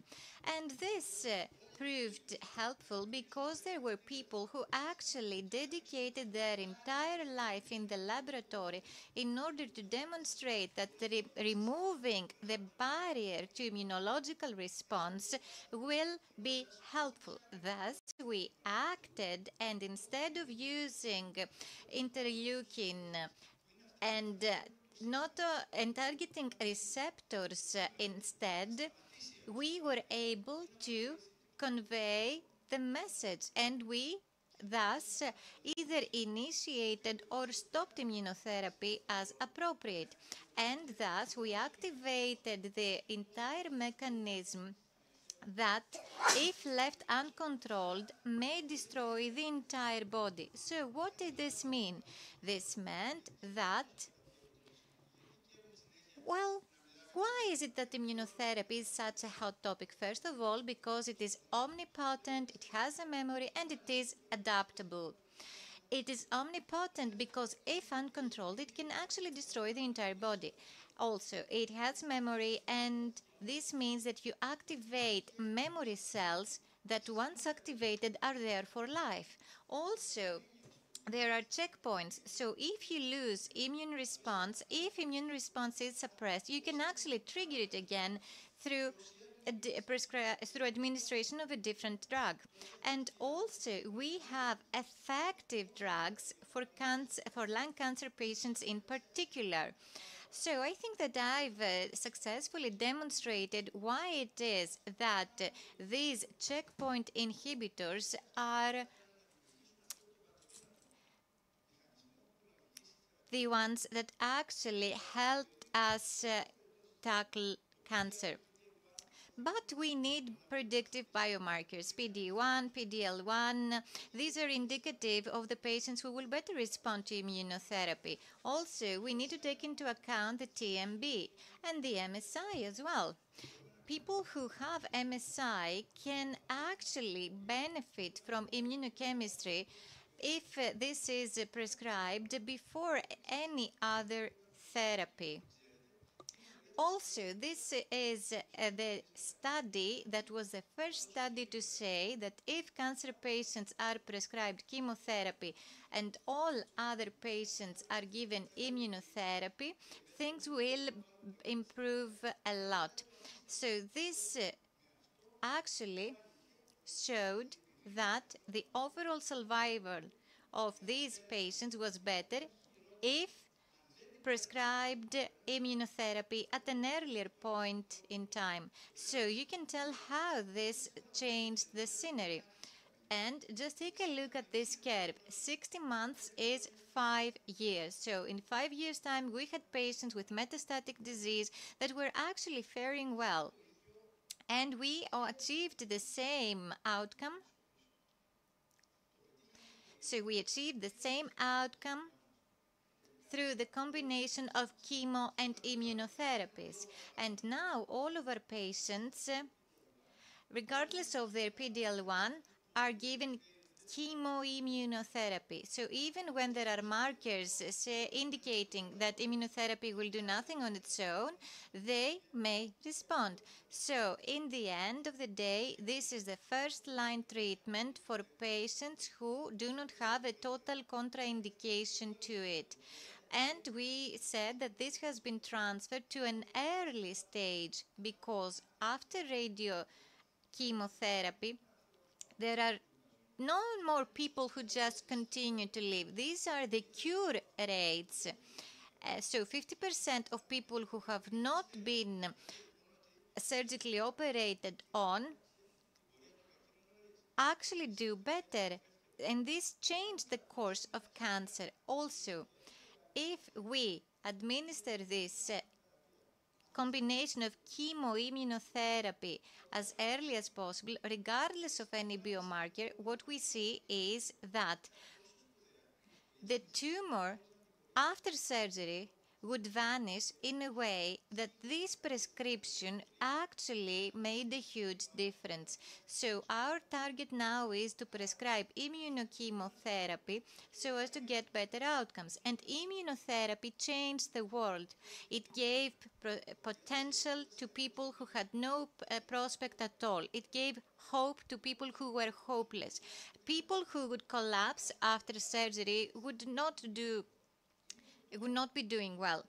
And in fact, the window of opportunity should not be missed. And this is why we also need dedicated healthcare facilities so that everybody is given the best treatment at the best possible moment in time. So we need facilities. We need a way to help people navigate the system. And delays are harmful.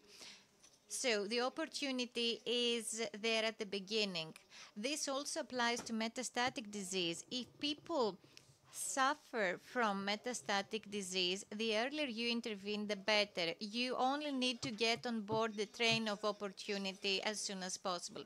But now we want even more things. And we say, how come immunotherapy does not work on this patient as well? So now we have new technologies. We have bispecific drugs. These are the ones that drive immune response, because it's the T lymph cell. Also, we have vaccines that identify the antigen and target tumors. So we now have specific medications that target patients. And the question will not longer be, how come immunotherapy does not work, but how can we make it work? So this is a lovely era ahead of us. Thank you. Thank you very much, Mr. Athanasiadis. Thank you for the very picturesque and flowery way you presented it. You are playing one of the main roles in this conference, but you are not the protagonists. And I'm talking to the doctors here, because you are addressing laymen. Now let me move on to the next speaker, Mr. Moundzios. You have the floor, sir.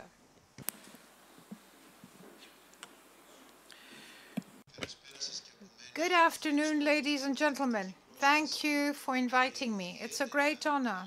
I'd like to thank my dear friend Corina, Mrs. Pateli-Baird, that is, and all the members of the Scientific Committee and the BOD of Fair Life for the trust they have placed in me and the honor they have shown me all these years, inviting me to their conferences.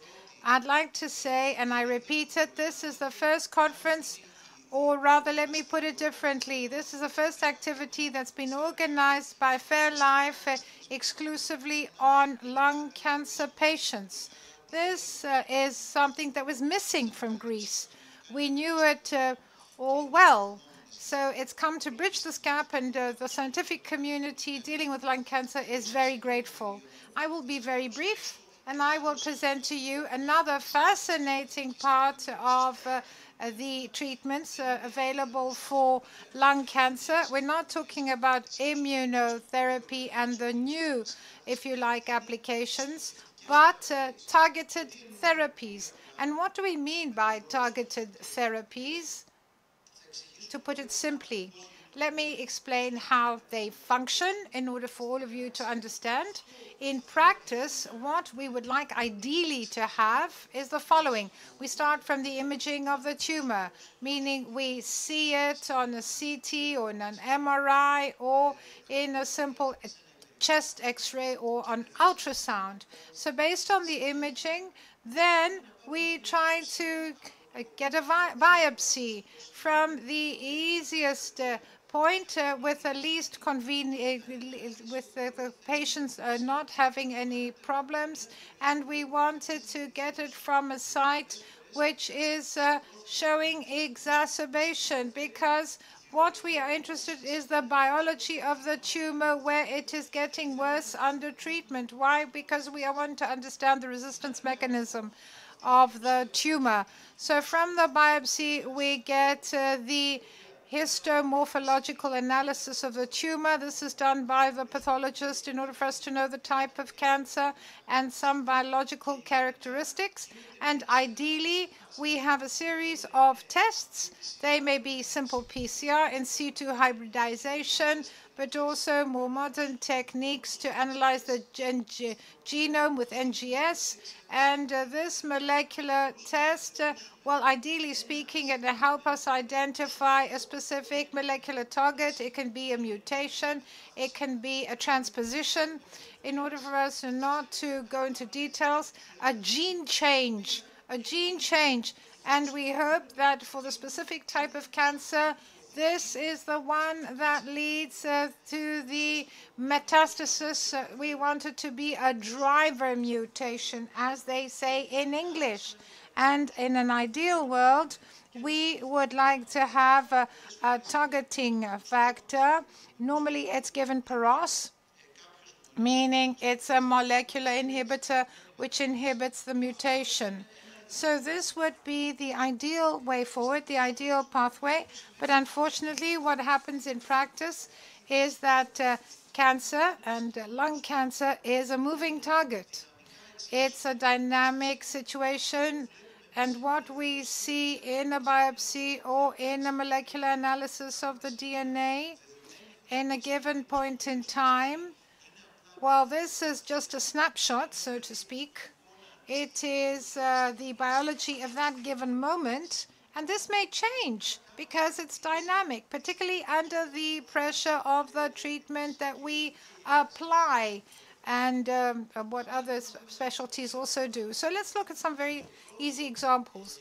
The first very good example of this molecular, if you like, target is mutations in a protein which is on the surface of many cancer, but also normal cells, which is called EGFR receptor, so epidermal growth factor receptor. And I have the picture of a marathon runner, Guy Brassier, from the Marathon of Berlin some years ago. Why? Because the discovery of EGFR and its role as a therapeutic target in lung cancer took 10 years. So this was the molecular target from which we learned a lot of things. And then the molecular targets that followed were made use of much faster. So here we see one of the first studies. This is the FLORA study. So it took patients with inoperable, meaning late-stage non-small cell lung cancer, and the tumors bore this EGFR activating mutation, and they were randomized to either getting the HAPI, which is called osimertinib, or classical chemotherapy, standard chemotherapy. And what showed what was shown in the study is that by giving a simple pill, osimertinib, and sending the patient home, to put it simply, we had 1.5 years that went by until exacerbation of the disease, progression of the disease. So we're talking about patients with late-stage inoperable cancer actually have 1.5 years without going to hospital, with good quality of life. But this was the median. There are patients who last for many years without going back to hospital. So for after 2 years, we also had the announcement that one such molecular inhibitor, sorry, it was not so many years, but anyway, there was a publication that there is a benefit to overall survival with osimertinib. For example, patients with EGFR mutations starting with this molecular pill will live longer, no matter which treatment they receive afterwards, depending on the judgment of the treating physician. It can be chemo, it can be another combination of therapies, but these patients will live longer. I'm talking about overall survival compared to the case where they would have started with chemo as frontline therapy. Another important example is ALK. And this is a complicated table, not to tire you, but to save time. So let me show you that for this ALK transposition, and we're talking about 2 to 3% of patients.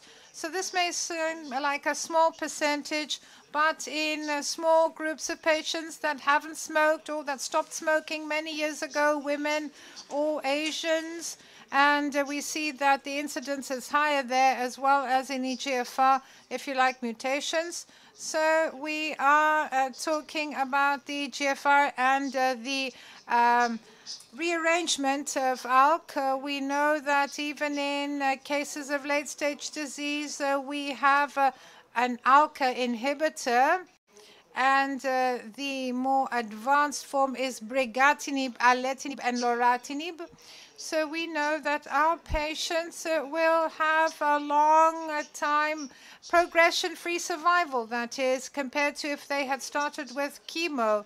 And in some of the studies that have a long follow-up time, it can go up to 4 years. So I would oversimplify it and crudely say that we can give such a pill and we can forget our patient for 4 years. Well, we're not really forgetting the patient. We're monitoring closely regarding efficacy and side effects, adverse events, but the patient is not in hospital, and this is very important. So here we have another recent example. This is from the latest factor or agent, lorlatinib, and we know that younger generation ALK inhibitors compared to the first that had come out, like crizotinib, have much better results, longer progression-free survival, and a better quality of life because they actually manage to suppress the disease for a longer period of time. And here are the sprinters, meaning the rare mutations, which I call them our little diamonds, because they may be rare, quite rare, with the exception of KRAS, but when we find one of these mutations, for the patient we identify him with, it's a jewel, it's salvation. Why? Because we have very good molecular agents for these mutations. Here's an example of the BRAF mutations. We know them, we're talking about metastatic melanoma patients. So in patients who have BRAF, mutated lung cancer, we combine two molecular, if you like, factor inhibitors. So we expect a shrinking of the tumor in 2 to 3 patients. So we're talking about dabrafenib and trametinib. And particularly when we have symptomatic patients like coughing up blood and pain and coughing, and we want to have relief of these symptoms. Very recently, you see that this slide is from the recent ESMO in Madrid a couple of weeks ago. I just took a picture of it at the conference. So we saw that in another subgroup of patients that have another rearrangement called RET, so 0.5 to 1% of patients. So even 0.5 or 1% has its own value because lung cancer is quite common. So if we manage to have a special molecular inhibitor of RET called selpercatinib in comparison to starting carboplatin or platin-based, if you like, chemo, well, the progression-free survival is very long. So we managed to have 2 years before progression of the disease with one molecular inhibitor in this very difficult to treat group of patients. And we see that it has protective action on the central nervous system, meaning the property of this inhibitor is to protect because they penetrate the central nervous system, so they protect against relapse to the brain, for example, in the central nervous system. And one last example, second line of treatment, another mutation, KRAS mutation. We know it from intestinal cancer. So there's a G12C. This is very common as a mutation in non-small cell carcinoma, in adenocarcinoma, and in smokers. So we know that if people have already received immunotherapy and chemotherapy, as was described earlier by the previous speaker, so if in that case we give KRAS inhibitor sotorasib, well, compared to classical chemo, standard chemo, second-line chemo, we actually extend the progression-free survival and with better quality of life in patients. This is CodeBreak 20 study, and we also have a PAROS agent. So the message, the take-home message from my presentation today, for an important subgroup of patients, we have molecular targets which we can use to effectively target the tumor. These are new treatments, and this makes even greater and more imperative the need to have a very good gene analysis of the tumor from the beginning, especially for people that don't have squamous cell carcinoma. Why? Because all these targets are important, and each of these targets may change the journey of the patient. So it's very important. This is something we shouldn't forget. So individualized or customized approach is something that is required, morally speaking, but also from a scientific point of view. Thank you very much. Professor Christopoulos, please join us again on stage.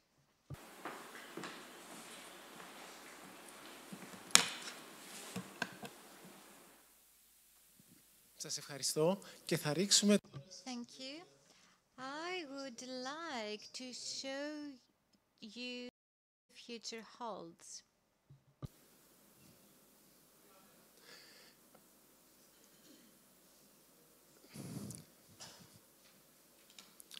Οι βασικότερες νεότερες θεραπείες... So, the novel treatments we have fall within two categories. On the left-hand side, you see those that inhibit oncoproteins, meaning the proteins that drive tumor growth.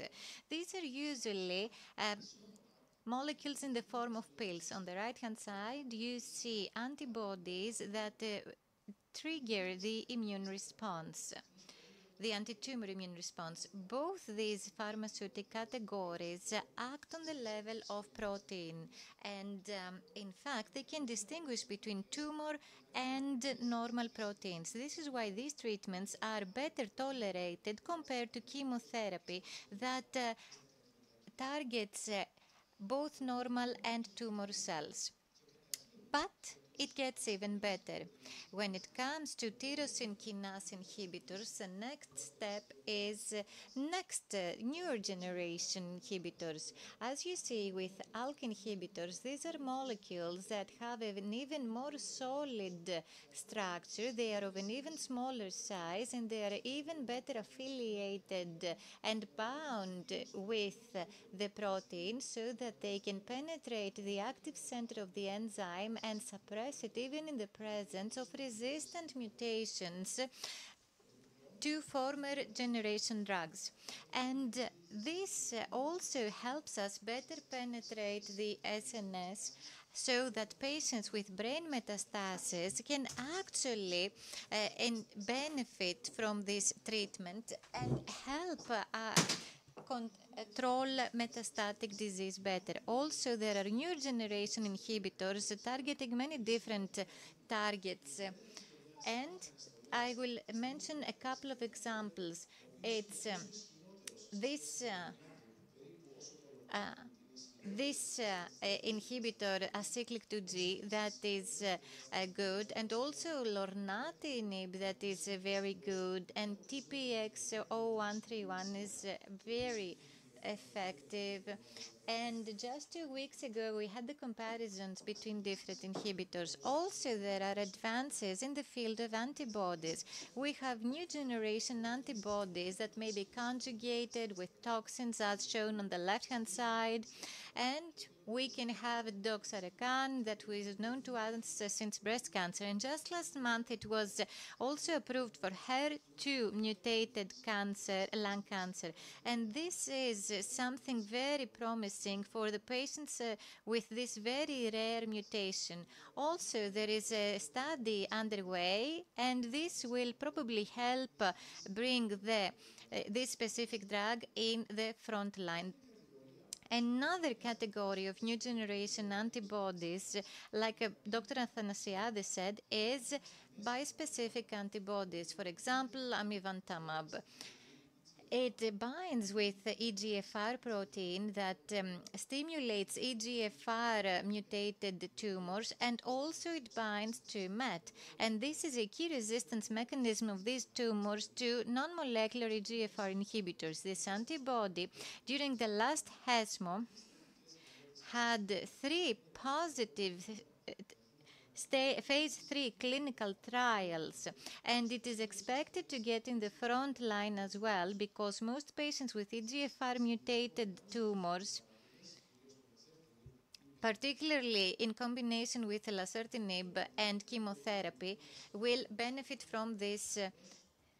Also, we have treatments targeting a tumor antigen, and on the other hand, triggering the response that will help destroy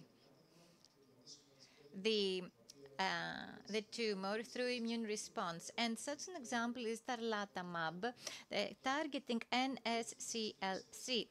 There is a phase 3 study that is underway for tarlatamab in order to get approval for second-line treatment. Another example is that of tumors leading to secondary mutations. And these mutations of the tumor do not only create surface proteins that may be targeted by antibodies, but they lead to intracellular proteins where our antibodies cannot have access. So these intracellular antibodies may be seen as fragments, as new peptides on the surface of the tumor. This is another new development that may be targeted.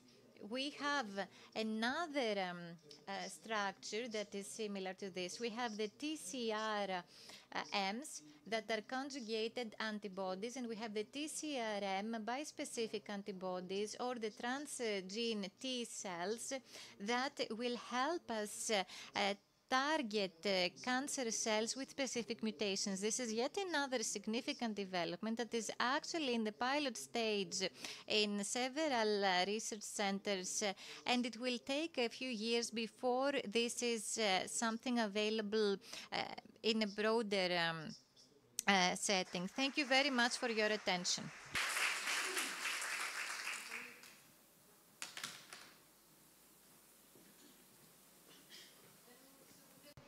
Microphone, please.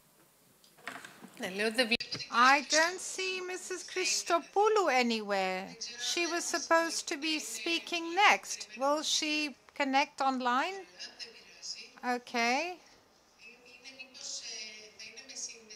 Will she connect online? Please help me. Please let me know so that I know what to do next.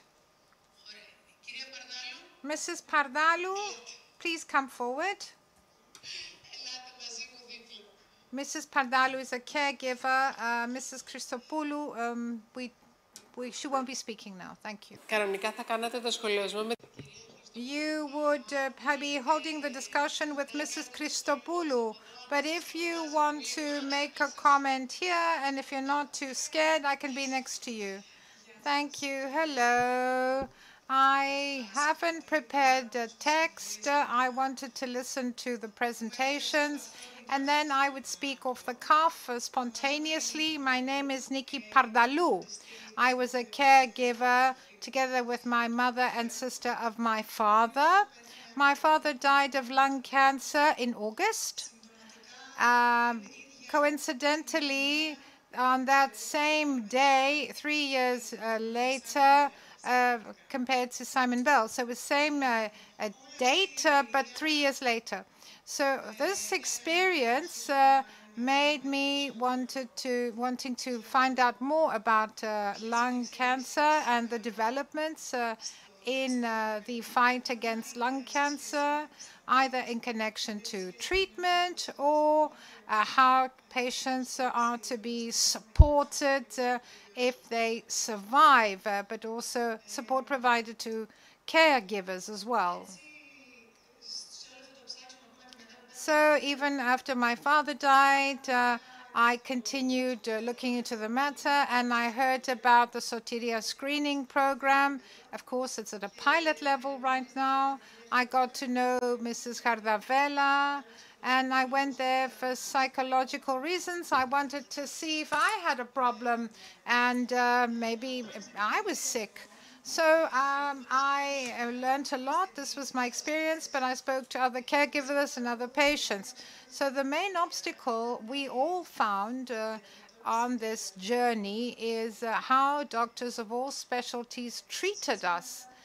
And because we said something and then they actually reacted. They look at the patient, but at a given moment. But we live with a patient every day, and we actually interpret things differently from what a doctor may understand. So when you tell the patient all this, and then the doctor ignores you or looks at you as if you're an alien, this creates great difficulty in treatment. Even the treatment is affected. Let me just give you an example in our particular case. Unfortunately for my father, both my mother and my sister are pharmacists, so they know a lot about dosage, they know a lot about side effects. So in our case, for example, they had administered my dad Peptan for the stomach because he was doing chemo, so it was protective. And my father was in pain, great pain, and this was added to the pain he already had because the cancer had spread to the bones. Fortunately, my mother is a pharmacist, so she looked at what he was receiving every day, and she went to the doctors and said, something's wrong, something's wrong. This is not normal. The pain he's going through, something is not right. And the doctor said, okay, increase the dose that we gave you as far as painkillers are concerned. And my mother actually took the initiative and stopped giving him Peptan. One of the side effects was additional pain. My dad's pain disappeared right after discontinuing Peptan. Another thing that I'd like to discuss, and this has to do with lack of empathy sometimes on the part of doctors, is that my father was one of the lucky ones. Lucky but unlucky, meaning he had the KRAS mutation and he was able to participate in a clinical trial. And as far as I've understood, after having a discussion with Mrs. Patelli, this clinical trial came for Simon, even though he was not randomized. My father was one of the lucky ones to be randomized. He was able to participate only for 1 month because then he had liver problems and had to stop and he had to drop out. For my father, there was no other option. Thanks to this clinical trial, even for the time he was in this trial, he was able to have a good quality of life for 1.5 years. and he managed to get grandchildren. He saw us moving ahead in life, and we were able to enjoy some great moments with my dad. So I believe that access to clinical trials is very important, because everybody should have the right to equally participate in such clinical trials. Thank you very much. I think that we would have missed out if it had not been for this testimony, this confession, because there's so many different sides, there's so many different dimensions. It's multifaceted. So we have some people who are very good at their job, but others could do a better job. Now let's talk about living with lung cancer, and let me invite Mr. Bukovinas to the floor. Thank you.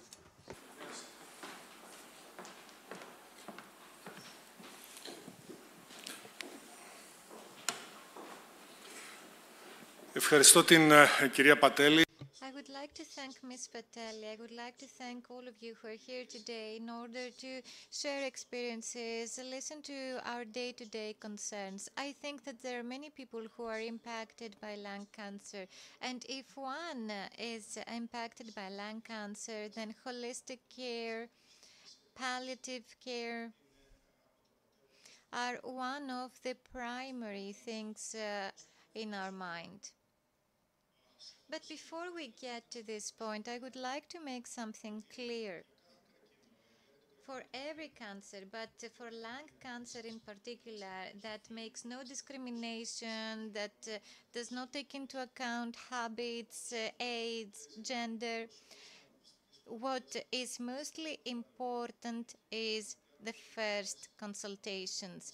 The first visit to the doctor is when the doctor is asked to carry the patient and their family members and help them redefine their own existence. And this is a quote of the now deceased Paul Kalanithi, a well-renowned surgeon who was diagnosed with lung cancer at the age of 35. He is the author of When Breath Becomes Air. GFAR mutation was his disease, and he was given treatment, but the most aspiring surgeon at the time was actually no longer available to hug their child because he passed away following brain metastasis when his son was only 2 years old. So he had an understanding of both the doctors' and patients' sides. Surely,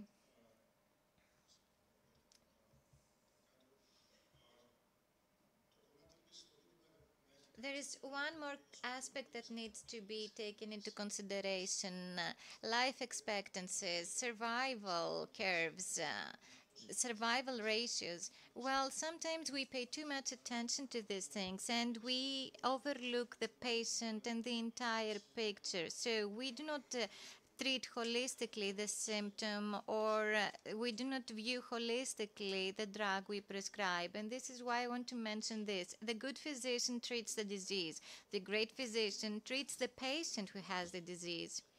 And this brings us to something that was groundbreaking back in that time. And Francis Peabody, was the one who also passed away very young, but actually founded this Peabody School alumni and alumni. And he also emphasized how important it is to listen to the patient. And you need to spend time in order to explain how drugs work. You need to listen to the patient and help them select treatment that may be compatible with their socioeconomic status, their travel times, their place of residence. You are there to provide optimum care, because the secret to treatment is not just being a prescriber, but giving appropriate treatment. And this brings us to the well-known painter Van Gogh. He had said that every single word matters as long as you are there to listen. And this also applies to patients. You are there to be able to identify the hidden desire, the concealed desires of patients in order to get to understand who you are dealing with. This is where your intervention begins, from support. So how you listen is very important, and regrettably this is something we are not taught in medical schools. And after the first date, there is the other edge of the spectrum. It's the terminal stage, and there with the patient you try to lift their spirits, raise their spirits, and help them rid of the pain of their lonely path. And you do not need to spend time and resources on pointless, meaningless treatment. And we heard Ms. Pardalou saying that she was recommended to increase the dose of painkillers. That's the most difficult part. And this is where palliative care comes into play. I will use a different definition. This is a 2012 study that was published in New England, and it was followed by 2 other studies that had to do with early palliative care for patients. There was a 70% improvement in survival when palliative care was introduced earlier. So this is support. This is symptoms-based support. And people who received this support no longer needed more interventions. And in fact, they lived longer, and also resources were saved up to 33%. And Professor Suliotis and his team have authored a paper indicating that there is a huge cost of when resources are spent on pointless treatments. So the traditional concept of palliative care is that this is introduced when we have when we no longer have treatment options. But this is not the good definition. We need to make sure that palliative care is introduced when this is yet another beneficial layer of support. So this is appropriate at any stage of any serious disease, and this is not part of the curriculum in any Greek university. The multidisciplinary team is there to support patients because we must have oncologic surveillance, routine cancer screening, smoking cessation, healthy lifestyle. Also, we need to address financial toxicity, side effect management, among other things. This is holistic care. And this is an indicative list of toxicities. I included toxicities that remain, that persist after the end of treatment, because when we see patients 3 or 6 months after the end of treatment, they still have fatigue or impaired pulmonary function and neurocognitive effects, or hearing loss, or immunological toxicity, or cardiovascular disease, strokes, and this may be attributed to a number of factors. Even not only medical interventions, medico-pharmaceutical interventions, but also health style. And there is a significant increase in lung cancer patients because of these side effects, because these patients used to follow a sedentary lifestyle, and thus their exercise capacity is decreased. And our treatment or other patients who are of an older age, or who fear that if I get sick, my health will worsen. Well, there are several studies that show that physical exercise actually is a mood booster, is a prosperity and well-being booster, and this is something that helps patients move on and have a better understanding of their own disease. So, again, referring to Paul Kalanithi, who said that before operating on a patient's brain, I realized that I must first understand his mind, his identity, his values, what makes his life worth living, and what devastation makes it reasonable to let that life end. So we should act accordingly when it comes to treating side effects, complications. The absolute link that connects patients and doctors requires the understanding of the human drama, the divine, in my opinion, drama that we label as disease. Oncology is a specialty that is helpful to patients who are to cope with their fear, stress, and loss. And this is something that is also shared by caregivers. And also, doctors must keep a safe distance so that they do not get hurt themselves. Thus, the treating physician, the oncologist, ends up being an observer of themselves as well. Thank you.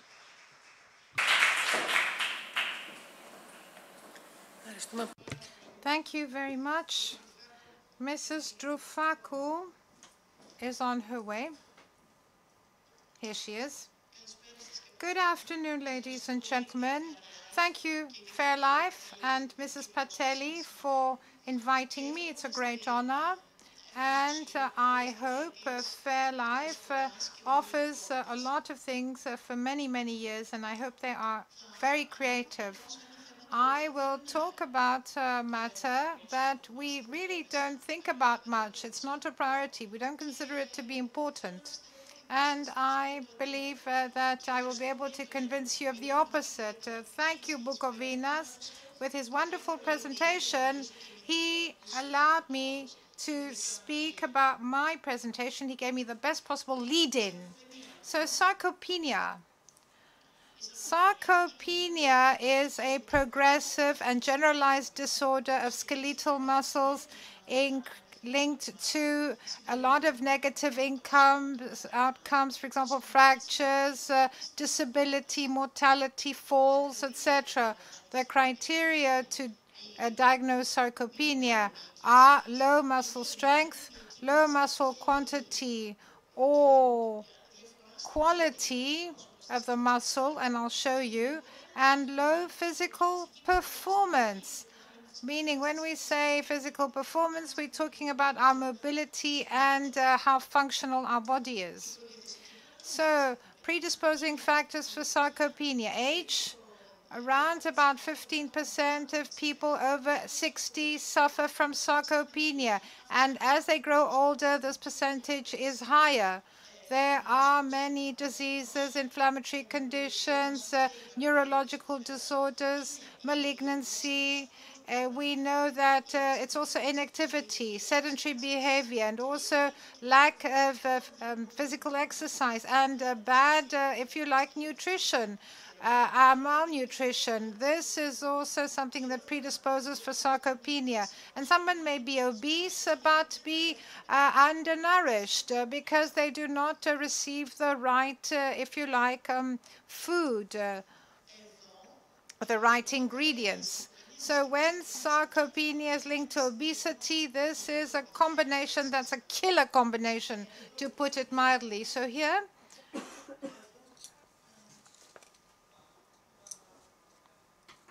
I want to change it. I'm pressing the button. So here you can see which patient has good muscle mass, and next to him you see the sarcopenic patient. This is section. This is a CT scan. It's at the level of the third lumbar vertebrae. And so we have a reduction in muscle mass, but also, can I have a pointer?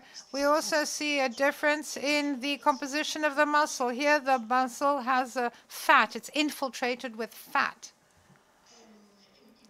So the blue bars are patients that suffer from sarcopenia. The orange bars are those that have good muscle mass, normal. So here you see the big difference in toxicity from chemotherapy of sarcopenic patients. This means that we have increased side effects, that we can't give sufficient doses of chemo, and so the response rate goes down, response to chemotherapy. At the top, again, the blue bar is sarcopenic patients. Here you can see the very increased mortality in sarcopenic patients. And at the lower graph, you see the multivariate odds ratio for surgical complications. So sarcopenic patients have surgical complications. So there are guidelines. 1 year ago, this was the American Society of Clinical Oncology. They issued guidelines on exercise, diet, and weight management for patients that are under treatment for cancer. So this review, the review of all these systemic reviews and randomized controlled trials have shown that there are clinically significant benefits for patients with cancer that undergo systemic therapy, radiation, and surgery. So exercise improved their cardiovascular capacity, their body function, their quality of life. They felt less tired. Exercise is the only way to deal with tiredness related to treatment. Their stress went down and depression also went down. So the guideline says, so we oncologists, those providing oncology care, must recommend regular aerobic exercise and weights during active treatment, and also for patients who will will undergo surgery for lung cancer. So this intervention for people who will undergo surgery, it reduces hospitalization stay and it reduces the complications after surgery. Similar guidelines have been published by the American Cancer Society for Cancer Survivors. And the most important thing, and this is stressed repeatedly, is what Mr. Bukovina says. And the first time they see the doctor, we must look at their diet, and there must be nutritional assessment, and we must also assess their physical activity, meaning if they are taking exercise and if they are sarcopenic, in order for us to intervene as fast as possible. The faster the intervention, the better the results, compared to someone who does no exercise and is totally disorganized. So guidelines in relation to exercise: moderate intensity aerobic training at least 3 times per week for at least 30 minutes, and resistance training at least twice a week. And I would like to show you this study. It was published in the Journal of Clinical Oncology 1.5 months ago. This was a study that lasted 16 years. This was a 16-year follow-up, rather. We had 150,000 participants, and they were enrolled in screening for prostate, lung, colorectal, and ovarian cancer. This was a 16-year follow-up. And here you have 14,000 of these people that developed cancer. And there were questionnaires sent out as to whether they exercised or not. So we see that the lower red lines are those that met exercise guidelines, whereas the top line was no exercise. So those exercising had 36% less possibility of dying of any cause and 25% lower probability of dying from cancer. Another editorial in the same issue also stressed that it is time that the care of our patients should include supporting the patient's way of life, and we need to have more training, more awareness raising, more referrals, more investments. So we need targeted programs according to the comorbidities and needs of the patients so that they can have a better survival.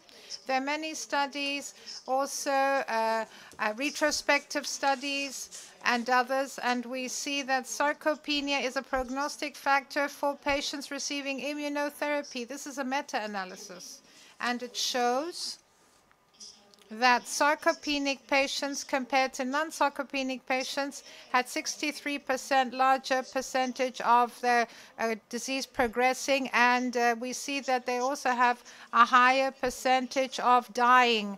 I tell all my patients that, and they want to comply because they believe that they are participating in their treatment and doing something for themselves. By way of conclusion, let me show you some information.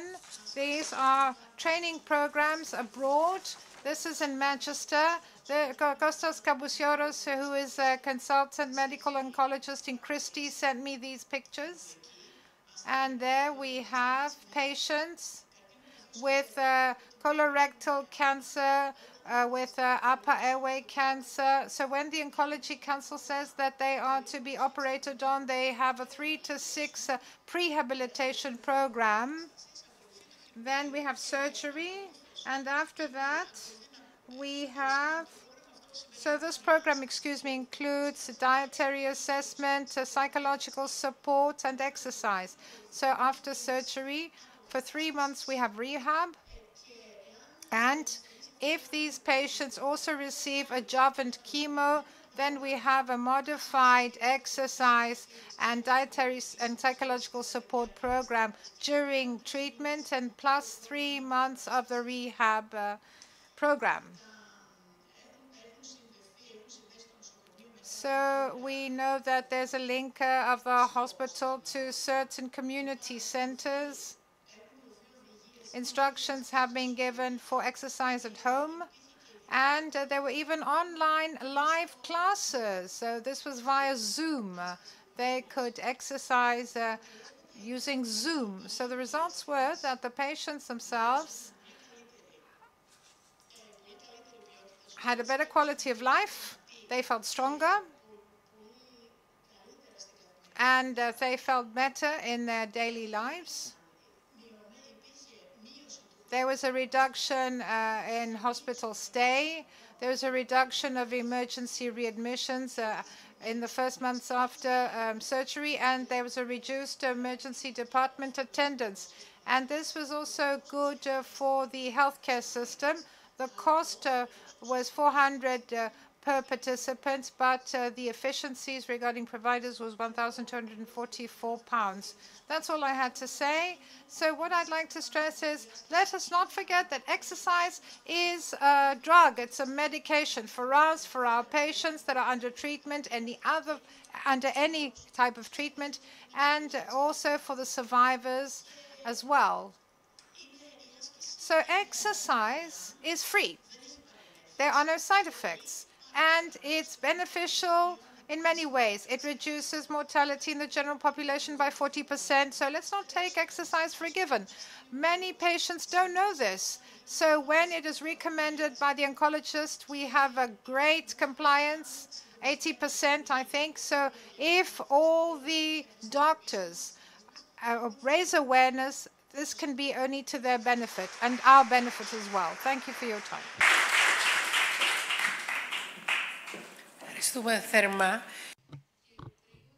Thank you.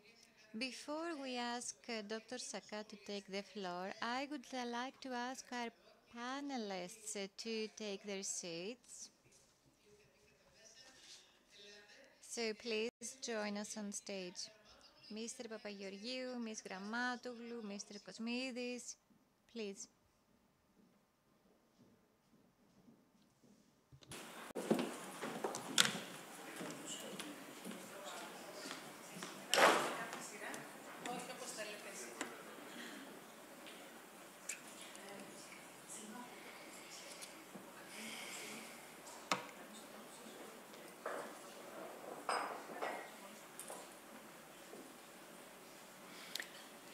Καλησπέρα και από μένα. Hello. I would also like to thank Fairlife for this invitation that is an honor. And it is also an opportunity to talk about a very important topic. I will talk about vaccines that must be received by cancer patients. I would like to remind you of the fact that vaccines are a success story in the history of medicine. Back in 1796, it was Dr. Jenner who made the first attempt of vaccination. He used a cowpox. A cowpox serum. And you can see on the right-hand side this picture showing people thinking that if they were to be inoculated, they would be transforming into cows. However, smallpox was eradicated in 1980, and the last case in Greece was in 1951. And there are also a number of other infectious diseases that are almost eradicated, or at least their incidence has dropped by 99%, for example, measles, among others. Now I will talk about vaccination for patients with solid cancers and patients with lung cancer in particular. This is a part of our effort to help them get a stronger immune system and better respond to infections such as flu, SARS-CoV-2, pneumococcus, herpes zoster, and RSV. So, what is it that we're dealing with when it comes to viral respiratory infections? These are National Public Health Organization data. Ο pointer. Νομίζω δεν πατιέται, αλλά τέλος πάντων μπορείτε να καταλάβετε. You may understand, and I will help you understand this chart. The green curve indicates the year when the COVID-19 pandemic broke out, 2020. You can see the spike during the lockdown, the spike in viral respiratory infections. And the yellow curve is the one denoting last year. And the spike at the time was even sharper than in the COVID-19 year. So it was flu, COVID-19, RSV all together, a series of viral respiratory infections. And now, this year, marked by the red line, will also have a spike. In fact, we can see how these viral respiratory infections are allocated over time. So, red color indicates COVID-19, and there is a spike again. The red line indicates flu. Now we only have sparse cases, but we expect it to increase in December onwards, and the green line is RSV. We expect more cases in the future. So as to the flu, why is it that people need to get vaccinated? Because a study conducted in Greece between 2012 and 2018 among people who were admitted to the ICU, approximately 50% died, and the vast majority of them were unvaccinated and immunosuppressed. Therefore, people with a solid cancer must get vaccinated for flu every year. Also, their close relatives and healthcare professionals must get vaccinated for flu as well. So what are the vaccines?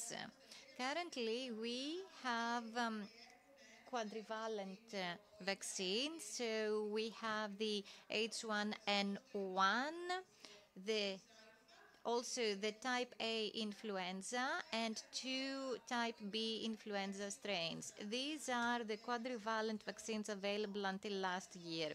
Now, however, this year we have 2 newly introduced vaccines that come with an advantage.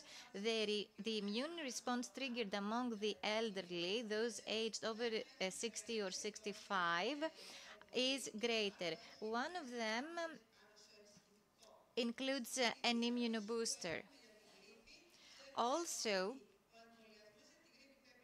we know that flu vaccination must take place every year and that antibodies emerge approximately 2 weeks after vaccination. So for Greece, the best period of vaccination is between November 15th and 30th, so that we have antibodies up until April. Also, it is not recommended to have a booster dose, and perhaps antibody titers decrease, but currently international literature does not recommend a booster dose. Also, chemotherapy patients must get vaccinated either 7 days after the last treatment or 2 weeks before the next chemotherapy, so as to get the best immune response. The vaccines given must be the ones that are immunoenhanced, particularly among people over 65 years old. So also, we've had many infections in recent years following the pandemic. Currently, we have the new updated Pfizer vaccine that also targets Kraken, the new Omicron strain. This is available for people over the age of 60 and all people aged less than 60 who have underlying diseases, who are immunosuppressed, also pregnant women and healthcare professionals. So anyone who wishes to get vaccinated must get a single dose, and they must get it now. However, if patients are immunosuppressed, they will get 3 doses of the vaccine. These vaccines do not protect from infection, but they protect from severe disease, and they may also prevent death. Currently, people admitted to hospitals are either very old or immunosuppressed or unvaccinated, unfortunately. And the immune response levels seem to fade away after 6 months from vaccination. So it seems that we will do what we do with flu, meaning that we will get annual coronavirus vaccines. And as to pneumococcal disease, it can be severe, it can lead to meningitis, among other things. And this is particularly a risk for high-risk patients who are older, who have chronic diseases, who are smokers, or who have impaired immune function. The new vaccine is conjugated.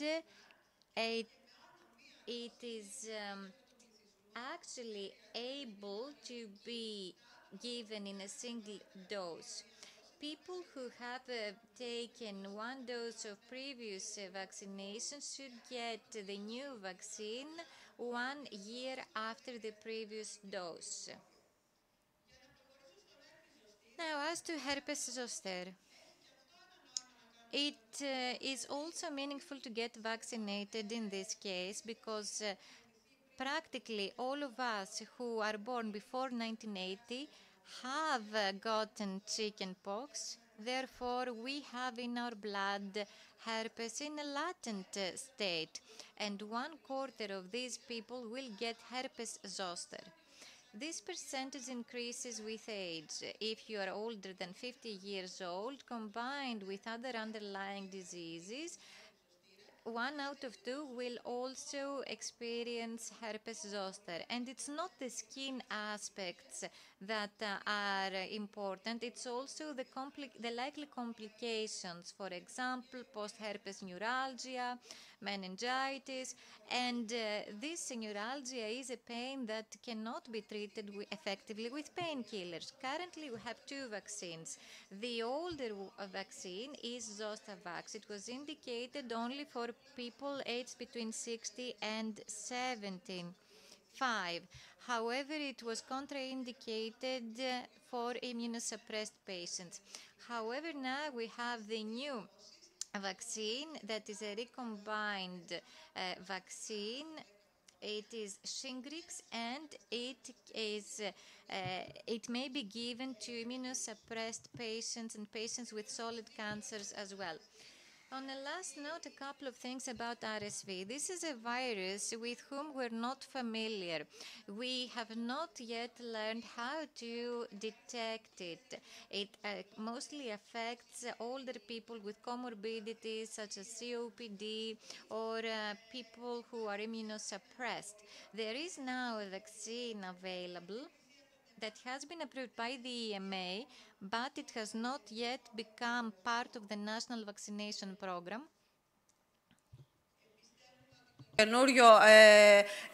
We believe that the new national vaccination program that will be announced in February will include this vaccine as well. Now, some technicalities. When one gets vaccinated for flu, and now is the time for us to get this vaccine, will it be helpful if administered on the same day as the corona vaccine, the herpes zoster vaccine, or the RSV vaccine? Well, it may be administered on the very same day. But, for example, with the pneumococcus vaccine, 1 month interval is required. And if you are symptomatic, you need to postpone vaccination. Also, will there be an antibody response? That's another question. Or will the vaccine on its own lead to adverse events? Truth be told, vaccines are overall safe. So I would like to voice the message that you should all get vaccinated. Not only patients with lung cancer, but healthcare professionals as well. Thank you.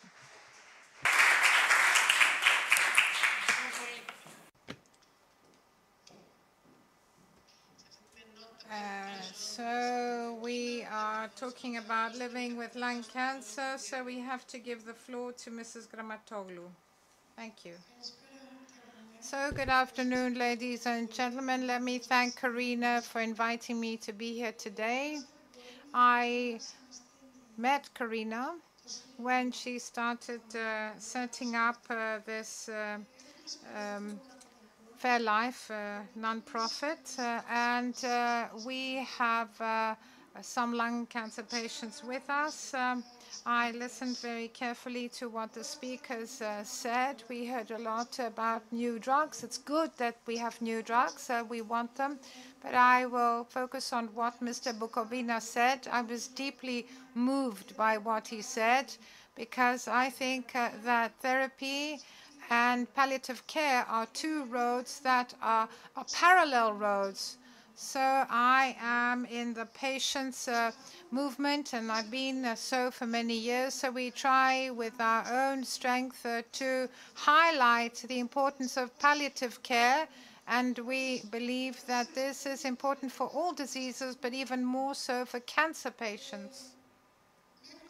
So up until now, we haven't been able to do much. So we are trying very hard to do more. Every new government promises to do something. There is no, if you like, political will, because terminal patients are not going to vote for a government.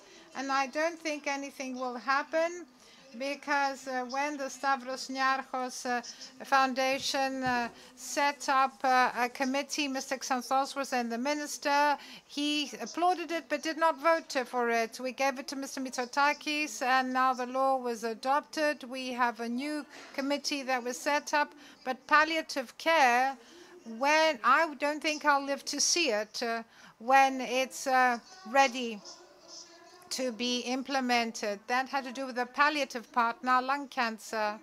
I'd like to say that there's been a lot of progress, but in my humble opinion, screening must focus on the categories of people that don't go to hospital. We've seen this in KEFI. People who have psychological problems, people who are marginalized, people who don't know what it means to go to hospital. So all these actually end up in hospital when it's too late. And what does screening mean? We had the Fofi Yenimata program. 3,500 women participated. So what happens when the health care system is understaffed, when you can't get an appointment, when you can't go for surgery? Things are not done well. So we can't go from top to bottom. We have to fix things from the bottom and move towards the top in order for these programs to be implemented and so people can benefit from them. We get a lot of phone calls. Yes, I've been diagnosed with breast cancer. What am I going to do from now on? And then we start looking for doctors, if there's somebody we know, if this person is a public hospital, and then we send them there. But I'll come back to what I've been saying all these years. If we don't tidy up the system, no matter what happens, the situation will remain the same. And this is even more so for poor people, because those who have money know where to go. Thank you. Now, Mr. Papageorgiou, the floor is yours. But if I may, Corina, we should ask the political leadership to join us, not in the introductory session, but halfway through the event. Yeah, why don't we give it a try? Because it is with you, with Corina, and with many of you here that we have been discussing these things in the past 3 or 4 years. Well, sometimes we need to make sure that the message gets through, that the ball is passed to the right hands. Because you know what goes on in public hospitals, you give us a taste of what's going on in public hospitals. You know what, sometimes the political leadership changes, and it's not only ministers, it's also secretaries general who get replaced. So, thank you. A brief comment. Mr. Bukouvinos talked about symptoms, and that was very important. And then Dr. Athanasiadis, who is a professor, talked about other topics. I will talk about my city. In January, 3 significant clinical trials get started. The one has to do with fatigue and lung cancer patients. It was approved and it is a postdoctoral thesis. The second thing is that we did not talk a lot about PREMS, patient-reported, that means symptoms. And we must also take this into account, meaning PREMS and PROMS together. Also, we talked about nutrition, but unfortunately, the colleague who was responsible for nutrition was actually lost in Libya. And there's also the next study that has to do with expectations, patient expectations. We have not measured expectations with respect to new treatments, novel treatments, immunotherapy, chemotherapy. So either we talk about chemotherapy and novel therapies, either we talk about conventional therapies that are not that well known. We will measure this because we need to measure this in order to be able, as nurses, to be there. So we in the city of Tripoli have a lot of things to do at university level. As to palliative care, I remember Professor Athanasiadis called me a year ago and he said there's this building in the city. Why not use it as a palliative care facility? That's not an easy task, but we as the university told the hospital, why don't you give us half a floor and we will turn this into a palliative care for oncology and non-oncology patients. And this is where we will be able to highlight the value of this treatment, because more beds, will become available for other patients. Just give us half a floor for palliative care, and then we will go to the community. So we need to do these things, measure it. So was this half a floor given to you? No. Off the microphone, unfortunately. So we will now listen to Kiki. So Kiki came from the mountaintops. She is an ambassador of Fairlife, and she's a member of the board. She is one of the main people behind Fairlife. The pleasure is all mine to be here. Thank you very much. I'm a member of the board of Fairlife, and I'd like to thank you for honoring us with your presence and sharing all the important things with us. So from my side, I am a hiker, I'm an athlete, I climb mountains.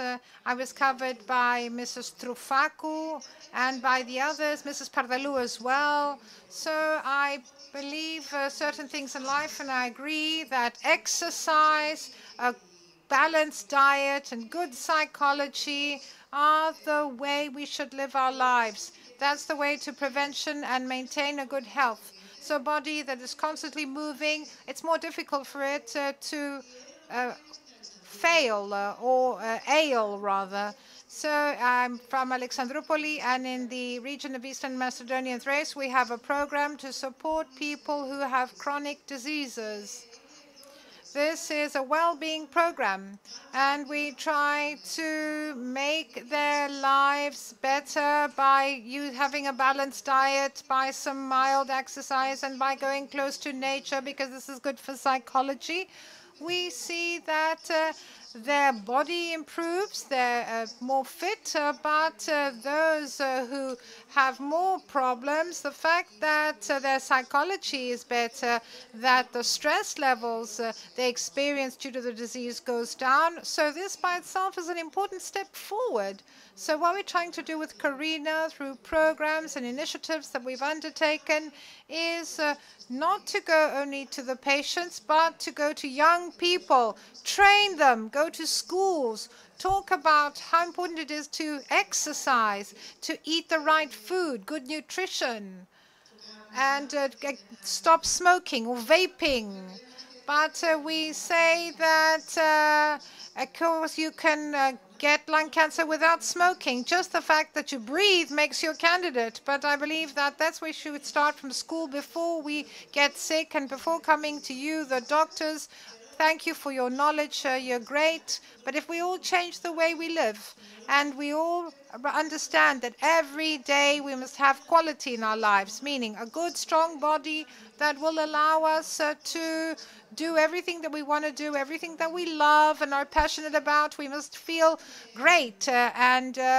If we have all these characteristics, and if this is a holistic approach, no matter what comes our way, we'll be able to deal with it better. We'll be able to better deal with disease. You talked about sarcopenia, if I remember correctly, and you said that the symptoms, for example, are not as bad if you exercise. So who did the workout? Who went to the gym yesterday, the day before yesterday, 3 days ago? Who goes to the gym? Who works out? Who takes exercise? And I keep saying this again and again. I'm not saying that because I exercise, I'm the greatest, but I feel that I'm fine. I believe that a strong body, de facto, is less likely to ail. So why should we fall sick if we can do something better and if we can prevent it from happening? That's all.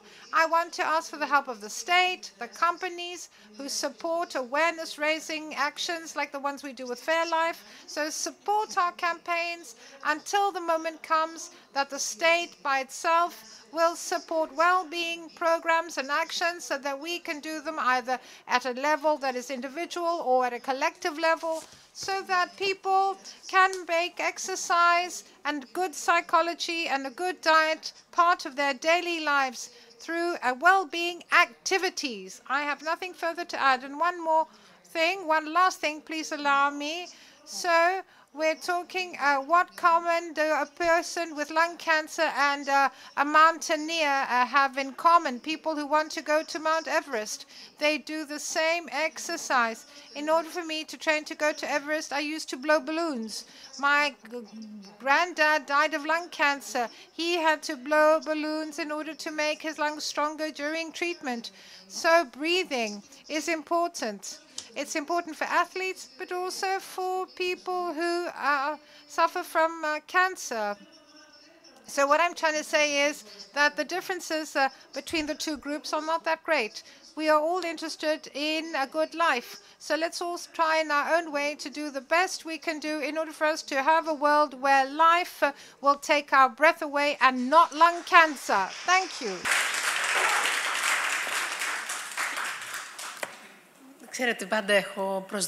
You know, I always have great expectations from you, so please share your wisdom with us. So I should talk about something positive. Well, there's this beacon of positivity next to you. She is the ambassador. Well, she was the last to speak. Yes, every single speaker in this section had a positive sign.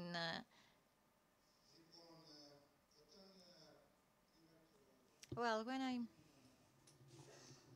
received the invitation, I took a look at the title. So, Living with Lung Cancer. Yes, this is an ingenious title. It filled me with optimism. But given that I am a senior, it took me back as well, and I thought of the past. So what have we done so far? We see each other, we talk, we see ministers, prime ministers, but what do we do? If I may, I'll take you 20 years back. At the time, ESMO, the European Society of Medical Oncologists, and at the time I served as its president, set an objective. We need to mobilize patients. Why? Because it's them with whom we work, and it is them with whom we must work. So we traveled across Europe and we tried to identify different groups and get to meet them. And admittedly, what we saw was very poor. We checked breast cancer, prostate cancer, some lymphoma patient groups, some colon cancer patient groups, and we tried to see where we will find patient associations for lung cancer. And we found some in the UK. It was Roycastle. It was the only one in Europe at the time, and England had always this social volunteer movement, I would say. And we had excellent cooperation with the then president. We had endless discussions with her. So they were making efforts. They had been encountering difficulties. And when we asked them why, the answer given was, well, these patients do not live. They die. And above all, these patients, they get tired. You talk about balloons, but you know, these people are tired. So Ilias understands this. So this was a first disappointment. I will not talk about the following years. We started having conferences. Ms. Gramatoglou knows this, off the microphone, unfortunately. So I do not want to say a lot. So today we are here, and it's a Greek organization that's brought us here. And they are a volunteer organization engaged in lung cancer. They want to help. And there are similar organizations in other European countries. There is a pan-European network. There is support for patients. Why? Because these patients no longer die fast. And some of them do not die at all. They live for long periods. So they are part of our society. But society is putting pressure. But no minister will ever show up and give you a helping hand unless pressured by society. And this is policy making 101. So I think that in this time we've had positive events. Let's not be complaining. Patients live longer, and in fact they are in a better shape. Ms. Droufakou said that these patients can actually meet these goals, and our treatments are very effective, and these people start feeling the late impact of their disease. And what is that? Social isolation, psychological impairment, financial distress. And you know how many divorces we see after diagnosis? And sometimes it's even financial collapse. Just the other day, a renowned economist, a young person with lung cancer, came to my practice. He was in a very poor shape, although he was in a good stage disease-wise. And I asked, what's wrong? And he said, I got fired. And we're talking about an executive, a high-ranking exec in a multinational. And he was fired because he was absent from work, because he couldn't perform as well. So this is a new phase. And what's this new phase about?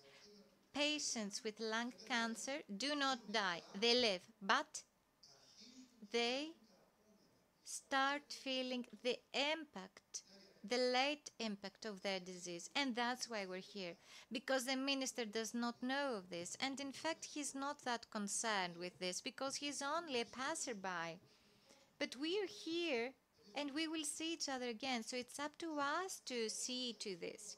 So I think that what has been said so far is very important.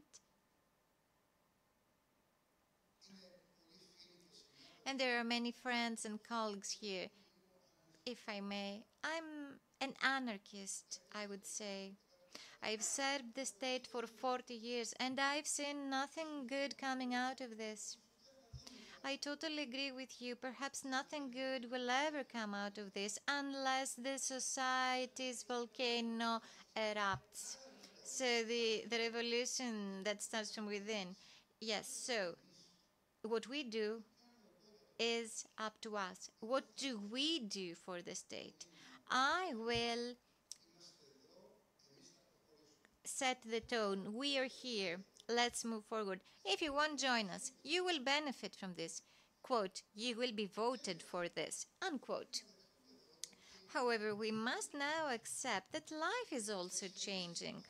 There are developments. We cannot just sit behind a desk nowadays and wait for other people carrying their oxygen tanks to come to us from Alexandroupolis, let's say. It's a remote Greek city. And tell them, a better lifestyle and better nutrition. How easy is that?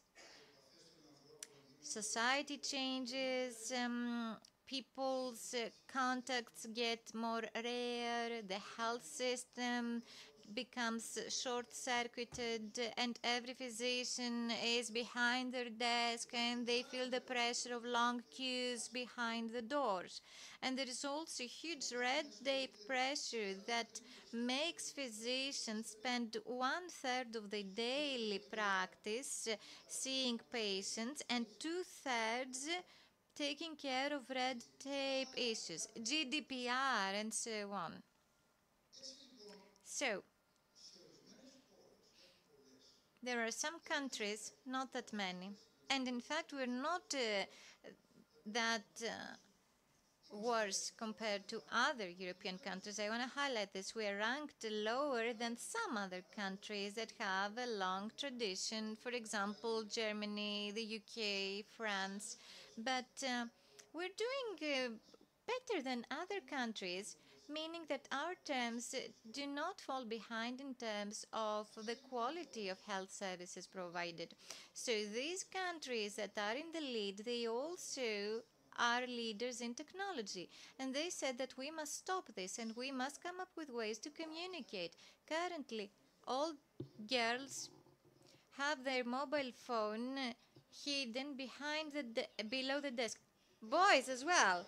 What? Oh, boys as well. Oh, yes, boys as well. Oh, well, I'm an old-fashioned guy, but you're right, you're right. And all the rest. So, what do these children do? They communicate. Do we take advantage of this? In fact, we actually scold them. We tell them, what is it that you're doing there?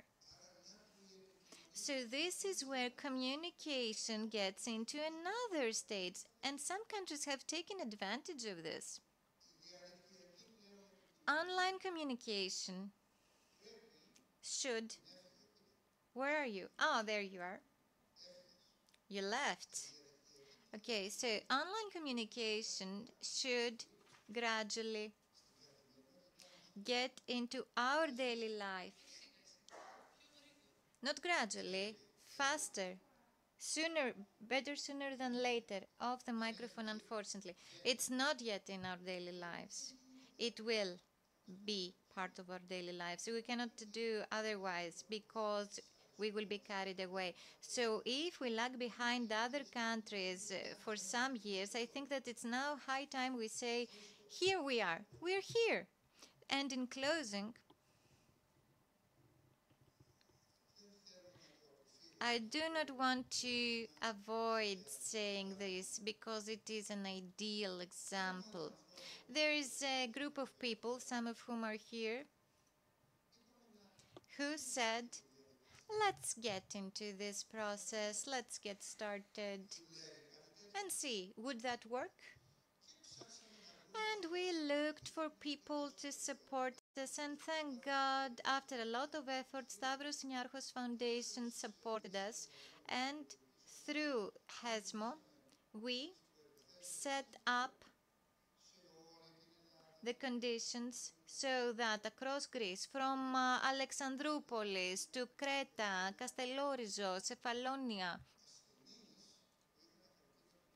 we reached out to patients with lung cancer who were treated by a physician, who were giving tissue samples to get tested for free, and we identified the genes responsible for mutation, and we set up a platform for these patients. And what did this platform do? Using a mobile phone, the patient would get informed about complications, side effects, in contact with our data center. So we also created an algorithm that gave out answers up to a limit, that is. So we were giving answers to these patients in order to help them cope with current problems. And together with our dear friend Vozikis, we said, let's see, will that cost more? Will it cost less? And as if it were a miracle, we saw that these people got excited and they were sharing details to such an extent on time that would not be shared with their doctors after 3 or 4 weeks' time. So we were able to collect much more information, and this has been proven. The so-called PROs, patient-reported outcomes, are useful because these people would be sharing many more problems. We would be giving them clear answers up to an extent without these people having to travel. They didn't have to leave home, and it was for free. And Mr. Vozikis, who is our data analyst, came to us and said, I think that this is a money saver for the country. Why? Because patients need to travel to hospital and get a taxi, and they pay more. So this is what I have to say, and many of you know this already. Let the state be. Leave the state alone. Let's take a look at ourselves. Ms. Grammatoglu, you are the most well-known woman in Greece. Off the microphone, unfortunately. But this is how it will be. We must commit to changing our mindset. We must leave our major opposition thinking, get a hold of the situation and move forward. The next speaker who will be here 10 years later would commemorate this day as a milestone. Thank you. So now we have a very short 5-minute break.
I think that the time has come for Fairlife. The time has come for the people of Fairlife to talk to us about the campaign.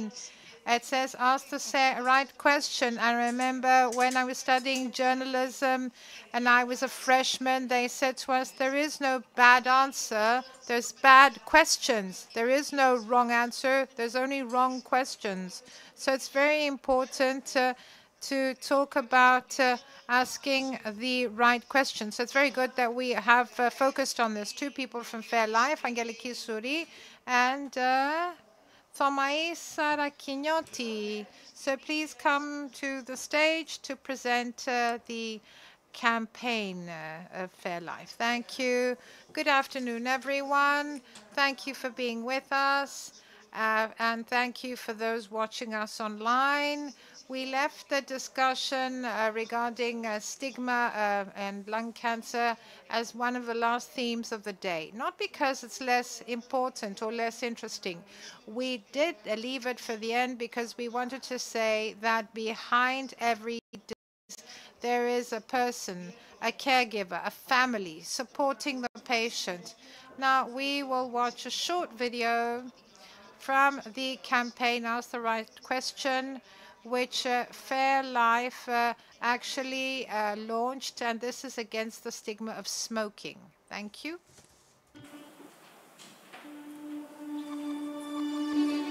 Το στίγμα, όπως και ο καρκίνος, ήρθαν στη ζωή μας με πολύ μεγάλο θόρυβο.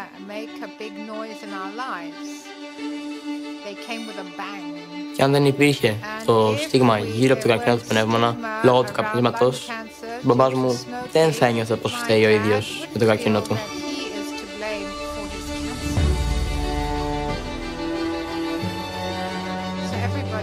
Το στίγμα κλείνει πόρτες. Την πόρτα του προσυμπτωματικού ελέγχου, την πόρτα της έγκαιρης διάγνωσης, την πόρτα της ισότιμης αντιμετώπισης και φροντίδας.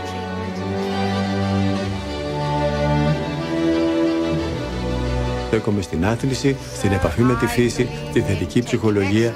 Ας δώσουμε σημασία λοιπόν στις εξελίξεις, στις καινοτόμες θεραπείες, όχι στο στίγμα.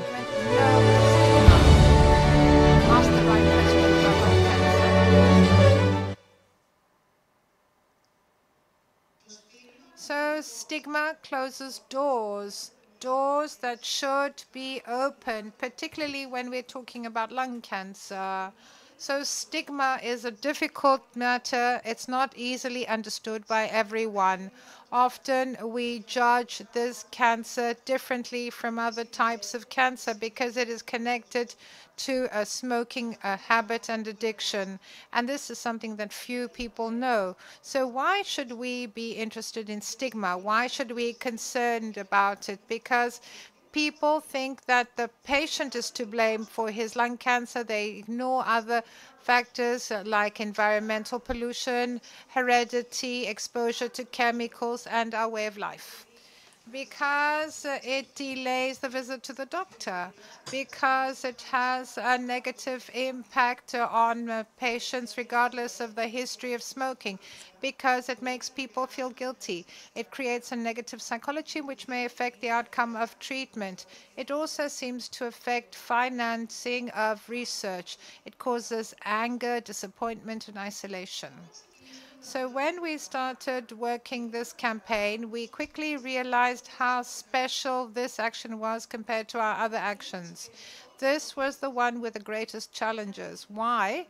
Because this is a very sensitive issue, a very delicate issue, and this is an issue that is deeply rooted in society. And because we understood that there's a fine line separating negative stance vis-a-vis the stigma of the smoker and decriminalizing, if you like, smoking. So we chose 8 true stories of people who came into contact with lung cancer and experienced the stigma.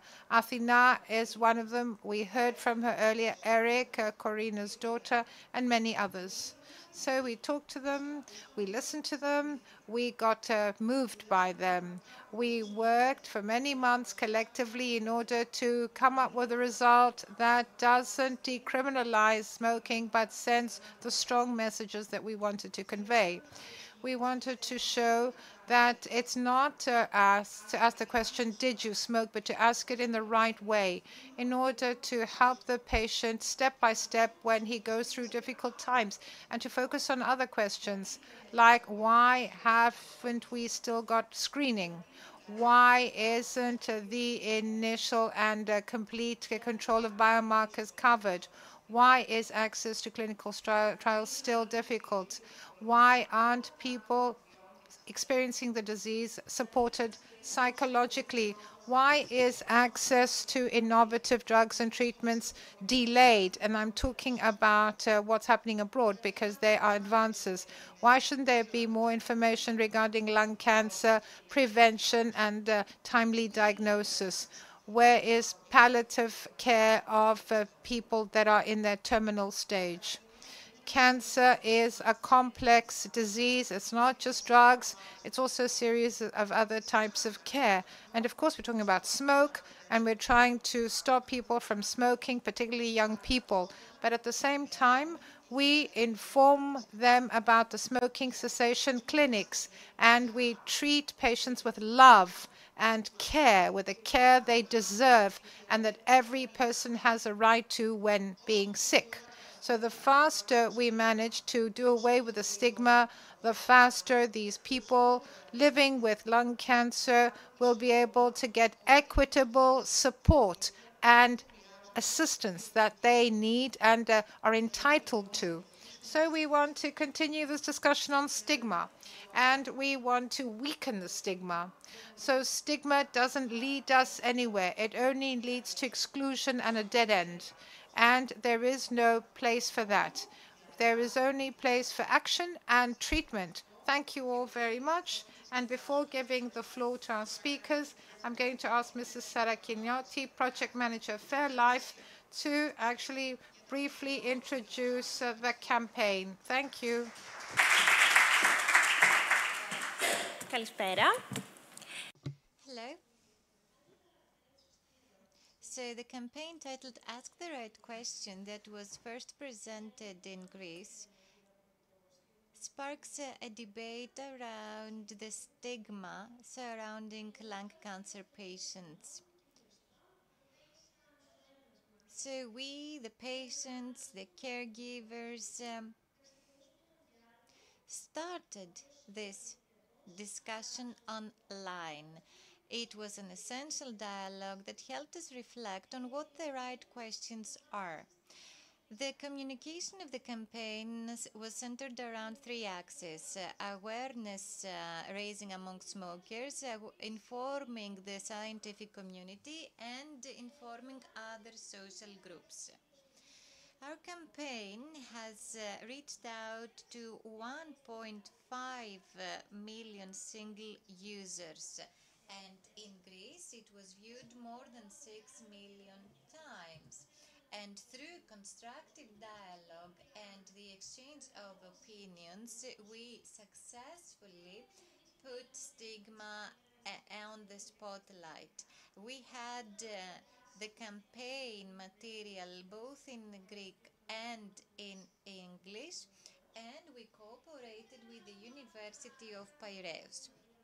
We successfully made a step against stigma. The stigma is here, but we are also here, and we will continue to fight it because everybody deserves to be given the same opportunity, either smokers, ex-smokers, or non-smokers. Thank you. So, come on, Karina. Thank you. I would like to thank Angeliki and Thomais and everybody supporting Fairlife's work, because everything that's being done by us, because I keep hearing, thank you, Karina, thank you, Karina. It's not Karina. The truth is that Simon's story inspired Karina, but together with Karina, many other people have been inspired, people who are here today. And the truth is, and Mr. Kosmidis mentioned this, yes, we like the internet, we like communication, but I think that maybe this comes from me. It was my job for many years. If we don't go out, if we don't shout, if we don't communicate, things will not change. People will not listen to us. The government won't listen to us. We won't understand what's happening. I'd like to share the study with you. And then the panel can talk to us about this matter. So there was a study, a recent study. Greece was included for the first time in the study, and Fairlife contributed to this. So it shows, among other things, that 40% of the respondents, so the question was in 29 countries, there were 1,000 participants from every country, so 40% of the Greeks answered that they don't really like people suffering from lung cancer. They don't really feel sorry for them that much. And we must change that. This is very important. And I need your help here. So do we have the treatment? Okay, what about screening? What about reimbursement? How can we change the discussion from do you smoke to what can we do for people suffering from lung cancer so that even before they fall sick, they have the right care, and when falling sick, that they have care as well. Thank you very much.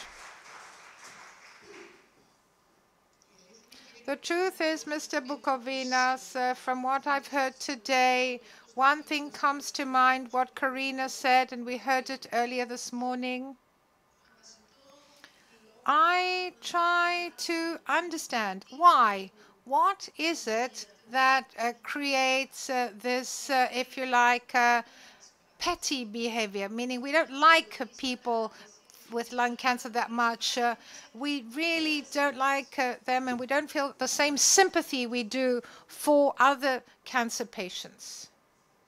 Microphone, please.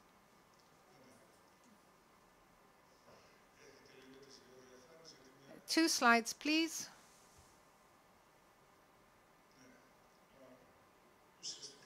So I'm going to tell you a story, and I'm going to show you a slide. This will be very revealing. It's a story of a woman with lung cancer, and she's wondering, why did I get lung cancer? If you are lung cancer, I'm sure that you, as I, have played this question over and over in your mind as a repeat. It's as if there's a record that we keep hearing again and again. I understand that people feel guilty when they are diagnosed with lung cancer. This applies particularly so for smokers or people who used to smoke. But why is it that even non-smokers, when they get a lung cancer, do they feel the stigma? Because she says, I was a former smoker, I denied everything and I doubted everything in a fruitless effort to find what I did wrong in my life to deserve this. And this woman then goes on to say, maybe it was my exposure to passive smoking when I was a child in the 1960s and 70s. When my parents smoked, they were chimney smokers. They smoked everywhere, in the car, in the restaurant, at home, and yet they lived a happy life and they didn't get cancer. Maybe because I was smoking when I went to parties when I was an adult, or even in the toilets of schools, or later on in various parties, and then you said, stop, I'm going to have a child, I'm going to stop smoking. Maybe that's the period that caused the problem. But maybe it was also because I was near a toxic dump in my 30s, and it caught fire at a certain point in time, and you know that people who go to the football stadium and there's tear gas and there's toxic gas, and we know that there are many toxic substances around us. Maybe it was the radon in the basement of a house I lived in when I was with a partner and I felt happy. Or maybe it's the black smog, and I'm talking about chimneys and fireplaces, because I lived in Athens in a block of flats that was very old. Or maybe it's the exhaust gases from the cars, for example, and the open windows that I have in my flat in Thessaloniki. And we know that the fine particles or microparticles in Athens and Thessaloniki are very high. Maybe it's the cortisol in my body from the chronic stress that I wasn't able to manage as I had a type A personality. It may be all of the above, but it might just be a chance event. And basically, everything that you find in the texts of caregivers and patients, well, there are the three main themes. One, they connect smoking to lung cancer. This is reality. It's not fiction, but it makes people feel guilty, and they think that they should feel guilty, and they feel ashamed. And also, they start thinking it's not just smoking that caused it, it's an addiction. And it's not the fact that they refuse to accept reality. They're not denying reality. And we know that smoking exists since the dawn of mankind. People have been smoking for ages. So some tips that one tries to give his or her patients when they start coming to these consultations and these appointments. So we keep saying to them, don't blame yourselves. Don't blame yourselves, because we don't know for sure why someone that smoked or didn't smoke develops lung cancer. So they should learn about their disease from the doctor. They should know what disease they have, if it's EGFR, if it's small cell lung cancer, so that they can inform their family members and their friends, and also to talk about the disease they suffer from and not keep it hidden, because guilt and self-pity leads to negative, if you like, feelings, and this has a poor outcome. They should do things that give them joy, hobbies. They shouldn't let life pass them by, waiting for an uncertain future. They should get in touch with communities like Fairlife, with sources where they can receive help from, where they can get information on how to stop smoking, for example. And let's not forget music therapy, acupuncture, massage, things that relieve us in many ways. So these are additional or complementary forms of treatment, and they shouldn't keep silent, because now that they're on this difficult road, on this lonely road, the mind can do great things, but it can also crush you. So they have to speak out. They have to be beacons and tell everybody that lung cancer is not directly connected to smoking, and that everything, complementary treatment, prevention, screening, access, so all this must be something we demand and claim for as society. I feel sorry for people from the advocacy groups where they only hold conferences. Conferences are good. We learn, there's knowledge, there's communication, but what we need is actions like the ones that you mentioned. I would like to see this campaign on TV. Maybe I didn't see it. Maybe it's not on TV, but it should be on TV if it's not, because this is the only way to do away with the stigma. Thank you very much.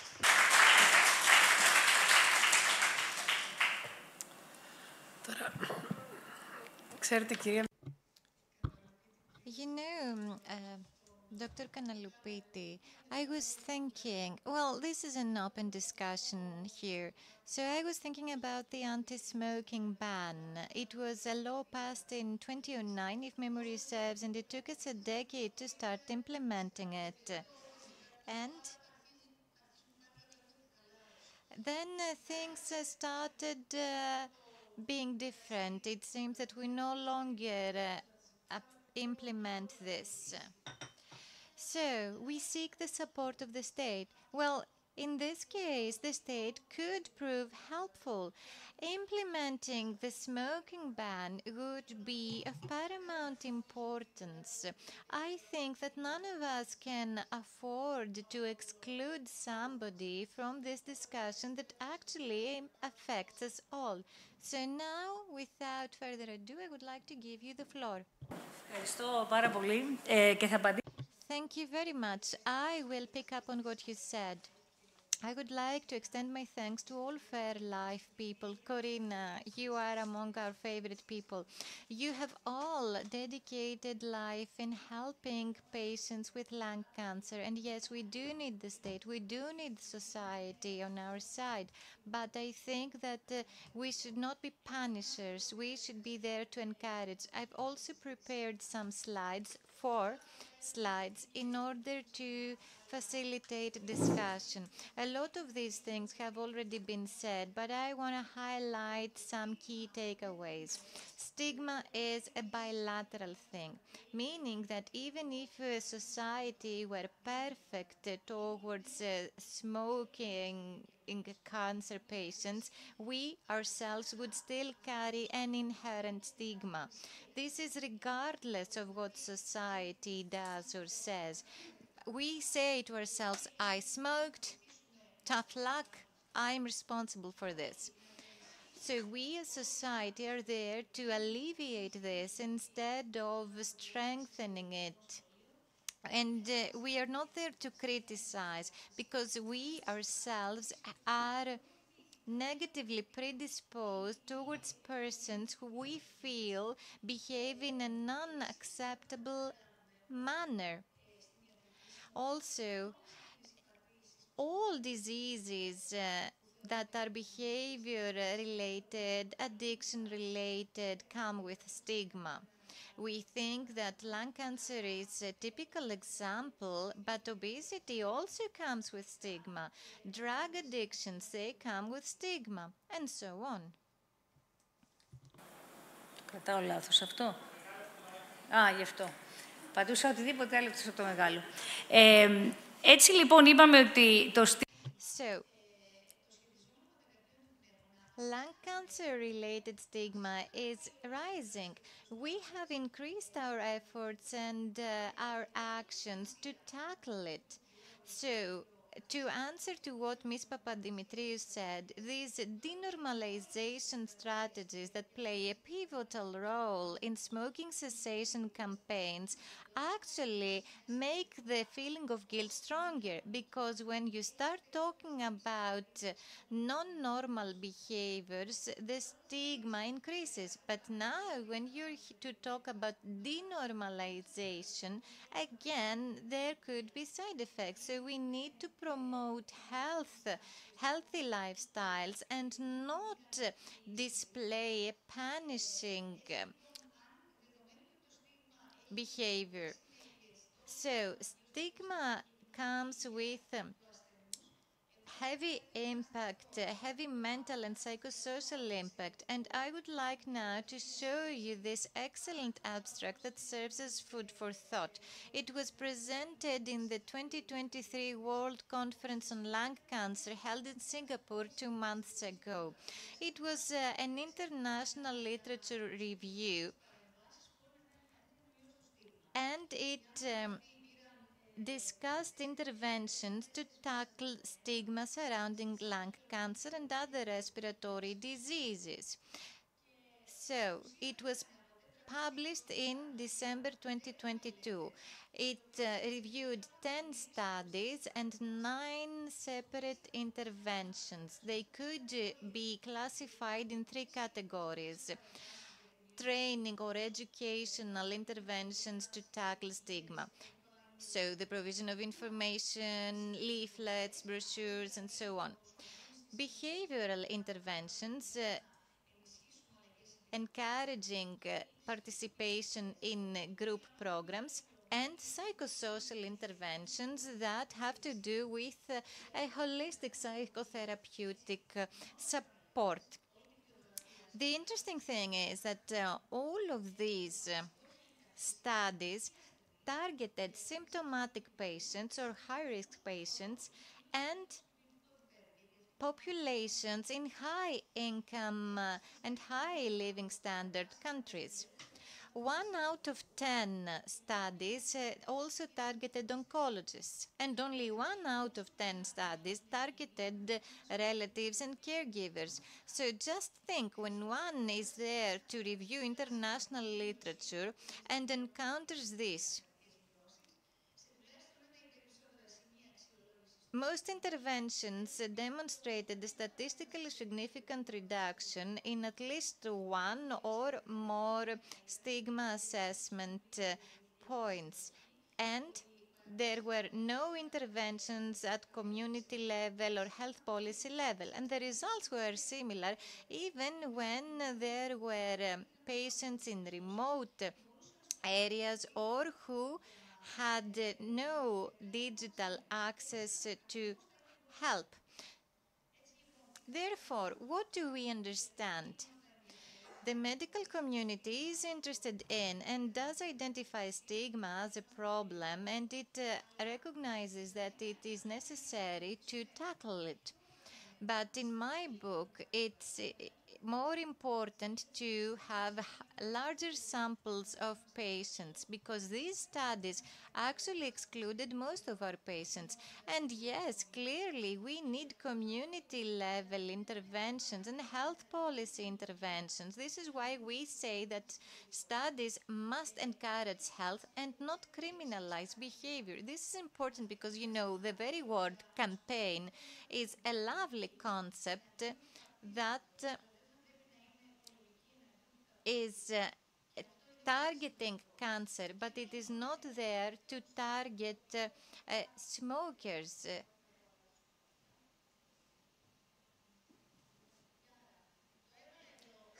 Okay, so I have included this slide because I wanted to show you that after all, if we think that stigma is only something that involves smokers, well then you're fooled. So sometimes people have never smoked, or sometimes there are former smokers who are now patients with lung cancer. But at the end of the day, lung cancer impacts smokers, ex-smokers, and non-smokers. And unless mistaken, this is the entire population of our planet. And I feel sorry for this, because we need to do more, particularly for this special category, meaning our colleagues, many of whom are oncologists and who will get this disease and who will have difficulties in supporting. Thank you. Mrs. Katsaonou, microphone, you have the floor. Mrs. Katsaonou.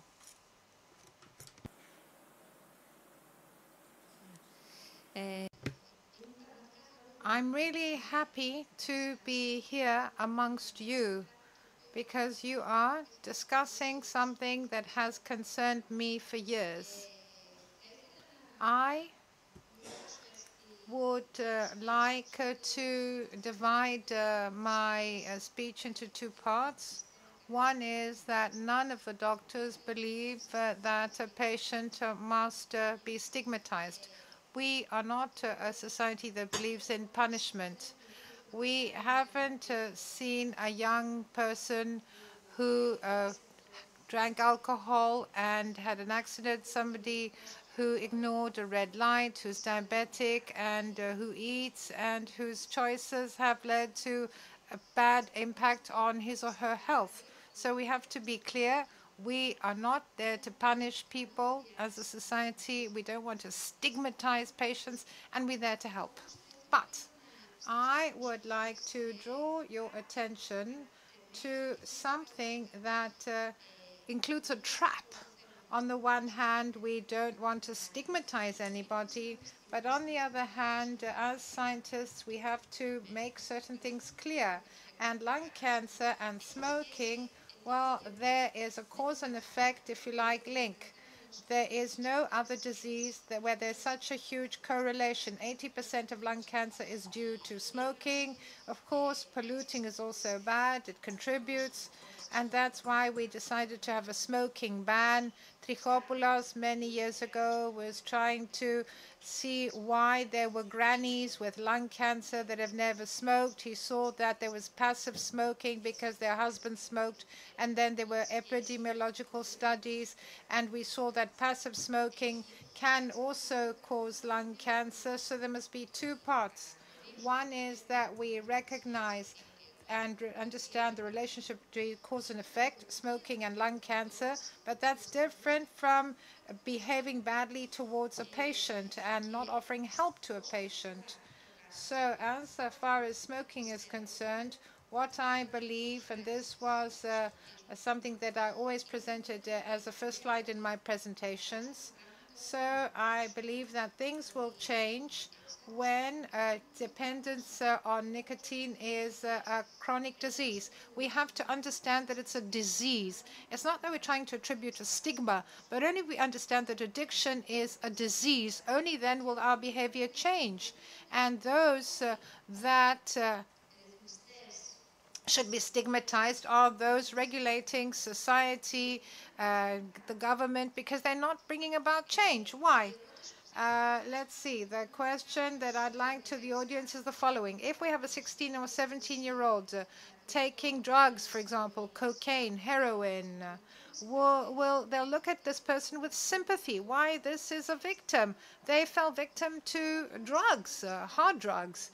But when we know that the addiction caused by nicotine is greater than what is caused by cocaine, and we don't behave in the same way vis-a-vis these people, vis-a-vis smokers, as a ministry, as society, as doctors, we know that a young man that will start smoking from adolescence will continue and won't be able to quit smoking, and instead of trying to focus on smoking ban, not allowing smoking products to be sold to young people, and not allowing points of sale to be opposite schools.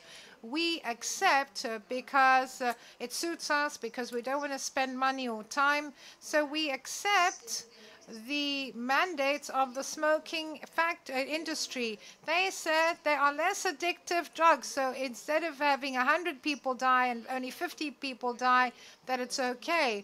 Or that smoking addiction, and we say to them that certain smoking products are less effective. For example, they smoke marijuana or they vape and so on and so forth. So we must be clear on the cause and effect relationship. And as a society and as health regulators, we have to put the stigma on ourselves. Why? Because we allow something to be sold in an uncontrollable manner, whereas we know that it's bad for their health.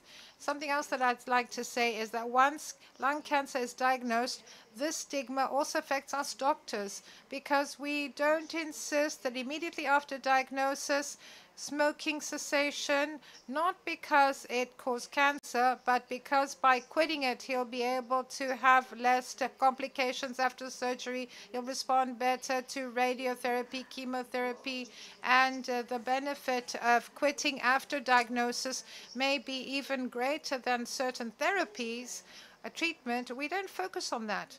We say, well, we shouldn't make this person feel even worse, whereas smoking cessation after diagnosis is the greatest thing we can offer this patient. So there is no stigma. Addiction, by definition, means that you know that something is bad for you, but you can't quit, and allowing an addiction leading to terrible health problems, well, that's the problem and the responsibility of the community, of society, and of the government, because they haven't reduced it or limited it. So we need to make this distinction, and we shouldn't stop providing information, and information that must be clear, crystal clear.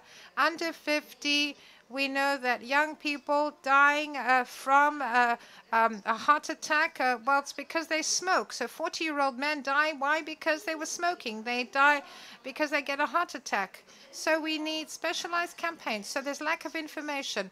So we need to understand this cause and effect link. Of course, there must be no stigma. We must give the opportunity as a society and as a state to have reimbursement, because we know that low-dose CT is not reimbursed, and it's got the same radiation as a chest X-ray. And we say, for example, that somebody may do a lot of scans and get breast cancer, for example. So we have to be clear, and we mustn't stigmatize, because this is the only way we can offer help. Thank you very much. Mr. Vozikis.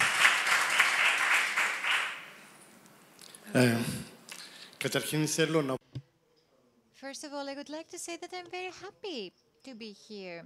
It's been a year now that dear Corina asked me to cooperate on an issue about which I was not informed in terms of its severity or broadness, I would say. Perhaps one had the feeling that yes, there is some stigma, some guilt, some shame, some targeting of smokers to some extent, both from others and from within. But I think that the report we drafted in order to reflect the Greek reality was a shock. So it shook us all. And I think that before that, we were in the dark. Admittedly, the patient's concerns that were included in the report were revealing. I would not wish to spend more time on this. I think a lot has been said already. I would like to talk about lung cancer overall. Some things have already been said, but we must talk about what needs to be done and what can be done, because we talked a lot about the situation, about the experiences of such a disease among patients, but we should say that lung cancer globally among men carries the greatest burden of disease.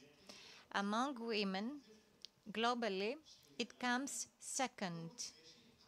In Greece it comes first among all diseases. So we talk about a disease that is drastic, not in terms of its clinical course, but also in terms of the social burden overall, not among patients, not within the health system, not within hospitals, but within society in its entirety. So we must come up with a way to meet societal demands, like Mr. Cosmidis said, in the sense that, yes, indeed, this is a societal demand. We must be able to manage a disease, and even better, we must have actions and interventions spanning from prevention and information to the right of patients to have access to biomarker tests,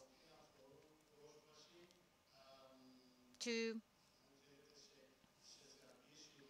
treatments that are very expensive, and we anticipate that many such treatments will become available in the coming years. In the last decades, 120 novel treatments became available for cancer, and we expect that 87 new therapies will become available in the next 5 years, considering RCTs that are underway. We also have significant advances in radiotherapy, in imaging.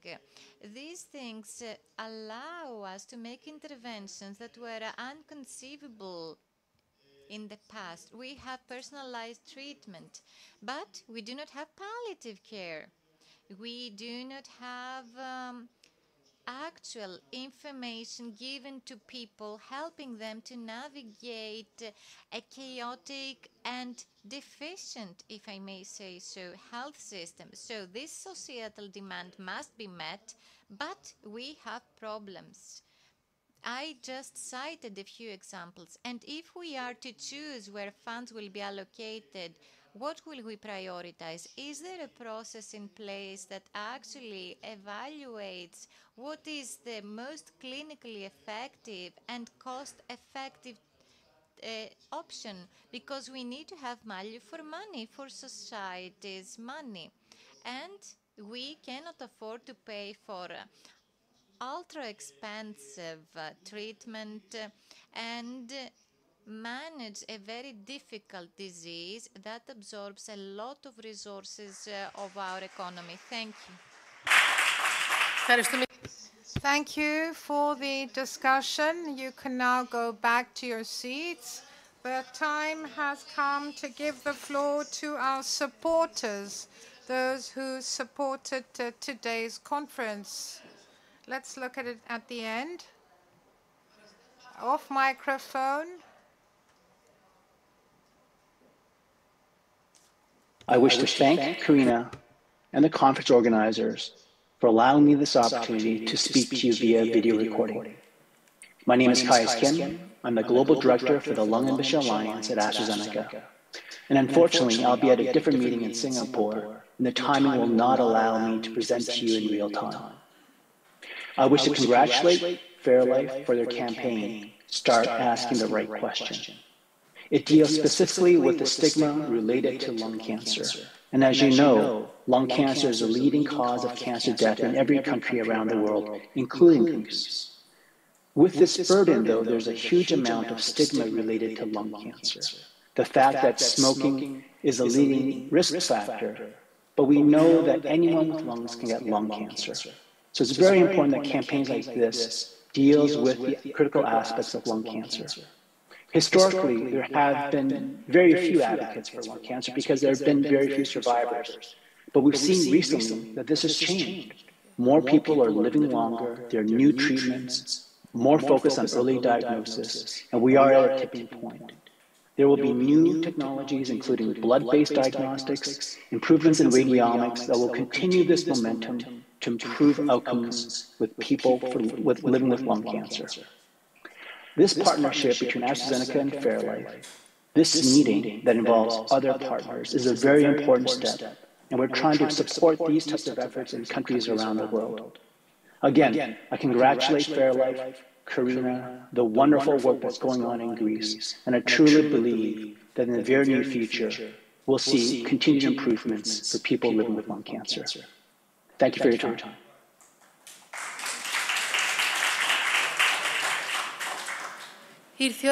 So the time has come for the supporters. I would like to ask them to sit here. Mrs. Dalakaki, Mr. Sakalistos, Mr. Nicolaou, Mr. Tsakalakis, Mrs. Kasotaki, and Mr. Proskousidis.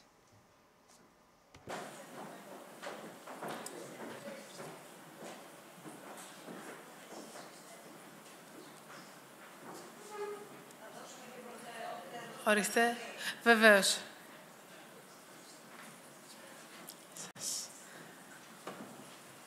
Εγώ θα αρχίσω την... Give the floor to Mrs. Vakalaki. Musical chairs, but anyway, in order for me not to make any mistakes. Mrs. Dalakaki from MSD Greece. So we know that there's a strategy in the EU. It was announced during the pandemic, and now it's starting to enter into force. This is considered a great weapon from the EU. Can we take advantage of it? Can we grasp this opportunity? And how can we include it into our national strategy, and how fast can that happen? Thank you very much for the question. I would like to warmly thank Mrs. Pateli and Fairlife for inviting me to speak at this conference, and thank you for organizing the annual conference, which has now become an institution regarding the management of lung cancer. The truth is that today we know that we have the European strategy for the combating of lung cancer, which was announced in 2021. Countries have the possibility to have their own strategy for cancer based on diagnosis, prevention, treatment, and rehabilitation, survival, and management of terminal patients. And in this plan, there are policies related to cancer. We have the strategy for reducing smoking with specific targets by 2030 and 2040, improving the quality of air, and reducing air pollution according to the WHO by 2050. And of course, we're screening programs and the low-dose CT program. So countries have the possibility to use this plan as a compass. And we see differences from one country to another. There were member states that had plans before the European strategy was launched. There were countries that responded to this call for action, like Romania and the Czech Republic, but there are countries that haven't done anything, like Greece. Of course, the truth is that certain steps have been made regarding reforms and strategy, the National Digital Plan for Cancer, home care, palliative care, the programs for screening, without including the lung, of course, yet, and also vaccination HPV for boys and girls. However, there's room for improvement. And of course, we also have the need for coordinated effort by all of us for a national strategy to take shape. One may wonder, why does a country need a national strategy? Some people may think of this. The truth is that there are studies which show from previous years and for countries that had plans of their own, that when there is long-term planning regarding policies, consistent implementation of these policies, supervision and the right investment, the population and the patients have better results. We have greater survival of patients when there is a national strategy, and we see that the correlation may be stronger when it comes to lung cancer. So, in conclusion, this is an opportunity for Greece to have a national holistic strategy and to incorporate policies from prevention to terminal stage cancer.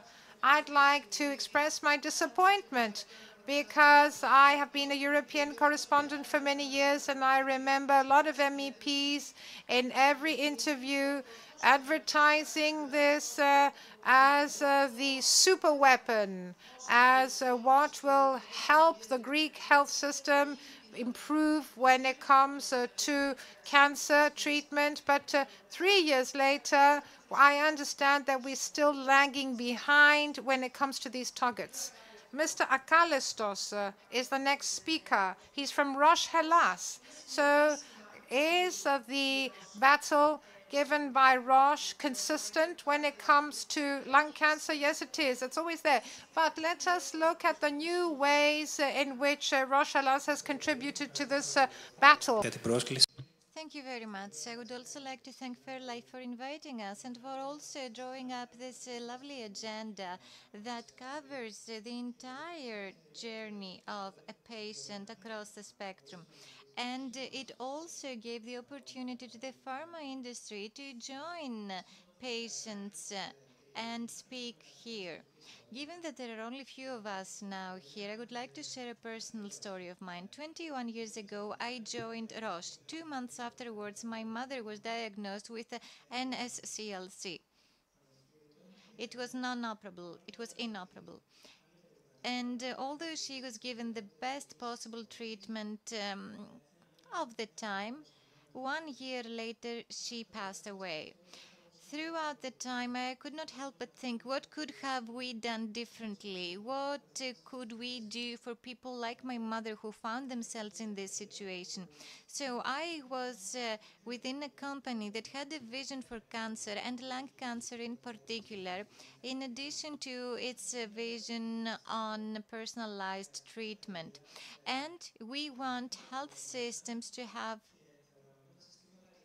organized subsystems and facilities that will promote screening, early diagnosis, reliable diagnosis, and, of course, treatment and novel treatment. This will help patients be given the best possible choices within the surrounding ecosystem that consists of the medical staff and the state. There are many challenges. Many challenges have indeed been highlighted throughout this event, and we've seen tough statistics about cancer. I would like to insist on 2 things. First, 1 out of 3 patients with lung cancer are diagnosed in late stages, and also patients with metastatic cancer have a 7% 5-year survival rate. And 1/3 thing is that until recently, we were talking about lung cancer as if it were a male cancer, a smoker's cancer, but now it also affects women and non-smokers. So this ecosystem is centered around three pillars. First is the pillar that is there to support cooperation between different countries, coordinate discussion, bring people together so that they share best practices, pilot screening program results. The second pillar has to do with, well, Roche does have a diagnostics department, so the second pillar has to do with early diagnosis using traditional means, tissue biopsy, immunochemistry, biomarkers, and immunoassays, and also NGS. And lastly, there are novel treatments introduced by Roche that are very significant because they respond to early lung cancer stages. Recently, the Oncology Conference included a presentation on the first approved immunotreatment for newly operated lung cancer patients. This is there to treat ALK positive cancers. So all it takes is for efforts made by different stakeholders, patient associations, medical societies, Fairlife. All it takes is for all of these efforts to be combined, coordinated. And like medical experts said earlier, there will be a point in time where lung cancer will become curable. Thank you. Mr. Nicolaou from AstraZeneca, because I wonder when I listen to you, I understand that this industry is running full speed ahead. AstraZeneca is carrying out a sprint. So if we also had the screening program, if we had preventive screening, how different would things be? What would the landscape be like then? In turn, let me thank you for inviting me. It's a wonderful conference. So first of all, let me say that we know that screening for cancer is a given. We know that it is very important. It's been shown by studies. And we heard this morning that there are many actions by various bodies that try to work with one another in order to have a comprehensive screening program for lung cancer in Greece. AstraZeneca is member of an alliance. We saw the Lung Vision Alliance. We saw the global director who spoke previously in a televised, if you like, announcement. So we participate in the Lung Vision Alliance. So we wanted to carry out actions that will allow us to establish a screening program at a global level, but also in Greece. So these actions include publications of results, campaigns, or creation of tools, artificial intelligence tools, the main aim being to inform the public, but also to mobilize and activate the competent bodies so that they may include screening for lung cancer into the national screening program for a specific population. Thank you very much. Let us move on to Mrs. Kasotaki.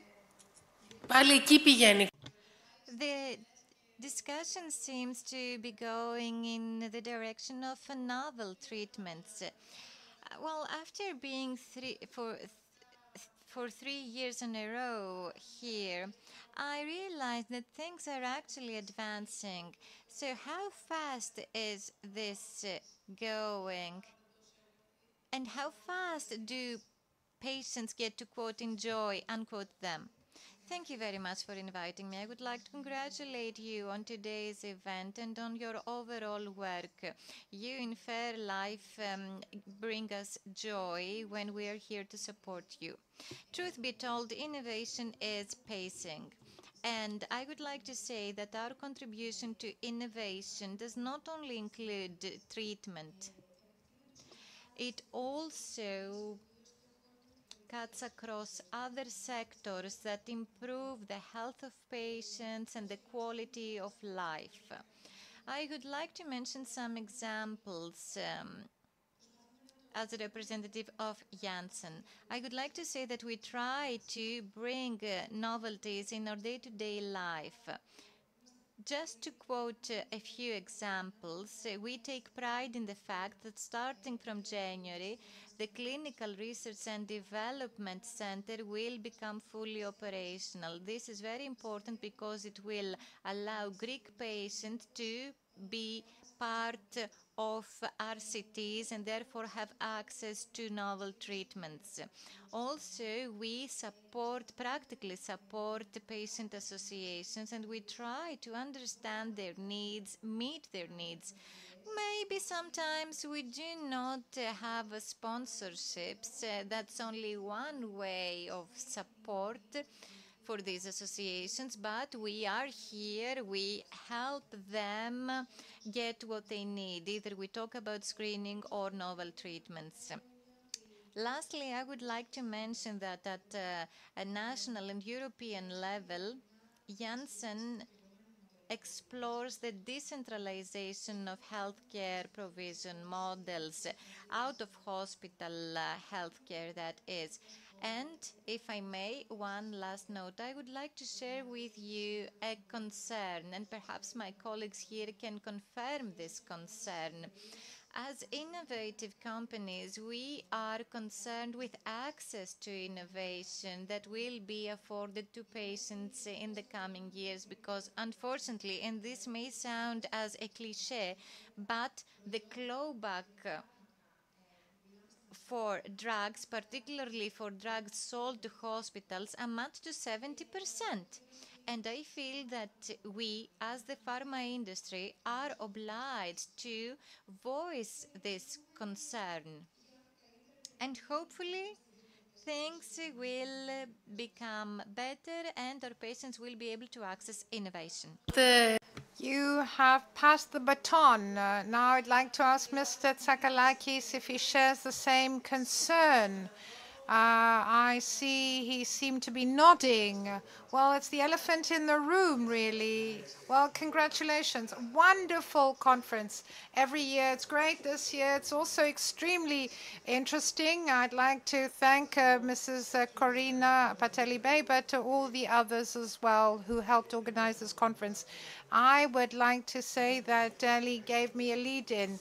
70 days ago at the Parliament, European Parliament's office in Athens, the Minister of Health responded publicly to a request that is put forward by many sides, but also the patients regarding a national strategy, a national plan regarding cancer in Greece, correct?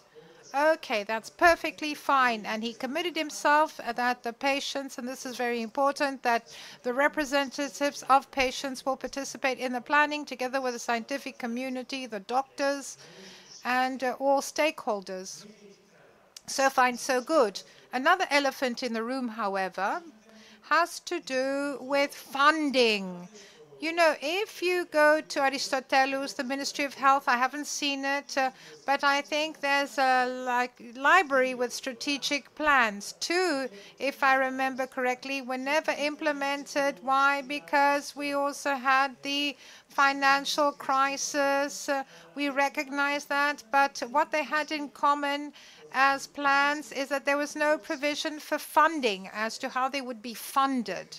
So the national plan will allow us to put our things in order, to put our house in order. And we're talking about the whole sequence in relation to the disease, meaning what we do well and where the gaps which have to be bridged, from prevention, screening for lung cancer, hospital care, and from then on, access to treatment. Right now, as was quite rightly mentioned, 7 out of 10 treatments are covered by pharma companies. Only 3 in 10 are covered by the state, up until palliative care and other stages on this journey regarding this continuum, this is. So funding is key. It's one of the most important things that we need to focus on.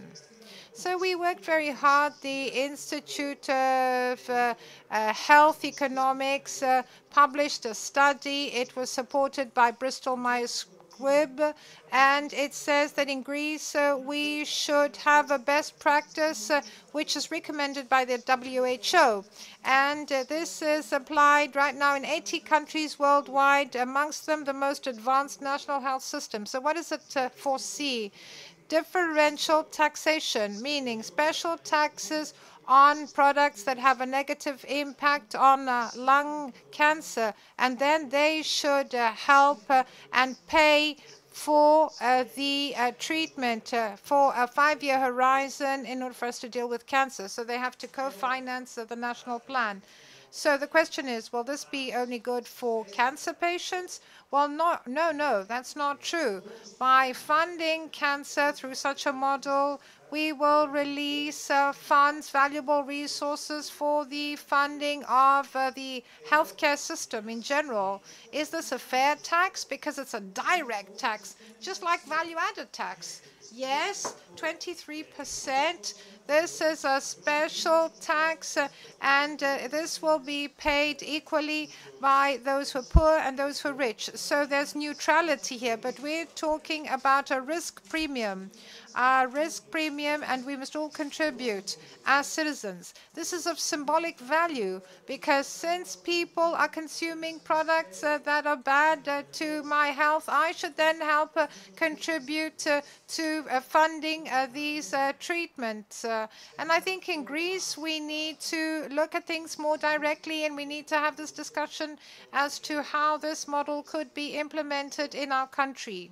Thank you. Mr. Roussidis, would you like to comment on this? I think that this is a concern shared by all pharma companies, and I think that we all fight this battle.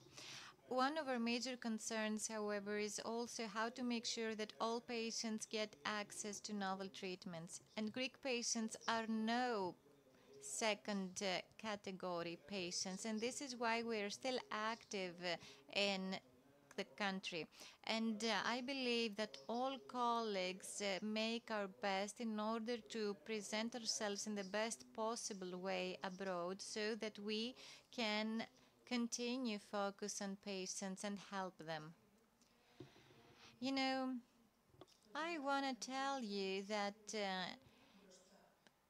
as regards investments, your industry is leading the way, and this is something that has been said times and times again by development ministries in recent years. So we can take pride in this, but at the same time, we cannot take advantage of this. This is a fact. A large part of investments made by pharma has to do with RCTs, and they come with a series of benefits for the state. RCTs are the only way to safely develop a new drug. Also, in the oncology field in particular, there are rapid developments. Unfortunately, however, the patient's health may also be worsening fast. And we can actually tackle this by allowing patients to have access to novel treatments. And these treatments may be beneficial or even life-saving. Also, as GSK, we have invested in the last 3 years more than 11 million euros. We have 32 ongoing RCTs that have given access to more than 570 patients to novel treatments. Most of them are in oncology and hematology, and 4 out of them have to do with lung cancer. So the answer to this broad question is yes, we as the pharma industry do the best we can. It's not only GSK, I think it's most pharma companies that try to bring as many RCTs as possible in Greece. And also in Greece, we must remember and take pride in the fact that we have many renowned investigators who, in cooperation with patients, have brought Greece in the limelight. And our company is the first in terms of patients recruited in RCTs globally. So there is will, there is the background, and yes, we expect the state to help us out by giving us incentives that will help us be more competitive compared to other countries. This will bring about benefits for the health system and patients. Thank you. Thank you very much. Just the fact that you're all together means a lot. It is of symbolic value. It shows the progress, and it also shows the prospects of the pharma industry and the patients. Thank you all for being here the whole day, or maybe you actually came later on. Thank you for coming to the third annual conference. I'm not going to summarize. Karina asked me to do so, but I will not do so. I don't think I will be the one to actually tell you what was mentioned. You were here, so you will take away what you consider most important. Some people may say, oh, I heard about the results of a very important clinical trial. Somebody may think, I heard a doctor speak with empathy and a doctor who showed genuine interest in their patient. Another person might consider it important that we have here the most important people of the pharma industry in Greece talking about how we can make steps forward. Others may wish to take away the fact that Fairlife has opened its arms. It allowed them to share their experience and to find a way to share with others and to heal the wounds, their wounds in their body, internal wounds. So no summary. Karina, you have the floor. Thank you. I think that Elena did a great if you like, job. This was the end. It was a tiring day, but we've worked very hard for this conference in the last 6 months. I'm really happy that we are such a big team, and we are a big embrace. We've been watched by 2,300 people. That's how many people watched us online. This is fantastic. Even for international conferences, this number is very high. But this was not something we did on our own. Thank you from the bottom of my heart.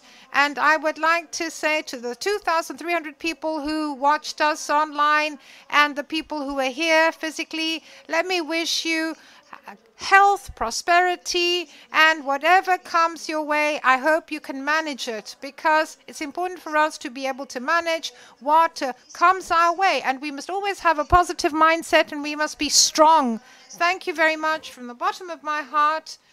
And I have no words. I'm at a loss for words. How can I express my gratitude to the pharma industry for supporting us, to all our other supporters, but to each and every one of you for coming close to us every day and approaching us. This gives us the strength to go on. So we want to have the message that every person wants to convey. We want to be a beacon. We want to have a fair life for everyone. And this is what Simon used to say. Simon, my husband, was a bright example in shipping, in the world of shipping. And I'm really proud of being here representing my husband, Simon. Thank you very much. Νοέμβριος 2020. Το ταξίδι της Fairlife ξεκινά. Το όραμα του Σάιμον Μπέλ, που έχασε τη μάχη με τον καρκίνο του πνεύμονα, γίνεται πράξη.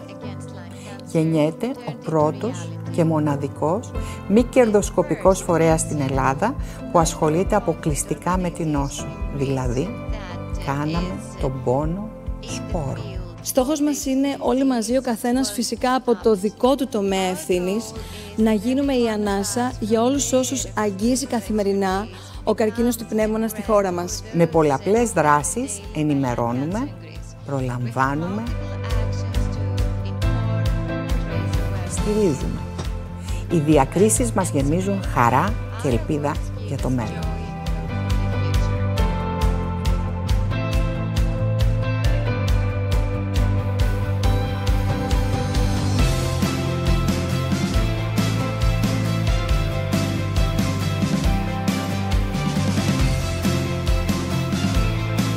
Αναζητάμε διαρκώς νέους δρόμους για να ζουν οι ασθενείς καλύτερα. Προσφέρουμε τεκμηριωμένη ενημέρωση που προκύπτει μέσα από τη συνεργασία με επιστημονικούς φορείς και διακεκριμένους επιστήμονες από την Ελλάδα και το εξωτερικό. Συνοδοιπόροι μας, οι εθελοντές και πρεσβευτές μας. Καθαρό περιβάλλον, υγιείς πνεύμονες, ελεύθερη ζωή. Μιλάμε για την έγκαιρη διάγνωση, τον προληπτικό έλεγχο με, σημειώστε το, την αξονική τομογραφία θώρακος χαμηλής δόσης ακτινοβολίας. Μιλάμε για την ισότιμη πρόσβαση σε καινοτόμες θεραπείες καθώς και κλινικές μελέτες. Προωθούμε εκστρατείες και έρευνες για την πρόληψη και την ολιστική φροντίδα. Το δωρεάν πρόγραμμα ψυχοκοινωνικής υποστήριξης Breath γίνεται η ανάσα όσων ζουν με την ασθένεια.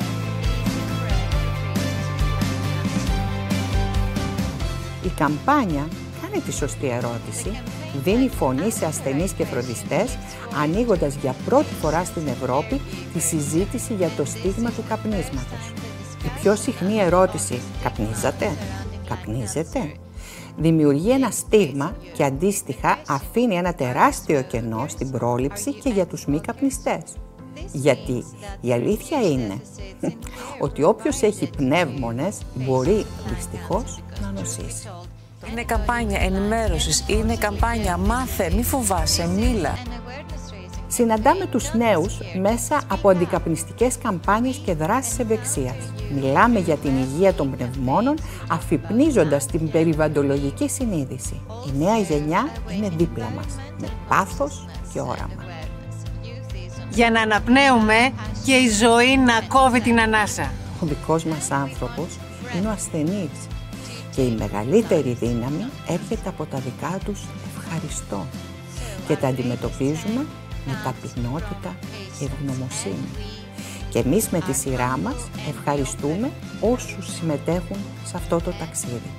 Το ταξίδι της Fairlife. Στη Fairlife, με όραμα και επιμονή, ενδυναμώνουμε, φροντίζουμε, βλέπουμε τον άνθρωπο πέρα από την ασθένεια. Η ζωή να κόβει την ανάσα, όχι ο καρκίνος του πνεύμονα.